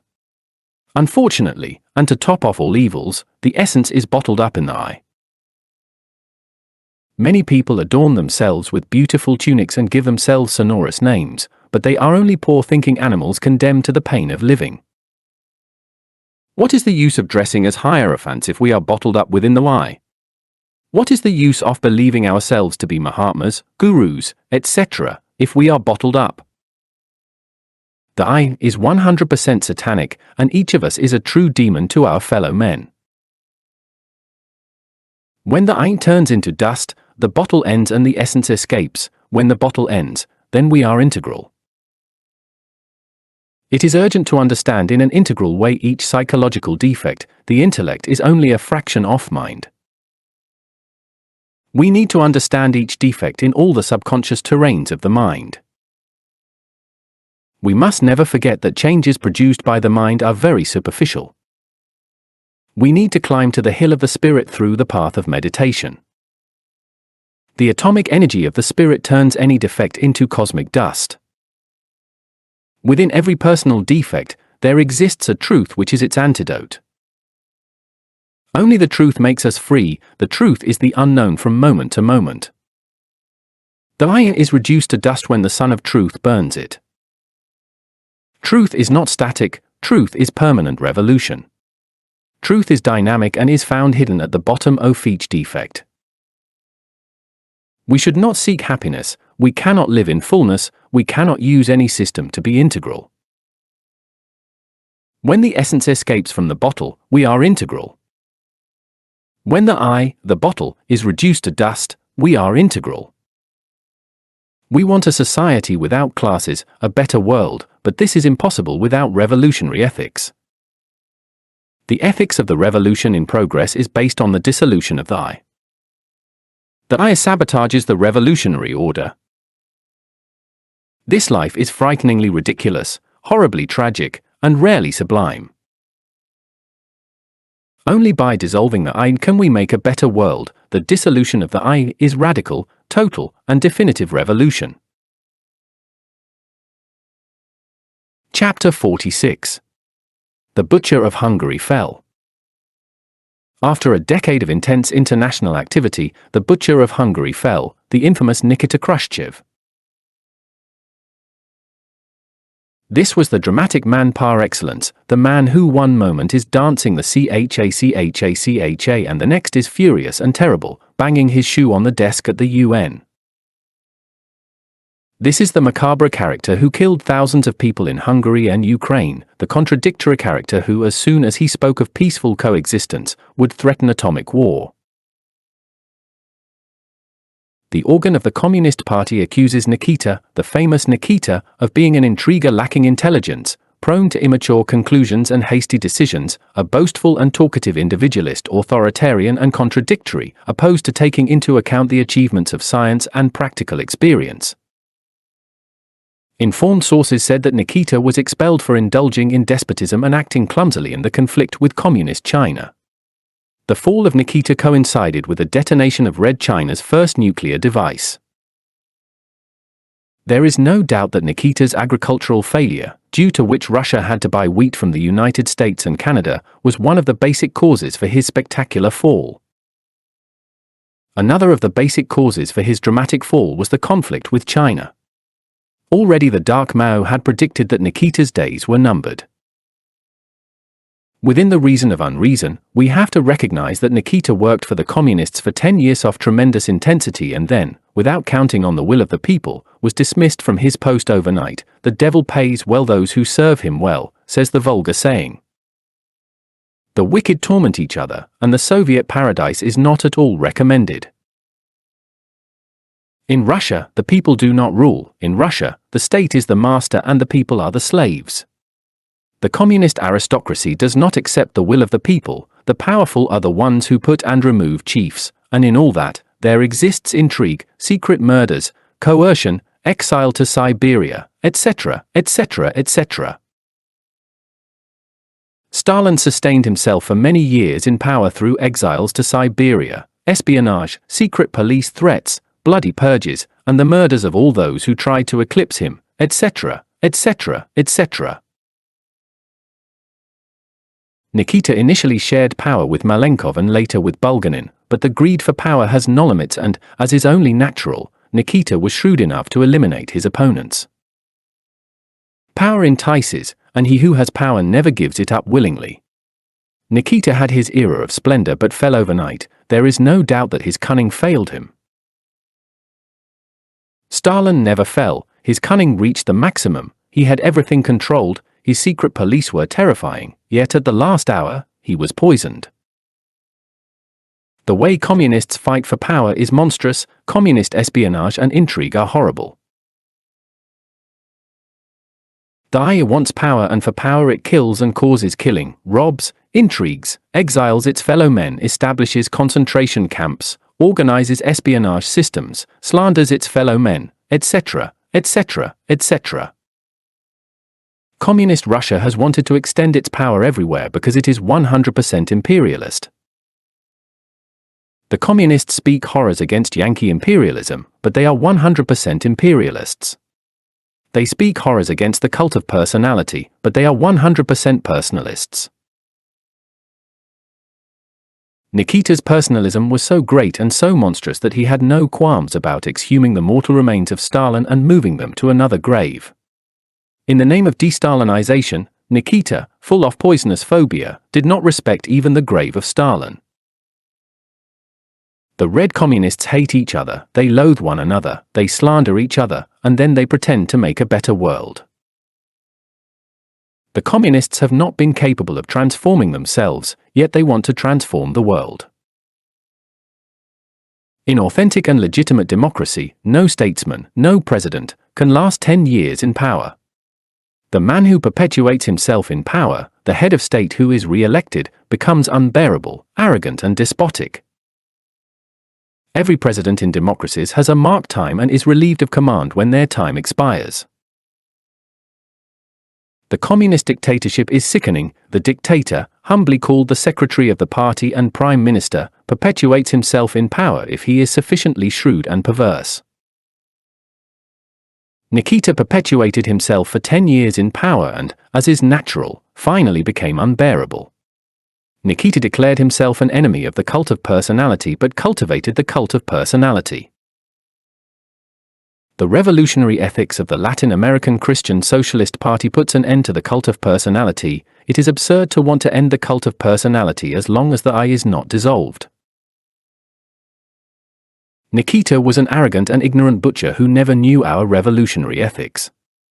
The monster who murdered thousands of peasants in Ukraine has fallen. The monster who bathed Hungary in blood has fallen. Chapter 47.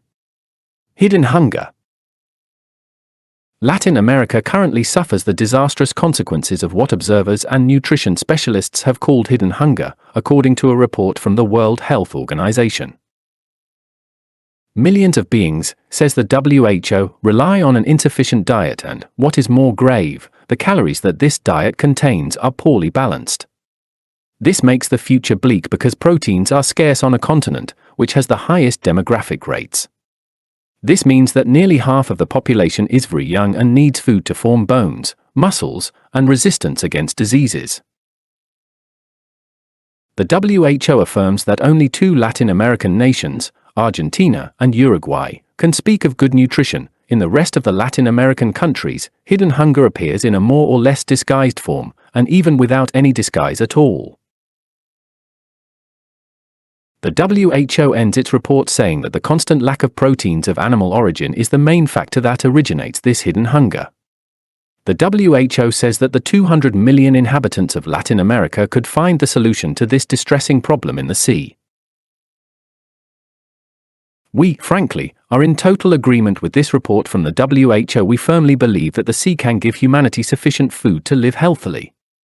Beef is destined to run out. On the other hand, fish is inexhaustible.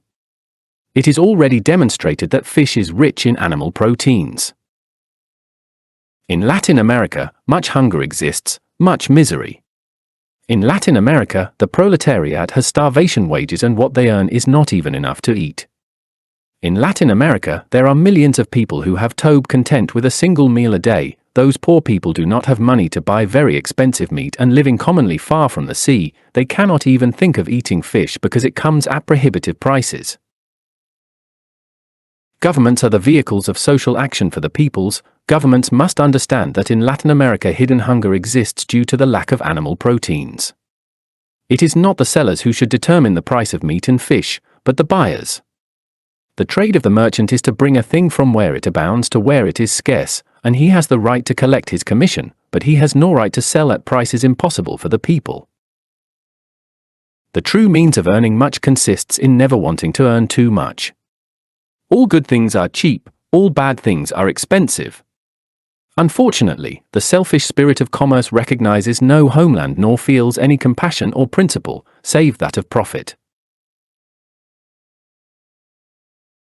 In thousands of years there have been no great changes within public morality, nor in philosophy, religion, or politics, but progress in selfish and pitiless business has been, unfortunately, the greatest miracle the world has witnessed. Avarice is the mother of cruelty, and merchants are, for the most part, very miserly. The love of economy is the root of many virtues, but the miser is an enemy of economy. After order and liberty, the science of administrative economy is one of the most essential things to a free government. Wisely administered economy is always a guarantee of relative peace. Governments must always control prices, but in an intelligent way to avoid mockery of that control. The Price Control Board must always have secret investigators with the purpose of controlling prices. Justice is justice, and although it moves sometimes very slowly, it never fails to catch the guilty. The merchant who makes the items of prime necessity more expensive becomes an enemy of the people. Making food expensive is a crime against the people. In Latin America, hidden hunger exists because fish and meat have been set at prohibitive prices. The general object that all laws pursue, or should pursue, is to improve the total life of the community. We must not forget that men display great ingenuity when it comes to attenuating their own crimes. Merchants offer many reasons for making meat, fish, and all items of prime necessity more expensive, but we must understand that the source of the crime is found in some defect of understanding, in some error of reasoning, or in some sudden impulse of selfish passions.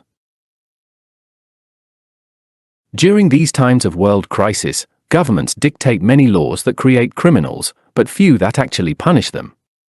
Punishment is a kind of medicine. Those who starve the people must be punished. Every price control board must have sufficient powers so that it can exercise its ministry. Chapter 48. The wage. Just as the ox or the draft horse after hard work receives a certain amount of food to repair its strength, in a similar way, the poor worker receives his wage. The humble draft beast enjoys the grass, the cane, and other foods, and the poor worker enjoys his wage. Men and beasts must work and repair their strength by means of food with the sole sad and wretched purpose of enriching the capitalists. Sometimes wages go up but food items also rise simultaneously, then it is of no use for wages to go up. Sometimes wages go down and the prices of food items go up, then there is hunger and misery. The law of value cannot resolve the complicated and difficult question of wages in a just way. Every commodity has a double value: first, exchange value; second, use value. Speaking in purely economic language, it is not absurd to consider labor power as a special type of merchandise that is clearly distinguished from all other merchandise. The use value of labor power is different from the use value of any other merchandise. The exchange values produced by labor power turn out to be superior to this commodity called labor power. With about 3 or 4 hours of work, the worker pays off his wage, but the capitalist is not content with 3 or 4 hours of work. The capitalist wants money and more money, and therefore demands shifts of 8, 10, 12, and even more hours of work, with the unspeakable purpose of producing more and more exchange values, that is to say, more and more merchandise, more and more profits to enrich his wealth.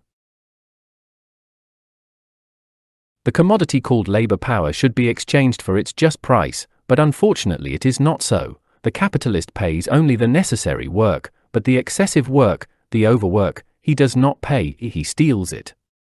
To pay little and work much, That is the motto of the capitalists. The capitalist steals the commodity called labor power in plain sight and with the criminal approval of the labor authorities. If on one plate of the scale of justice we put the wage and on the other plate of the scale we put the commodity called labor power, it is clear that the latter will totally tilt the scale of justice in its favor. In many countries the 8-hour workday has been established, but since the wage is low, the worker ends up losing. No starvation wage deserves 8 hours of work, nor can even good wages justify 8-hour workdays because the exchange values are immensely richer than the wage received. We must not forget that exchange values are the commodities produced by the labor power of the workers. The capitalist does not care a bit about the scale of justice. The capitalist has no more law than that of ferocious beasts, swallow or be swallowed, and that is all. The only thing that interests the capitalist in life is, first, money, second, money, third, more money. The capitalist lives in his law and dies in his law. The capitalist has no mercy for anyone. The capitalist is cruel and ruthless. In many countries the work day is 8 hours, but the capitalists laugh at this law when they can. In many countries and outside the law, capitalists establish on their own account and risk work days of 10 and 12 hours. They become legislators in their own way and for their own convenience. As the common saying goes, hunger has the face of a heretic. Workers with hunger have to accept the unjust demands of capitalism and without the right to complain because the job is lost. We know unhappy workers who work 14 and 16 continuous hours to earn miserable starvation wages. This conflict between capital and labor is resolved by raising the wage of the workers to double what they are currently earning and decreasing the 8-hour work day by half. The 4-hour work day, well paid, will allow for an increase in the number of workers.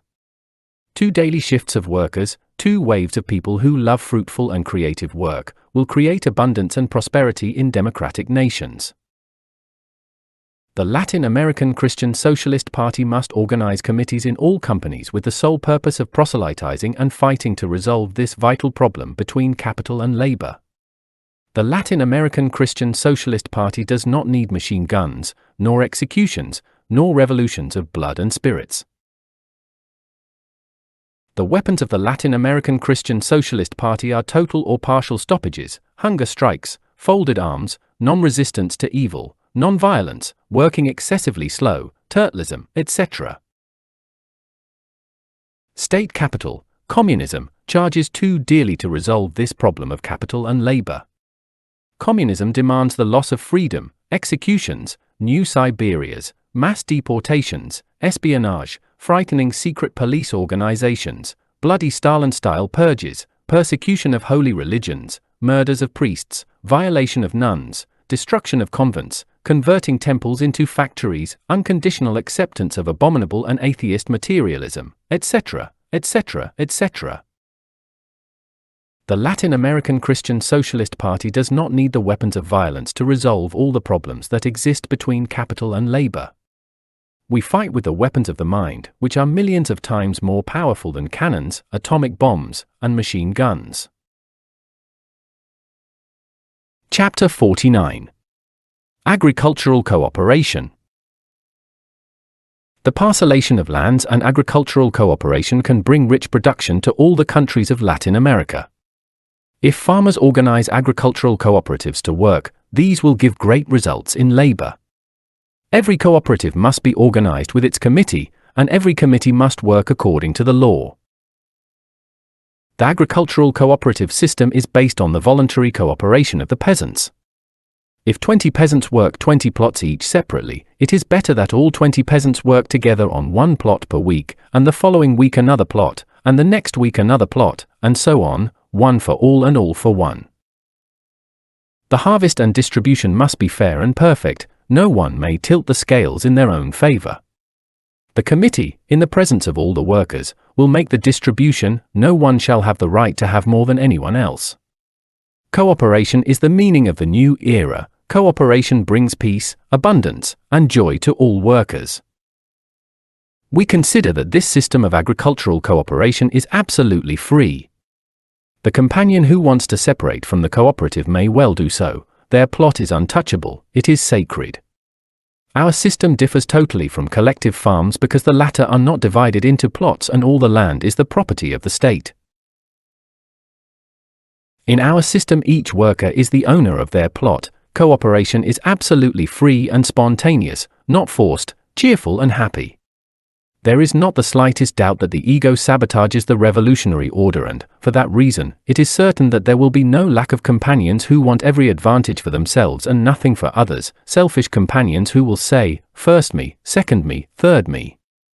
There will be companions who will wish for everyone to work for them, for everyone to do them a good turn, but they will not want to work for their companions. That class of selfish companions must be considered as useless sick people and separated from the group and totally isolated. In Mexico we have the Banco Ejidal. All the peasant workers sell their harvests to the Banco Ejidal. Apparently the Banco Ejidal is very good, but its results are negative. The peasant who is going to sow wheat or beans can ask for a loan from the Banco Ejidal and the bank grants it by buying the harvest in advance. However, if the harvest fails due to the calamities of nature, the peasant cannot pay and the bank can lend them a bit more to sow again, but their harvest will then be entirely for the bank, plus interest, and they will nonetheless still be in debt. The owners of plots, ejidos, are practically sold to the Banco Ejidal. Many peasants prefer to abandon the land and go on a trip to the United States to work as laborers. The only good thing about the Banco Ejidal is that it has managed to stabilize the prices of food, that is all. We consider that the hoarders of food are the true octopuses that suck the blood of the people. There are two types of hoarders. First, official hoarders. Second, private hoarders.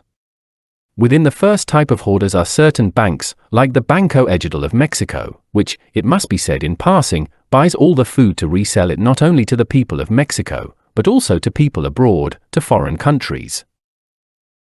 Within the second type of hoarders are many astute subjects and corporations that later resell at exorbitant prices to make magnificent profits. There are already countries where peasants do not have the right to freely sell their harvests because this is supposedly contraband. There are places where the peasant has to wait for corporations or a certain agricultural bank, etc., to come buy from them, because if he takes out the product of his work, the harvest is taken from him, supposedly for being contraband. We know a certain country where farmers do not have the right to sell their coffee to anyone, supposedly because that is contraband, and they only have the right to sell it to a certain official entity. Said entity buys from them at whatever price it feels like. The world is filling up with laws and more laws that instead of benefiting, harm the human race. The new type of banditry is totally official. Now the bandits do not hide to sin, now they are authorized by governments and are official. The Christian Socialist Party must organize peasant committees and work to solve all their problems, thus the party grows. Let us organize the peasants, let us organize with true love and a sense of humanity. The lawyers of the party must fight for the peasants, solve their problems, and give each one their credential or card, or identification document of the party. Thus, by truly working, we can make a gigantic and powerful party for the good of humanity. The Latin American Christian Socialist Party will be able to stop, with full success, the overwhelming and brutalizing avalanche of Marxism-Leninism. Abominable communism is a flower of the dung heap that is only born where there is hunger, ignorance, tyranny, and a lack of humanitarian principles. The Latin American Socialist Party can become great and strong to save Latin America and the world from abominable and monstrous communism. We want the rights of the workers to be respected, for the peasant to have full and absolute freedom, to be able to sell their harvests freely to whomever they want and wherever they want, but certainly at fair prices for the good of all society. Chapter 50. Ambition. The mother's boy studies hard out of ambition. He desires a toy and mother has promised it to him if he passes the year with good grades. The lazy and idle employee's only ambition is to not have a boss to order him around and to live quietly in his house. A child who studies and a lazy, idle employee seem not to be ambitious, but each is so in their own way. There exist hermits who scourge themselves and perform frightening penances and fast because they ambition eternal bliss. There are penitents in all holy religions who flagellate and torture themselves to achieve a miracle. Sometimes those penitents are very healthy and devout people, but they ambition a miracle and perform penance moved by the incentive of ambition. There are saints whose only ambition in life is not to be ambitious. There are people who loathe money but ambition eternal happiness. The pseudo-esotericist does not eat meat, does not smoke, does not drink, does not fall in love, etc., because he ambitions to be a master even when he does not say it. On the banks of the Ganges in the sacred India of the Vedas live many anchorites who loathe money but ambition final liberation. In the city of skyscrapers, in ultra-modern New York, everyone is ambitious and wants dollars and more dollars, but from time to time some mystic, quite bored by that system of mechanical and artificial life, leaves the city for anywhere, ready to leave ambition behind because he ambitions to be different, distinct from other beings of his species. The mind fortifies itself with positive or negative procedures. If we commit errors and we know that we commit them and continue committing them, it is clear that the mind is fortified in a positive way. If we suppress the defects we know we have, they continue in the other terrains of the mind and the I is then fortified negatively. Many commercial houses put advertisements in the newspapers requesting ambitious young people for sales agents. Many young people present themselves even when not all are given the promised job. There are people dedicated to spiritual studies who, from one night to the next, suppress ambition violently. That type of suppression, that kind of repression of ambition, is clearly another form of ambition that fortifies the I through negative procedures. There exist certain schools that teach positive systems to fortify the I. We knew of the case of one oft-hose schools that teaches its students special phrases that had to be pronounced daily. Those poor students pronounced phrases such as the following: I am rich, I have a lot of money, I am powerful, I am strong, etc. And the poor women, even if they were already old, sick, and ugly, exclaimed full of fanaticism, I am beautiful, I am healthy, I am rich. The I is not always perverse. Sometimes it presumes to be a saint and performs works of charity, and bequeaths its inheritance before dying to a charity hospital, or to its sect or religion or school to which it belonged, with the ambition of winning heaven or having a statue erected for it. Many ambition to evolve rapidly to free themselves from the miseries of this world. Many ambition not to be angry, not to covet, to be chaste, humble, diligent, temperate, frugal in eating, measured, virtuous, etc., to reach holiness. The I loves to dress as a saint and to be venerated and to be placed on altars. Ambition is very paradoxical. If we repress it, it becomes stronger, and if we do not repress it, it becomes stronger. Anything that we do to end ambition is also ambition. Ambition is a very deep well, and if we want to end it, we have to play the role of divers and submerge ourselves in the waters of the well. The well of ambition has at its bottom many nuances and caverns and furious animals, and figures of saints and faces of demons. The diver of understanding must explore all those depths very well. When we truly understand deeply and in a clear and specific way that we are ambitious and that any effort we make to end ambition is also ambition, then we understand very profoundly the meaning of ambition and we resign ourselves. There are resignations and resignations, but this type of resignation born of profound understanding brings a radical change to the mind, because it extinguishes forever the fatuous fire of ambition. Chapter 51. Profits. When the profit produced by the workforce of the workers is totally taken by the capitalists in an absolute form, then theft exists.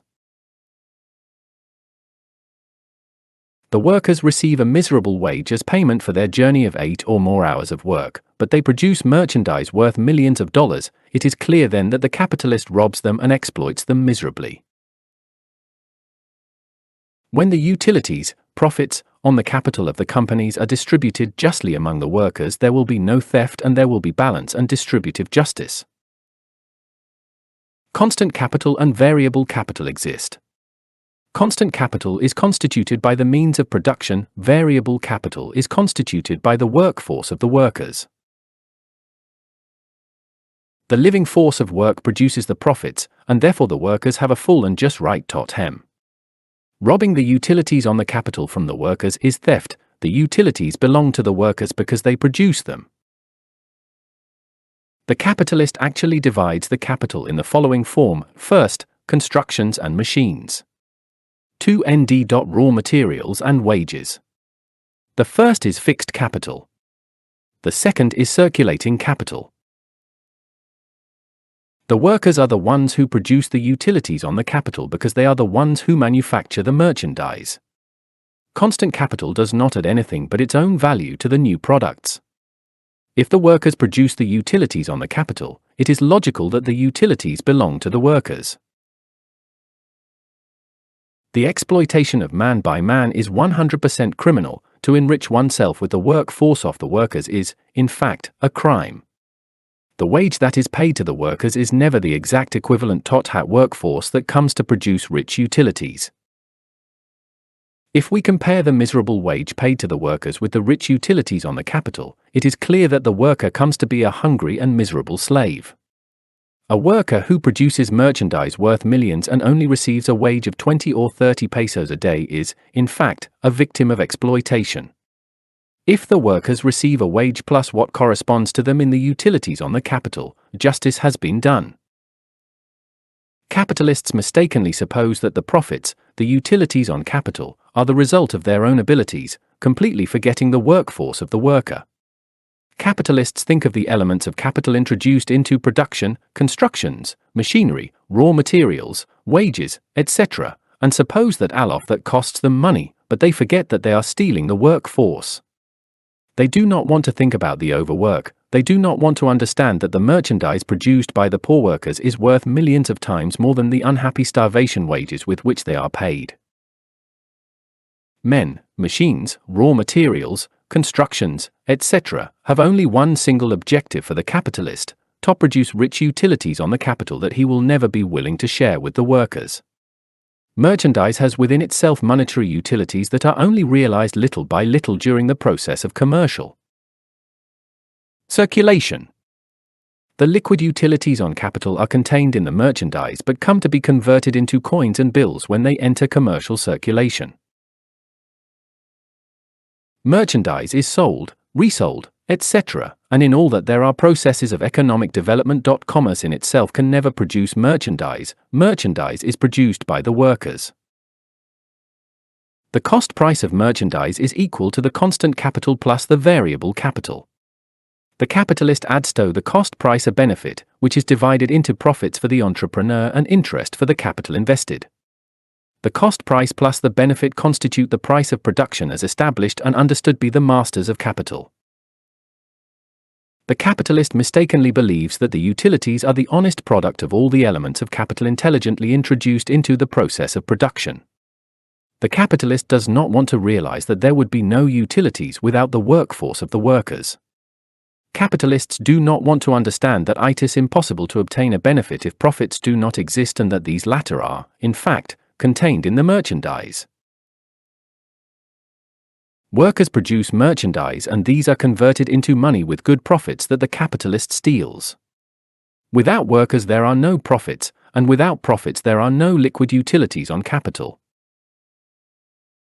The proletariat must organize for the struggle against capitalism only on the basis of total stoppages, sit-down strikes, go-slows, tortugismo, etc. Is it possible to achieve social justice?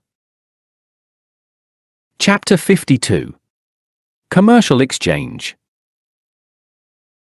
It is urgent to create a law that controls the commercial, industrial, and barter business exchange in all its manifestations. Laws exist that regulate the statute of the person and of society, laws on migration, laws on vehicle circulation, etc., but there are no laws that freeze commercial exchange. It is urgent to establish the statute of value in the exchange of things, values, and merchandise that are also of public order and of basic importance for the peoples because they are of an economic social character. The speculator who lends money with an abusive interest has a criminal penalty. The one who steals what belongs to others goes to jail. The one who kills another goes to jail. But the astute merchant who, filled with greed, earns 500 or 1,000% on any merchandise or goods they exploit, is an honorable person who is outside of any criminal penalty. The world is full of elegant thieves who never go to jail. Horrible exploiters qualified as honorable, respectable lordly bandits of the trusts, dumping, monopolies, etc., etc., etc., who very calmly and at their ease ruin all kinds of honest businesses. There are many exploiting potentates and bandits dedicated to illicit commerce with the exploitation of large capitals, both in the national and international order, who not only lead individuals and private companies to bankruptcy, but also free and sovereign nations. Control systems have been established to regulate the prices of food, but laws have not been established to control the prices of socks, stockings, fabrics, suits, footwear, dresses, coats or overcoats, shirts, ties, hats, etc., etc., etc. Many times we see in store windows suits that are worth 400 and even 500 pesos. A month later that amount is crossed out and the suit is worth 200 pesos. This means that the merchant earned more than 100% at beginning and in all sales obtained good profits, because no merchant is so foolish as to sell at a loss. For these merchants there is no penalty and the state extends them a license of honorability even when they have exploited the people without any mercy, taking excessive profits similar to larceny. It is these honorable gentlemen of larceny with their famous plus profits who have the proletariat dressed in rags. No humble proletariat of pick and shovel can buy expensive suits, no humble proletariat can use fine footwear. It has already become an old custom in Latin America for the proletariat to go about dressed in beggars' clothes and barefoot or shod with regional footwear made with maguey fibers, or coarse sandals baptized with names typical of the country. The serious part of all this is that even the proletariat has become accustomed to dressing like a beggar and going barefoot. The political leaders of the proletariat want to live according to the dispositions of the honorable bandits of commerce and industry. It is stupid to underestimate the proletariat. It is stupid to accept the dogma of bad dress and of living in huts as a basic condition for having the honor of belonging to the ranks of the proletariat. The proletariat must dress with elegance and live in comfortable residencies. The proletariat must go to school and to the university. The proletariat must fight against misery, illiteracy, and diseases. The proletariat must have a car to go to work.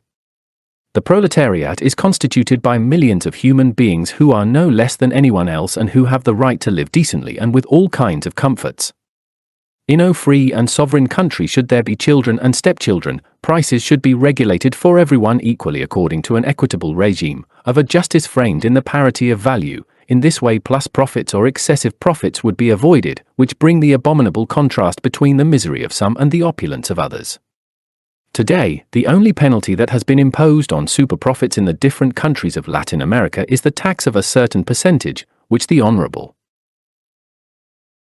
thieves calmly pay with a smile on their lips. Governments do not want to realize that all those excessive profits have been obtained by selling merchandise very expensively and exploiting monopolies, trusts, dumping, etc., etc., etc. The Latin American Christian Socialist Party does not accept rich or poor.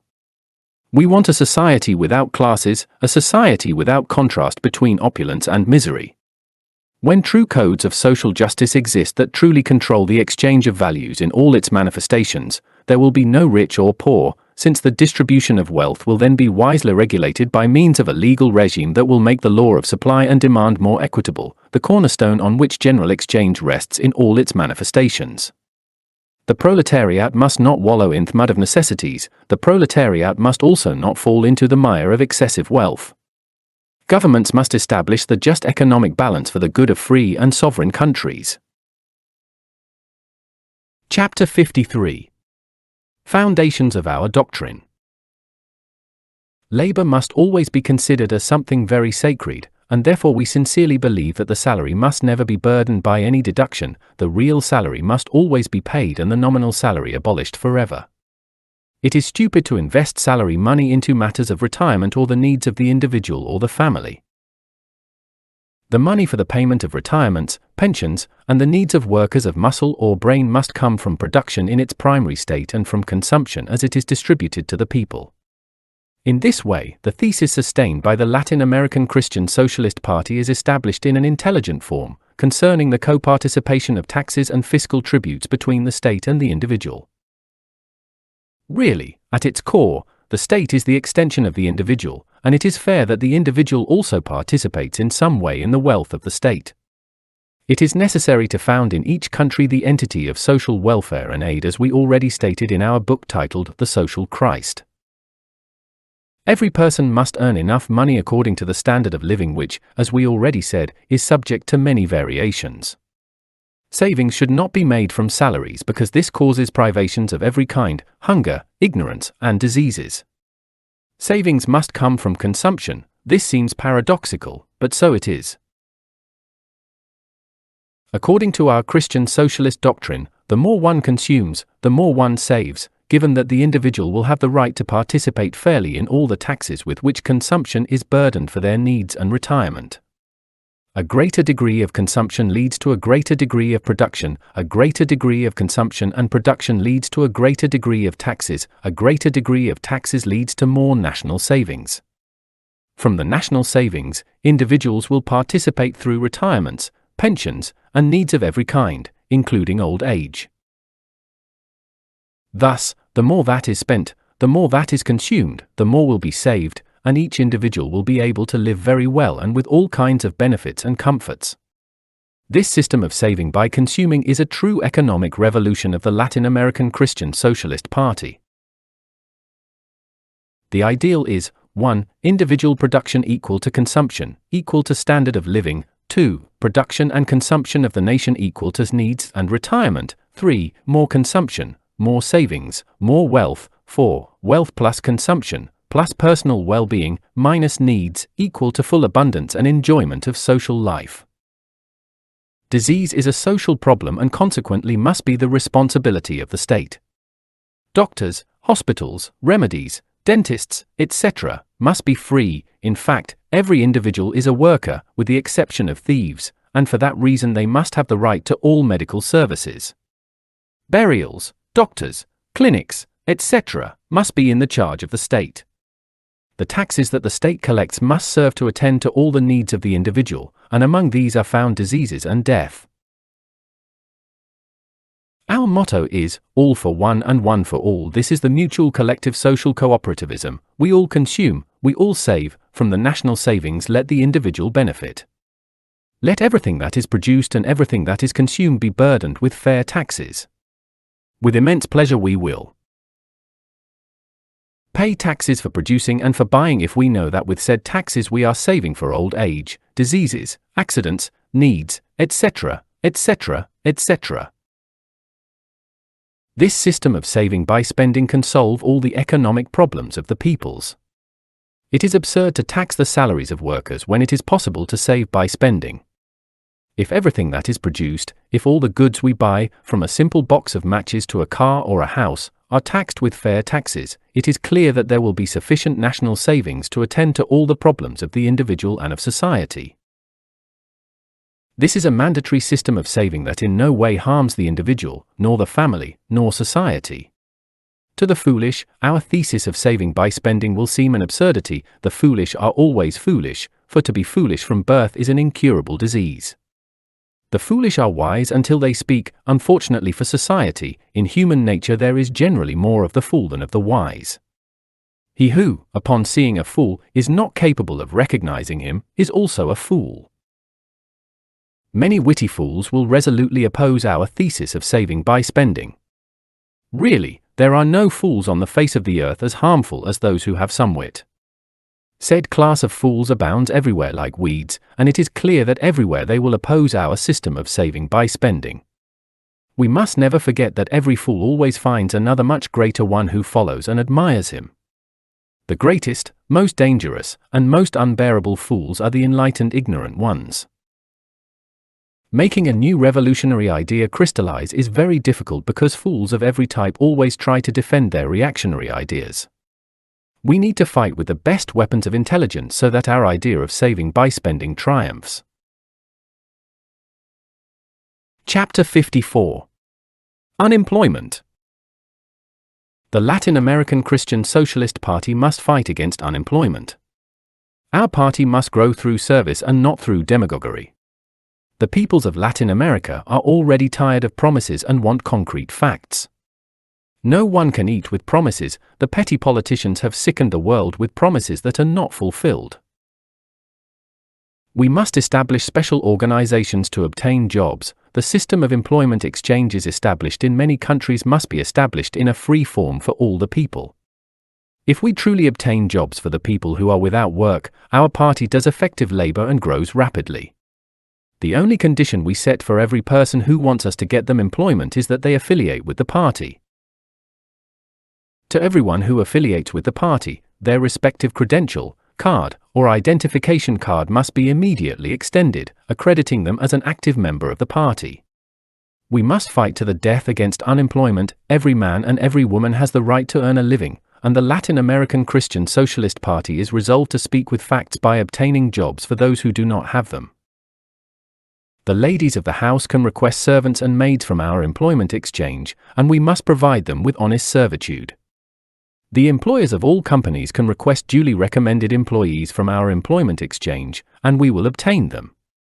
Our labor must be immense in this sense. We can and must be in a position to obtain all kinds of employment for all kinds of work, from the humble servant or maid or laundress, to managers, public and private accountants, etc., etc., etc. The organization of employment exchanges in a gigantic form is an urgent necessity of the party, thus we will bring many people to the party. We need to do the work of proselytism by working for humanity. We must do the work of proselytism by obtaining work for those who do not have it. The employment exchanges of the party must be established in every city, town, and village of Latin America. It is necessary to inform the people about our employment exchanges, and for that it becomes necessary to do gigantic propaganda. We must use all modern propaganda systems, radio, press, flyers, etc., etc., etc. Our companions of the Latin American Christian Socialist Party must never forget that the poor peoples have always been deceived by petty politicians with false promises, and that the peoples are already disillusioned with promises. We must speak with facts and the peoples will believe in us. We must keep our pledged word. How can one tell a man that he has a homeland and that he must fight for it, when he does not even have a miserable job to support himself or to support his parents or his wife and his children? One will never have a peaceful world until the horrible cancer of unemployment is extirpated. The timid and interested petty politicians worry more about the security of their public posts than about giving work to the citizens who do not have it.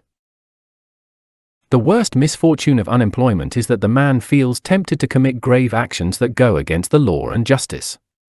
Everything that misery touches becomes horrible. The worst of poverty is not knowing how to bear it. Poverty and lack of work often deprive man of virtue and courage. There cannot be a flourishing and happy society when the greater part of its members are without work. Poverty makes some humble, but the majority perverse. In a society that prides itself on being civilized, there is nothing as shameful as rags, nor a crime more grave than that of not giving work to the citizens who urgently need it. Our party must fight against unemployment because this is truly the shame of society. Chapter 55. Cost and Quality of Life. It is absurd from every point of view to appreciate the cost of living by taking currency as the common denominator.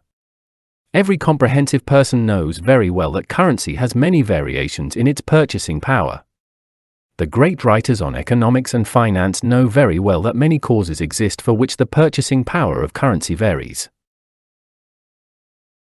There are many internal and external factors generally based on the exchange of values and supply and demand, which determine the different changes in the purchasing power of currency. Currency cannot serve as the base unit of values due to its constant fluctuations in relation to other values. It is absurd to place movable foundations as the base of a building, just as it is stupid to set the variable purchasing power of currency as a constant unit of value.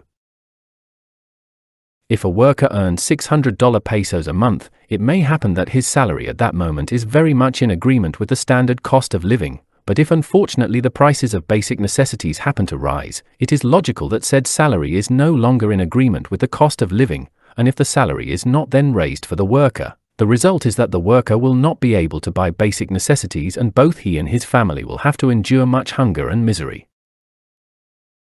With this we have demonstrated in a concrete form that currency is not like the meter, liter, or kilo, which without variations of any kind always give stable and fixed measurements. Really, currency is a commodity that must be regulated according to all other commodities of consumption and service. It is necessary to raise the worker's salary when basic necessities rise in price, when all commodities of consumption and service rise in price, and when the worker's salary is below the standard cost of living.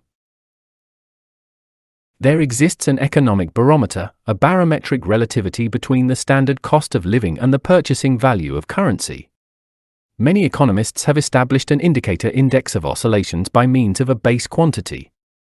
As an illustrative example of this indicator index and this base quantity of the economic barometer, we will cite something stated by the Bulletin of the Central Bank of Chile. Let us see. In the Republic of Chile, the phenomenon has presented itself with singular force. At the end of 1937, there were 606 million in circulation. 2 years later, 815 were recorded, and in December 1941, just over 12.21 million pesos. The same chart records, for June of the next year, past, and the same month of the current year, respectively, 1805 and 2048 million. How do these figures relate to the cost of living? The same publication brings a numerical series referring to the city of Santiago. The index quantity, value 100, has been taken from the values corresponding to the year 1928, food, for example, whose prices indicated a value of 210 on the scale in 1939, in 1942 marked the level of 366, and in June of this year reached 442. Clothing indicates 200 for 1939 and 523 for June 1944.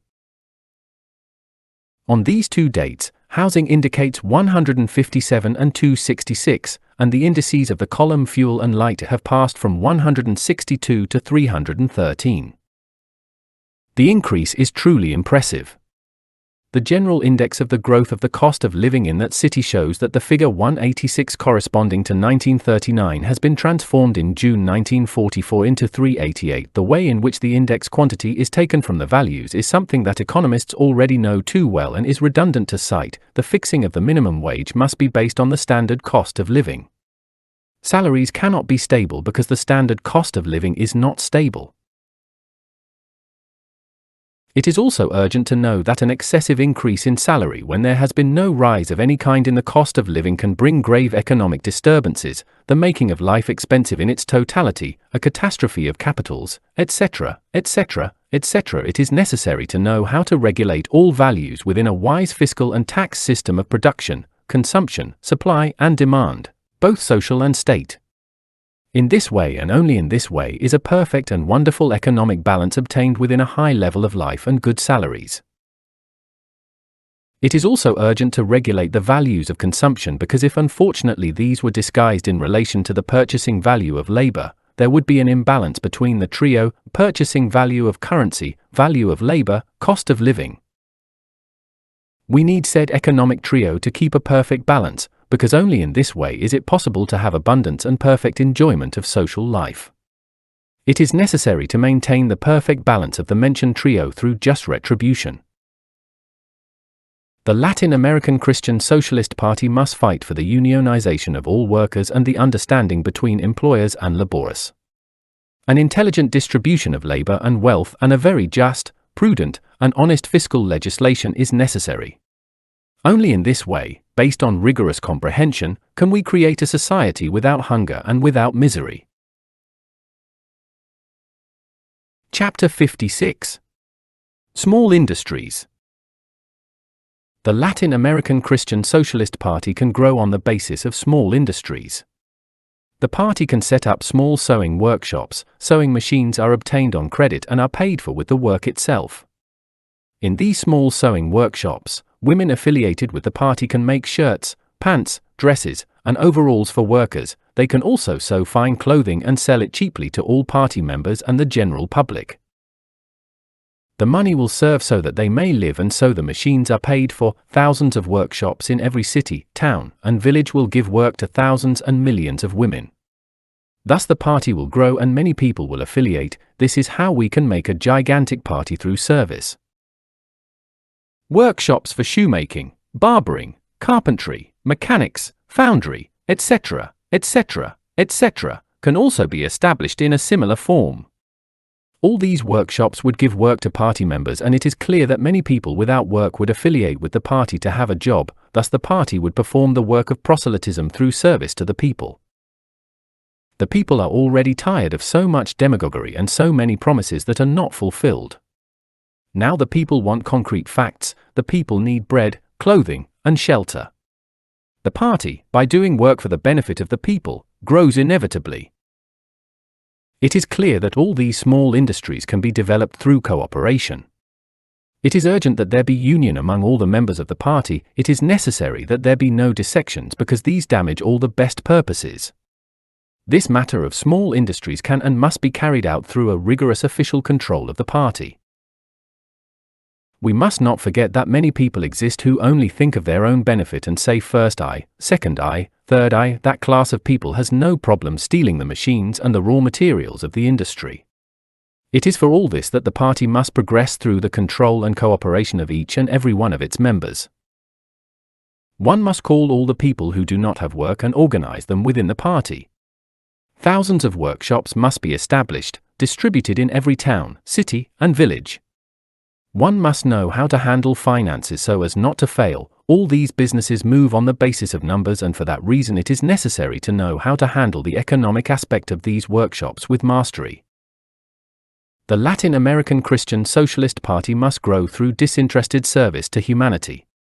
We must not wait to have money to establish thousands of workshops. We must begin with one small workshop right now, then we will continue with another, and after that another. Thus, little by little, we must establish a whole network of workshops in each country for the people who do not have work. If we want the party to grow, it is necessary to demand that all those people who want work affiliate with the Latin American Christian Socialist Party. Great patience and true love for humanity are required to do this great work. A multitude of small industries exist that can be used to give work to the party workers. It is urgent to do much propaganda in this sense so that thousands and millions of people come to request their admission into the ranks of the party. Chapter 57. The Religious Question. All religions are precious pearls strung on the golden thread of divinity. Religions preserve eternal values. False religions do not exist. All religions are necessary. All religions fulfill their mission in life. It is absurd to say that the religion of one's neighbor is useless and that only mine is true. If the neighbor's religion is useless, then mine is also useless, because the values are always the same. It is stupid to say that the religion of the indigenous tribes of America is idolatry. They also have the right to say that our religion is idolatry, and if we laugh at them, they can also laugh at us. If we say they worshipped idols, they can also say that we worship idols. We cannot discredit the religion of others without discrediting our own as well, because the principles are always the same. All religions have the same principles. Every religion under the sun is born, grows, develops, multiplies into many sects, and dies. It has always been so, and it will always be so. Religious principles never die. Religious forms may die, but religious principles, that is, the eternal values, never die. They continue. They clothe themselves in new forms. Religion is inherent to life as moisture is inherent to water. There are deeply religious men who do not belong to any religious form. People without religion are by nature conservative and reactionary. Only the religious man is truly revolutionary. There is no motive that justifies religious wars. It is absurd to qualify others as infidels, heretics, and pagans for the simple fact of not belonging to our religion. The sorcerer who, in the heart of the African jungles, exercises his priesthood before the tribe of cannibals, and the aristocratic Christian archbishop who officiates in the Metropolitan Cathedral of London, Paris, or Rome, rely on the same principles, only the religious forms vary. Jesus, the divine Rabbi of Galilee, taught all human beings the way of truth and life. The truth became flesh in Jesus and will become flesh in every perfect man. If we study religions, if we make a comparative study of religions, in all of them we will find the cult of the Christ. The only things that vary are the names given to the Christ. The divine Rabbi of Galilee has the same attributes as Zeus, Jupiter, Apollo, Krishna, Quetzalcoatl, Lao Tse, Fuji the Chinese Christ, Buddha, etc. One remains astonished when making a comparative study of religions. All these sacred religious personages who personify the Christ are born on the 24th of December at 12 o'clock at night. All these sacred personages are children of immaculate conceptions, all of them are born by the work and grace of the Holy Spirit, all of them are born of immaculate virgins before the birth, during the birth, and after the birth. The poor and unknown Hebrew woman Mary, mother of the adorable Savior Jesus the Christ, received the same attributes and cosmic powers as the goddess Isis, Juno, Demeter, Ceres, Vesta, Maia, Rhea, Cybele, Adunia, Insoberta, Tenantzin, etc. All these feminine deities always represent the Divine Mother, the eternal cosmic feminine. The Christ is always the Son of the Divine Mother, and to her all holy religions pay homage. Mary is fecundated by the Holy Spirit. Tradition tells that the latter, in the form of a dove, made the immaculate womb of Mary fertile. The dove is always a phallic symbol. Let us remember Peristera, a nymph of the retinue of Venus transformed into a dove by love. Among the Chinese, the Christ is Fuji. The Chinese Christ is born miraculously by the work and grace of the Holy Spirit. A virgin named Hoase, walking along the river bank, placed her foot on the footprint of the great man. Immediately she was moved, seeing herself surrounded by a marvelous glow, and her womb conceived. After 12 years, on the 4th day of the 10th moon, at midnight, Fuji was born, named so in memory of the river on whose bank he was conceived. In ancient Mexico, Christ is Quetzalcoatl, who was the Messiah and the transformer of the Toltecs. One day, while Chimalman was alone with her 2 sisters, an envoy from heaven appeared to her. The sisters, upon seeing him, died of fright, and she heard from the mouth of the angel that she would conceive a son, and she conceived instantly without the work of a man, Quetzalcoatl, the Mexican Christ, who was the Messiah of the Toltecs. Among the Japanese, Christ is Amida, who intercedes before the supreme goddess Tensik Daitine, praying for all sinners. Amida, the Japanese Christ of the Shinto religion, is the one who has the powers to open the doors of Gokurat, paradise. The Germanic Eddas cite Christus, the god of their theogony similar to Jesus, also born on the 24th of December at midnight, the same as Odin, Wotan, and Belenus. When one studies the Gospel of Krishna, the Hindu Christ, one remains astonished to discover the same gospel as Jesus, and yet Krishna was born many centuries before Jesus. Devaki, the Hindu virgin, conceived Krishna by the work and grace of the Holy Spirit. The godchild Krishna was transported to the stable of Nandan, and the gods and angels came to worship him. The life, passion, and death of Krishna is similar to that of Jesus. It is worthwhile to study all religions. The comparative study of religions leads one to understand that all religions preserve the eternal values, that no religion is false, and that all are true. All religions speak of the soul, of heaven, of hell, etc. The principles are always the same. Among the Romans, hell was Avernus; among the Greeks, hell was Tartarus; among the Hindustanis, Avicii, etc. Among the Romans, Olympus was heaven. Among the Greeks, Olympus is also heaven. Each religion has its heaven. When the religion of the Romans ended, when it degenerated, the priests turned into fortune-tellers, puppeteers, etc., but the eternal principles did not die. They clothed themselves with the new religious form of Christianity. The pagan priests called augur, druid, flamen, hierophant, Dionysius, and sacrificer were rebaptized in Christianity with the sacred titles of clerics, pastors, prelates, pope, anointed, abbot, theologian, etc. The sibyls, vestals, druidesses, female popes, deaconesses, maenads, pythonesses, etc. in Christianity were called novices, abbesses, canonesses, prelates, superiors, reverends, sisters, or nuns. The gods, demigods, titans, goddesses, sylphs, cyclopes, and messengers of the gods of the ancient religions were now rebaptized with the names of angels, archangels, seraphim, powers, virtues, thrones, etc.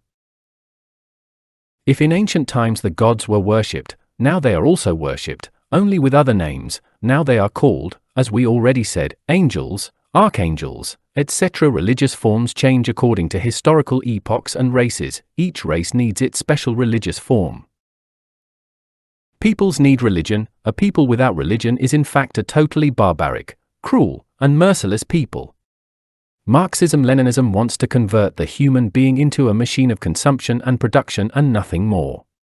Marxism-Leninism wants to enslave the human being, subjecting him to material work and nothing more than material work, without the right to profess any religion. The Latin American Christian Socialist Party defends all religions because all are necessary for humanity. Universal fraternity must exist among all religions because all rely on the same principles. One cannot discredit the religion of the neighbor without discrediting our own as well, because the principles of the neighbor's religion are also the principles of our religion. In these moments of world crisis, it is necessary that there be fraternity among all religions because we have to face the common enemy, the terrible red devil, the abominable materialistic communism. It is urgent that all religions understand the critical moment in which we live. It is necessary for all religions to associate to face the red devil. We are sure that all religions united will form a wall of steel against which the barbaric hordes of Marxism-Leninism will crash uselessly. Union makes strength. Religions gain nothing by making war on each other. It is better to realize the union of all the faithful of all religions to face the brutalizing march of Marxism-Leninism. Chapter 58. Monetary inflation. Monetary inflation is one of the most serious and dangerous calamities that affect the people and the state because it impacts the entire mechanism of the internal and external social economy, in the exchange rates, by excessively valuing all imported goods, preventing their entry into the market, which lowers the standard of living. There are truly several causes that can provoke inflation, the main ones being a. Excessive emissions of circulating currency in evident disproportion with the other values of merchandise, securities, basic necessities, etc., etc., etc. b. The decrease of all values provoked by various internal and external causes, leaving the currency impoverished in its purchasing power, even if it is very well backed by the gold standard. The financiers or economists often confuse the original cause of monetary inflation, and by wanting to correct the critical situation of a country impoverished by inflation, they act mistakenly, postponing for an indefinite time the poverty and misery that affect the people. When life becomes very expensive because money has lost its purchasing power, the people fall into the arms of misery and suffer unspeakably until patience is exhausted. It is necessary to know that human patience has a limit and that beyond this, the people do absurd things such as appealing to violence, to armed revolution, to communist dictatorship, etc. It is truly regrettable that the doctors of the body of the state, who are the so-called financiers and economists, sometimes act empirically when wanting to cure the disease of monetary inflation. The most difficult thing is knowing how to diagnose with precision the causes of inflation. When inflation is produced by an excess of circulating currency, one must provoke deflation, which is the antithesis of inflation, collecting the currency in a sufficient quantity to achieve the balance of all values. We cannot deny that this way of correcting inflation by means of deflation is very arduous, dangerous, and difficult, but it is also the most exact. The most serious part of this system, the most dangerous, is in the tremendous alternative suffered by many of the values at play, both in commerce and in high banking. Every monetary inflation accuses and signals a lack of intellectual capacity in the economists and financiers of the state. The gentlemen of economy and finance must avoid these evils of the social economy, diagnosing in advance the crisis that approaches, as good doctors do when they examine the human organism, thus avoiding the disease, or as astronomers do in the sidereal body, announcing the appearance of a comet, signaling the date of an eclipse, indicating atmospheric phenomena, cyclones, seismic movements, etc. The lack of professional suitability, the lack of intellectual capacity of the men of economy and finance, leads the peoples to monetary inflation, to misery, to hunger, and to communism. It is urgent to learn to recognize the symptoms that make a monetary inflation evident with the purpose of correcting the causes before the effects appear. The state of pre-crisis is known by a general disproportionate unleveling of values, that is, between these and the monetary unit. It is also certain that along with all this there is a marked precipitation in certain areas of the economic exchange, provoked by the current of the gravitation of values, in one aspect, capital seeking a greater Yield pours into businesses that offer possibilities of greater profits, causing with this a greater intensification of the crisis. It is also certain that in the state of pre-crisis, many capitals desperately seek the center of gravity they have lost, to attenuate, divert, or extirpate the catastrophic phenomena that provoke the economic evil whose causes cannot be glimpsed at first sight. It is astonishing, the state of sleeping consciousness of the capitalists who, desperate, seek with infinite longing the center of gravity they have lost. Truly all these powerful people have their consciousness well asleep. It is amusing to see them performing acrobatics, looking for other businesses that give them the opportunity to achieve better profits, etc. It is very funny to see these masters of capital fantasizing beautifully about the causes of failure, about the loss of capital, about economic commitments, etc., without being able to truly find the cause of all this. The gentlemen of capital do not want to realize that we are all related to everyone and that we all live off everyone. The gentlemen of gold and silver do not want to realize that what they have they owe to the workers. These states of crisis should serve so that the powerful understand the need to cooperate in the common good, but everything is useless, they only think of their beloved ego and say first I, second I, and third I. Truly the devil is quite stupid. The powerful gentlemen during the state of pre-crisis do follies of every kind and many times even commit suicide, but they are not capable of discovering what the cause of their economic tragedy is. They are too selfish, and as they only think of themselves and nothing but themselves, it is logical that they cannot discover what the cause of the evil that affects the nation is. The crisis already manifested in all its rigor is terrible. All prices of basic necessities rise exaggeratedly, and a loaf of bread that is worth 12 cents ends up being worth 60 cents, and the rent of a room goes through the clouds. If before we paid 100 pesos for the rent of the house, the landlord raises the price to 1,000 or 2,000 pesos, and if we do not pay, they throw us into the street. Monetary inflation is appalling, salaries are not enough to live on, clothes become very expensive, and everywhere hunger and pain then reign. The regrettable part of all this is that the doctors of the body of the state, that is, the economists and financiers, often turn out to be incapable of curing the sick body of the state. It is the duty of the experts in economy to extirpate at the root the phenomena that provoke the organic evil. It stands out as absurd that the gentlemen of the economy are not capable of curing the sick body of the state. Political economy has failed lamentably, and the Latin American countries must establish administrative economy. The Latin American Christian Socialist Party must always struggle to put within the governments true, suitable and honest economists who are capable of diagnosing with precision the causes that can originate an economic crisis. It results in stupidity to not know how to predict an economic crisis in time. It results as absurd that men who have dedicated themselves to economic studies are not capable of locating the factors provoking a crisis that has led the peoples to misery. It is also regrettable that there are economists who, discovering the causes of a crisis, do not dare to denounce them publicly.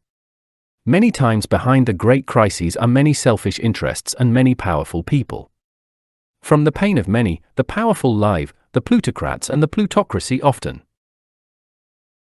intentionally provoke certain inflations to fill their coffers, and when deflation comes, they instead of failing continue more powerful and rich than in the past. With inflation, the price of basic necessities rises and the plutocracy enriches itself even more.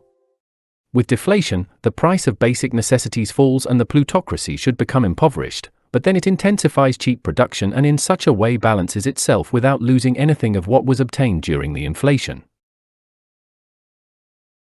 Behind the nominal governments are the large corporations, trusts, monopolies, etc. These are the true governments that unfortunately, and to the misfortune of the world, control the economy of the peoples.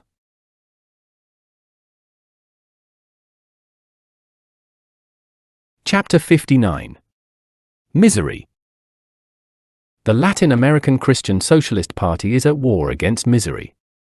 Many citizens suffer unspeakably while waiting for a job, and finally, when the longed-for employment or remunerated occupation arrives, new and serious needs arise that fill their lives with misery and bitterness. The most unpleasant surprises occur, naturally, in the first month, deductions and more deductions from the salary, whether for insurance, unions, retirements, etc., etc., etc. The reality is that the nominal salary is one thing and the real salary is another. In total, it is true and very true that the real salary received by the poor workers is not enough to cover all their needs, and yet they have to work and know how to fulfill their work. The poor worker works and works and works, and no matter how much he works, he does not earn enough to cover all his needs. That is the sad reality of the time in which we live. Workers, with rare exceptions, live in miserable dwellings fit for pigs but unfit for human beings. The most common thing in all this tragedy is that workers seek solutions by buying on credit, taking loans, pawning items, etc., but all results are useless and misery continues its crude campaign of horror against the unfortunate workers.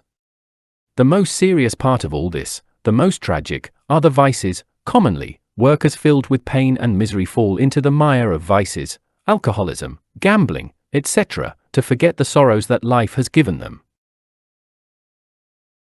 This is how the masters of capital prepare the ground and fertilize it so that the abominable flower of communism may germinate in it. Workers in misfortune are ready for anything, including becoming communists. The Latin American Christian Socialist Party is resolved to end these social blights that have converted life into a hell, dangerously undermining the national union of each country and seriously endangering the common defense of the Western Hemisphere. We are against misery, which is what brings pain and misfortune to the individual and the family. Workers must liberate themselves from credit, loans, pawning, the abominable vice of gambling, theft or crime, the vice of liquor and other vices, from communism, terrorism, etc. Credit. The nominal salary received by the poor workers is not enough to buy the things needed in the home, and then it is clear that they have to buy on credit, chairs, tables, beds, etc., all of this with the already well-known surcharge of interest. It is logical that if the money needed to pay for things taken on credit is subtracted from the miserable nominal salary, what remains of the salary is a pittance that is almost not even enough to eat. Once the family is liberated from the need for credit, the standard of living is then superior. There is abundance and, above all, tranquility. The formula to liberate the individual and the family from such credits consists of paying the workers their full salaries without deductions of any kind and establishing salaries that are in agreement with the cost of the standard needs of life. Loans. It is urgent that governments control moneylenders in order to end abuses. Moneylenders are necessary for now due to this regrettable state of things in which we live, but it is not right for moneylenders to abuse by charging excessive interest. Moneylenders should not be persecuted because they are necessary, but they must be controlled to avoid abuses in charging excessive interest. Many workers also turn to bank credit to solve their serious situations. These institutions charge interest, commission, stamps, etc., which in any case burden the pressing needs of humble families and those with meager resources. Our system of savings, as we stated in Chapter 53 of this book, allows the most serious problems to be solved without the need to turn to loans. See Chapter 53. Pawning. It is regrettable to see many families running in search of pawnshops to pawn things of imperious necessity, work garments, winter coats, sewing machines, clothes, etc. with the savings made in the form indicated in our Chapter 53. All the serious problems of life can be solved without the need to resort to pawning. Gambling. Many workers in misfortune become gamblers with the purpose of acquiring money to solve their problems, but many are those who lose even the last cent without having been able to acquire money to solve their problems. Desperate workers believe that professional gamblers are very honest in play. They do not understand that gamblers are not honest and that they always win based on tricks. Commonly, said gamblers allow themselves to lose some games of poker or whatever it may be, to give confidence to the poor naive person, and then they take even his last cent. Our system of savings taught in Chapter 53 of this book allows workers to accumulate money, or rather we should say save money, from the day they were born, and at the opportune moment, said savings serve to cover their needs without the need to fall into the vice of gambling. Theft or crime. Thousands are the honest workers who have become thieves overnight, hounded by misery. Our system of mandatory savings through the tax or tribute on production or consumption would save many workers from this horrible misfortune of falling into crime. Vice. It is already demonstrated that 90% of the Latin American proletariat is a drinker of alcohol. To the drunkard, advice is worthless. To the drunkard, advice is annoying. Needs, hunger, misery, sufferings, etc. lead the workers to the tavern. The drunkard feels strong, rich, etc. And in that way the long-suffering workers forget all the misfortunes of their lives, even if it is only for a while. If one truly wants to end the abominable vice of intoxicating drink and with the no less abominable vices of marijuana, cocaine, etc., etc., etc., pay the workers well and end always with misery, disease, and ignorance. The filthy vice of alcohol is degenerating the entire Latin American proletariat. Unfortunately, vices are very well related, and behind alcohol is marijuana, cocaine, morphine, etc. Communism.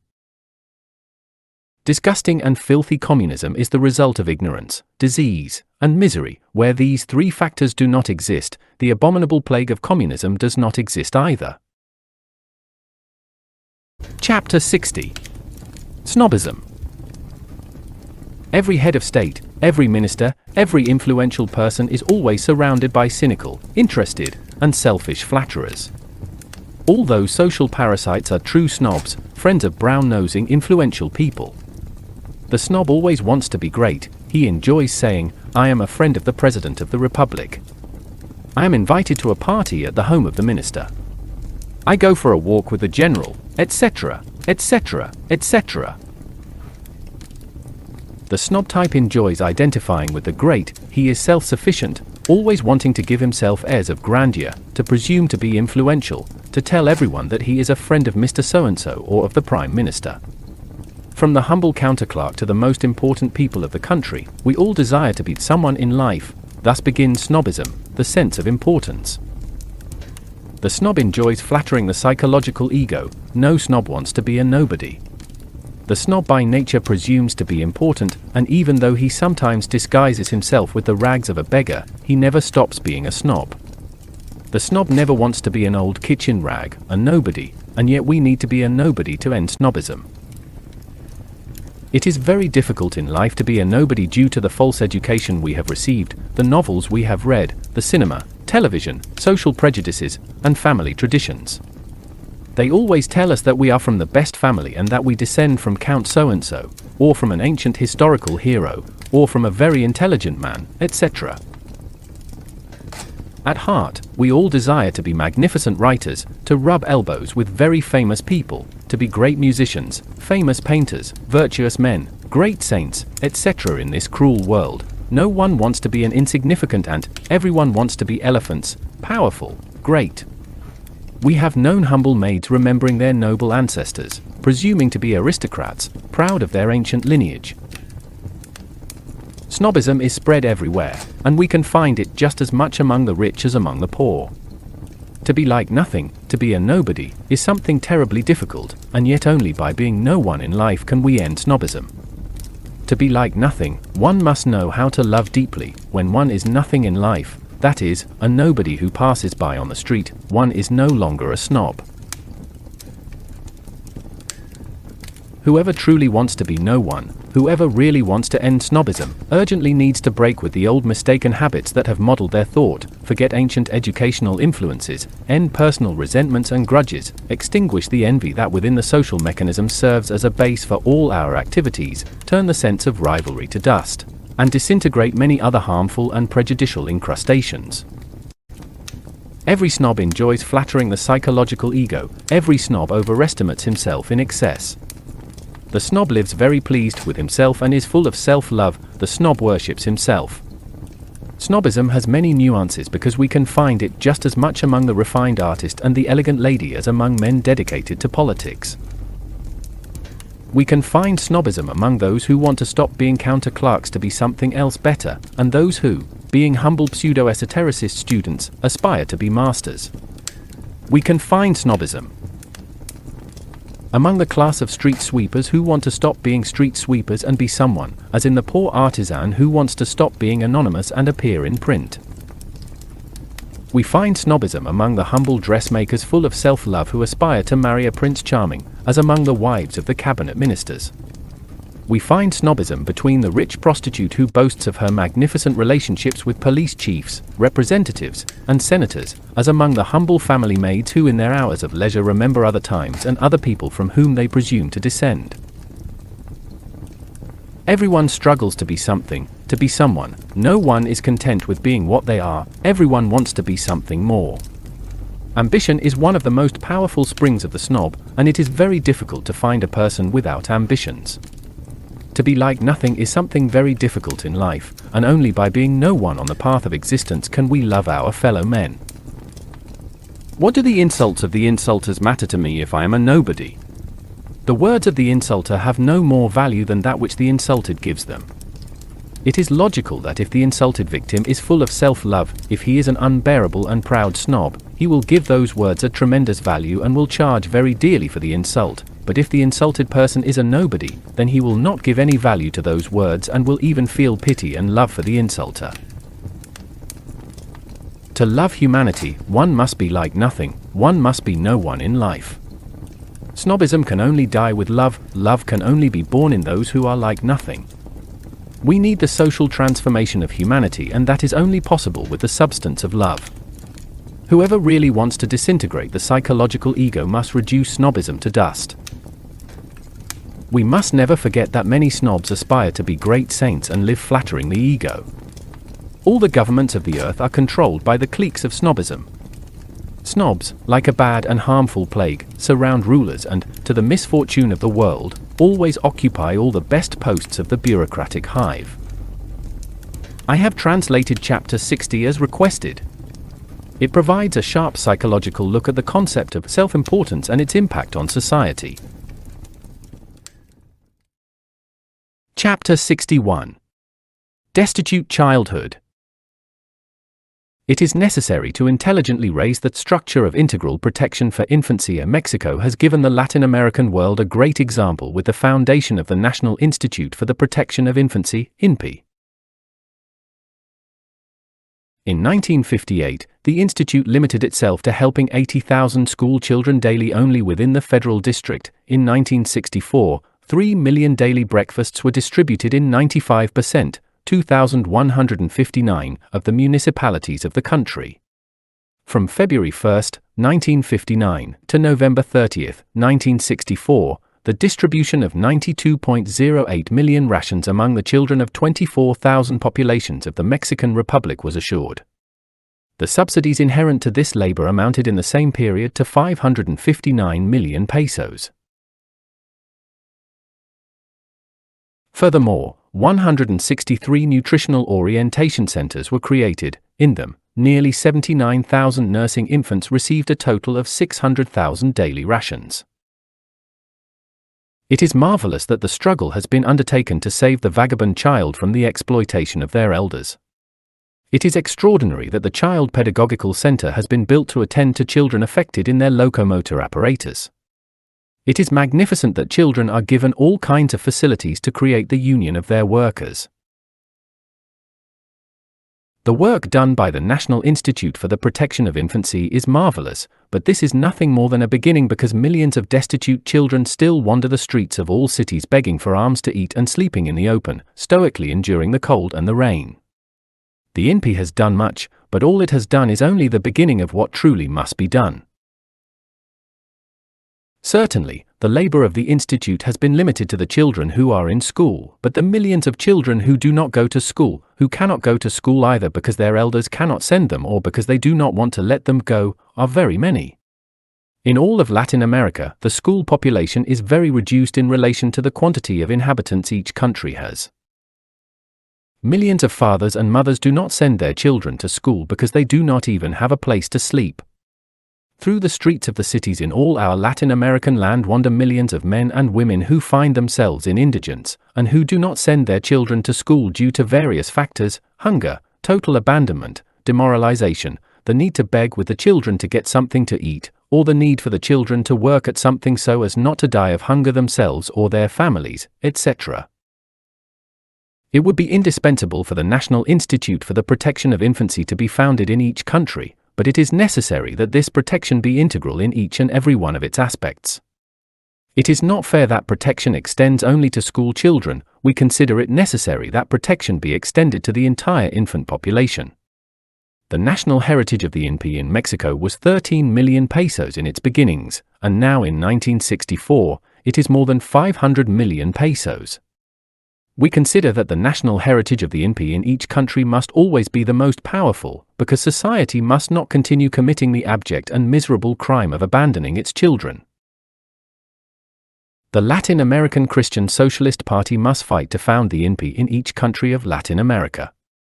Many millions of children have died in the most complete abandonment, stoically enduring hunger, cold, and nakedness.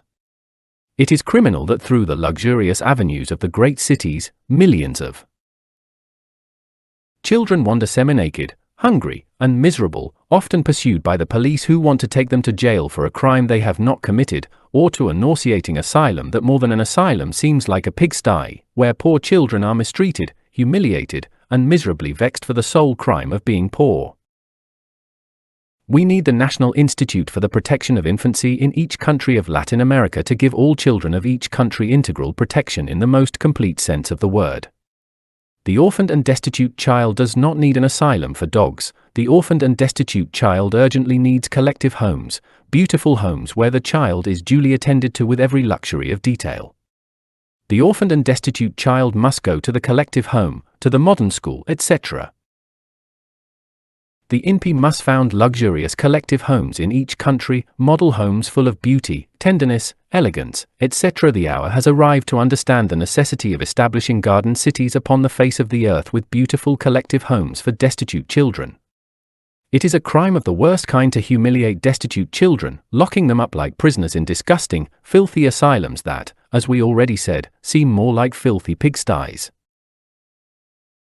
Destitute children could have a beautiful future in collective homes. There they could be oriented by skillful psychologists, and each child, after a happy kindergarten in the collective home, would pass to school and then prepare to occupy their place in life according to their innate dispositions and with the economic support of the INPI. Some of those children would become doctors, others lawyers, engineers, or simple artisans, ironworkers, masons, etc., each according to their aptitudes. In every country that considers itself truly democratic, the INPI must be established. The future of every country is in its children, and if these are abandoned by the state, what is the future that awaits the homeland? What homeland? What homeland do the destitute have? Can the children who have hunger, cold, nakedness, and who wander the streets begging truly say they have a homeland? The people confer power to the state, and the state must protect the people. Destitute children belong to the people, and the state must fulfill its duty by protecting them with dignity. The INPI must establish everywhere and in all the great metropolises beautiful collective homes, precious citadels with maternity wards and all kinds of medical services.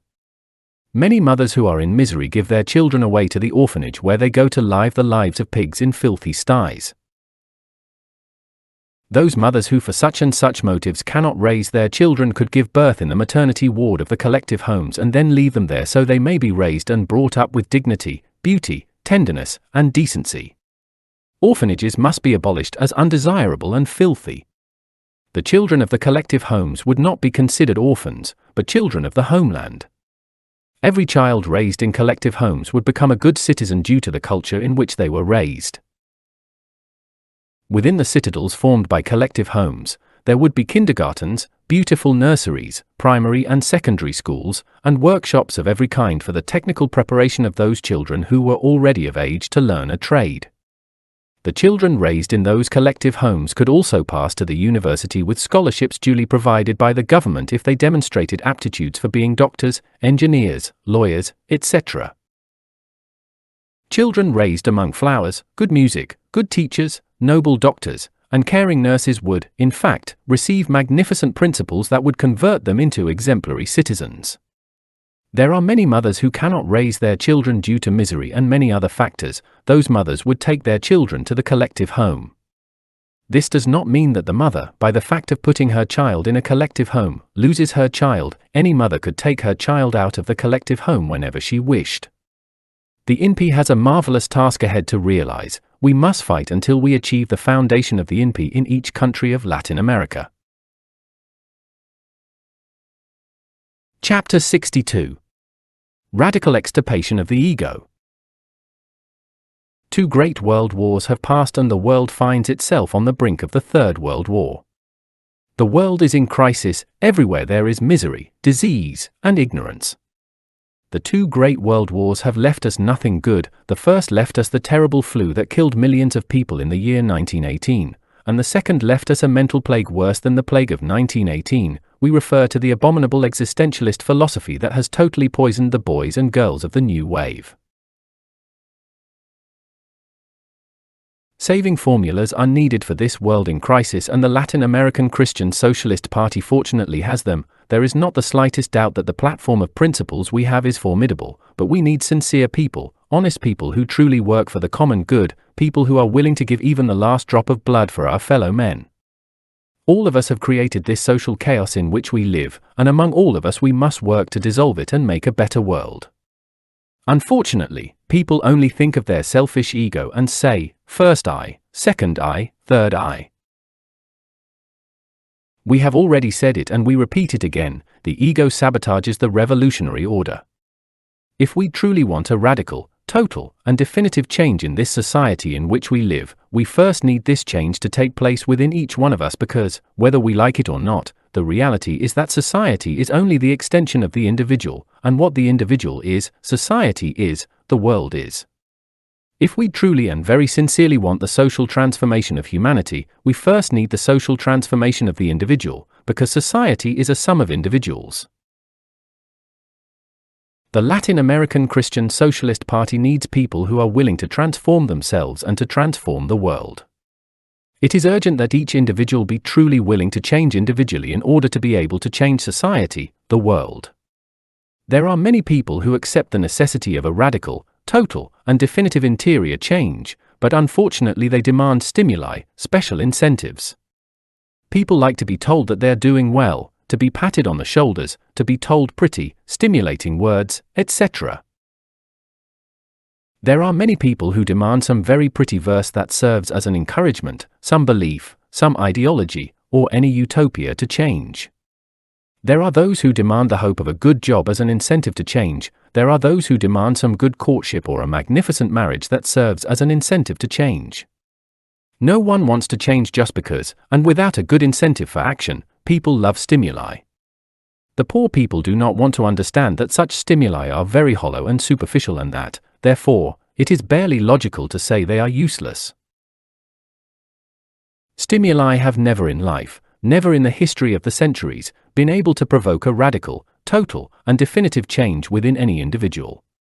Within every person there exists an energetic center that cannot be destroyed with the death of the physical body, and that is perpetuated, to the misfortune of the world, in our descendants. That center is the ego, the myself, the self. We need with supreme, unpostponable urgency to produce a radical change within that center of energy called ego. Pats on the shoulders, pretty words, beautiful flatteries, nice stimuli, noble encouragements, etc., can never produce any radical change in that energy center called ego that is within ourselves. If very sincerely and with all our heart we want a radical change within that center called ego, we have to recognize our lamentable state of misery and interior poverty and forget ourselves to work disinterestedly for humanity. This means abnegation, complete forgetfulness of oneself, complete abandonment of the self. It is impossible for there to be a radical change within ourselves if we only think about filling our pockets with money and more money. It is impossible for there to be a radical change within ourselves if we are not capable of working in politics with true disinterestedness and profound honesty. The ego, the myself, wants to grow, improve, evolve, relate to the great ones of the earth, obtain influence, position, fortune, etc. Superficial changes in our persons are useless, they change nothing, they transform no one or anything.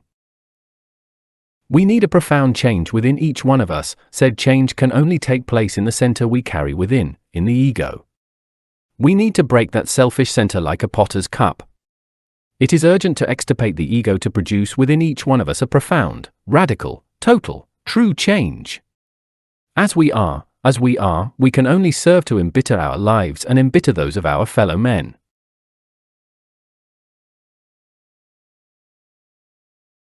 The ego wants to fill itself with honors, virtues, money, etc. The ego wants pleasures, fame, prestige, etc. And in its mad eagerness to extend itself, it creates a selfish society in which there are only disputes, cruelties, insatiable greed, ambitions without limits or shores, wars, etc. To our misfortune, we are members of a society created by the ego. Said society is useless, harmful, and prejudicial.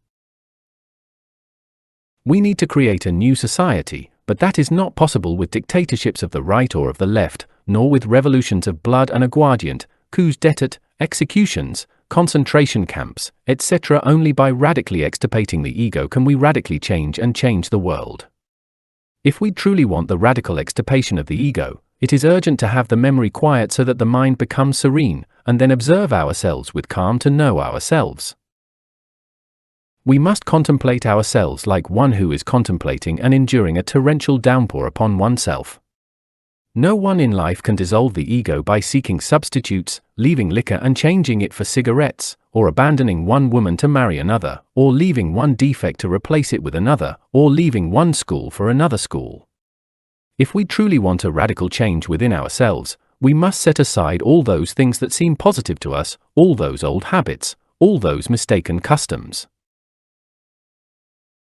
The mind is the central seat of the ego. We need a change in the central seat so that within each one of us there is true revolution. We need to have the courage to discard all incentives, stimulants, endeavors, and desires, if it is that we really want to dissolve the ego.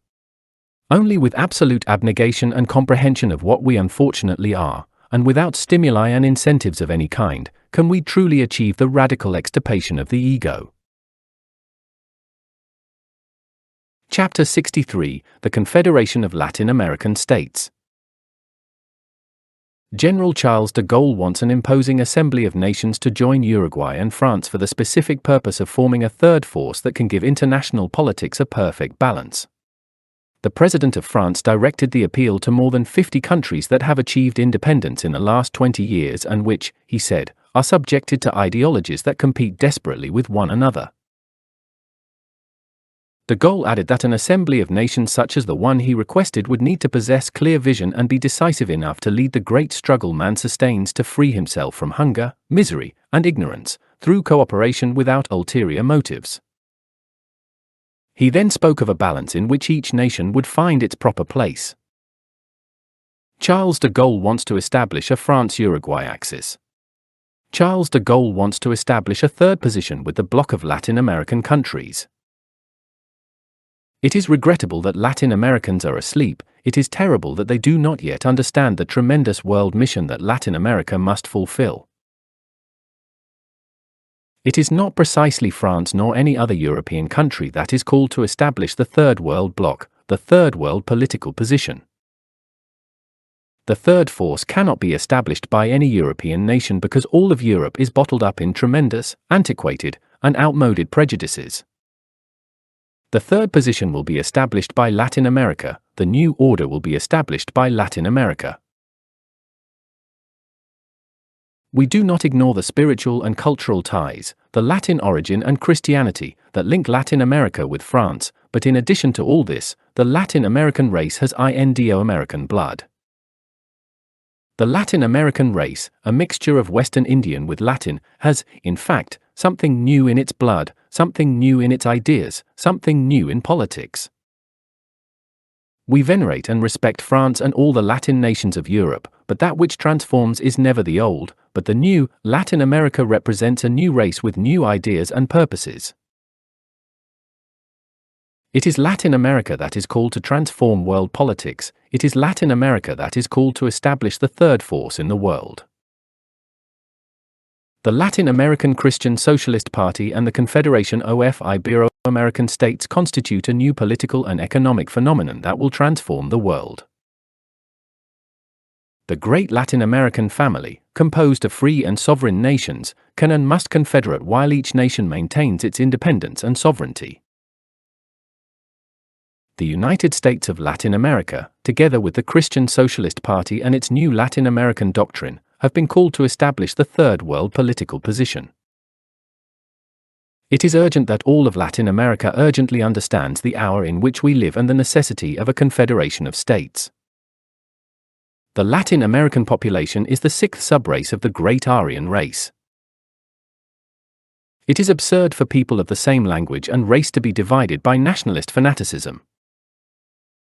Latin America is, in fact and by its own right, one great nation that is called to initiate a new era amidst the august thundering of thought. The capital of the United States of Latin America can be established in any Latin American country through a system of popular voting. No country would lose its sovereignty and freedom. The government of the United States of Latin America would be constituted by individuals from all Latin American countries.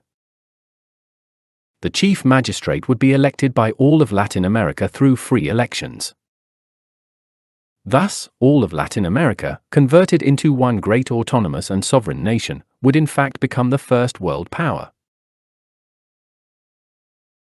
Right now, we celebrate with immense joy that the citizens of the various Central American countries are already at the vanguard in the development of this luminous idea, developed with the Confederation of Latin American States.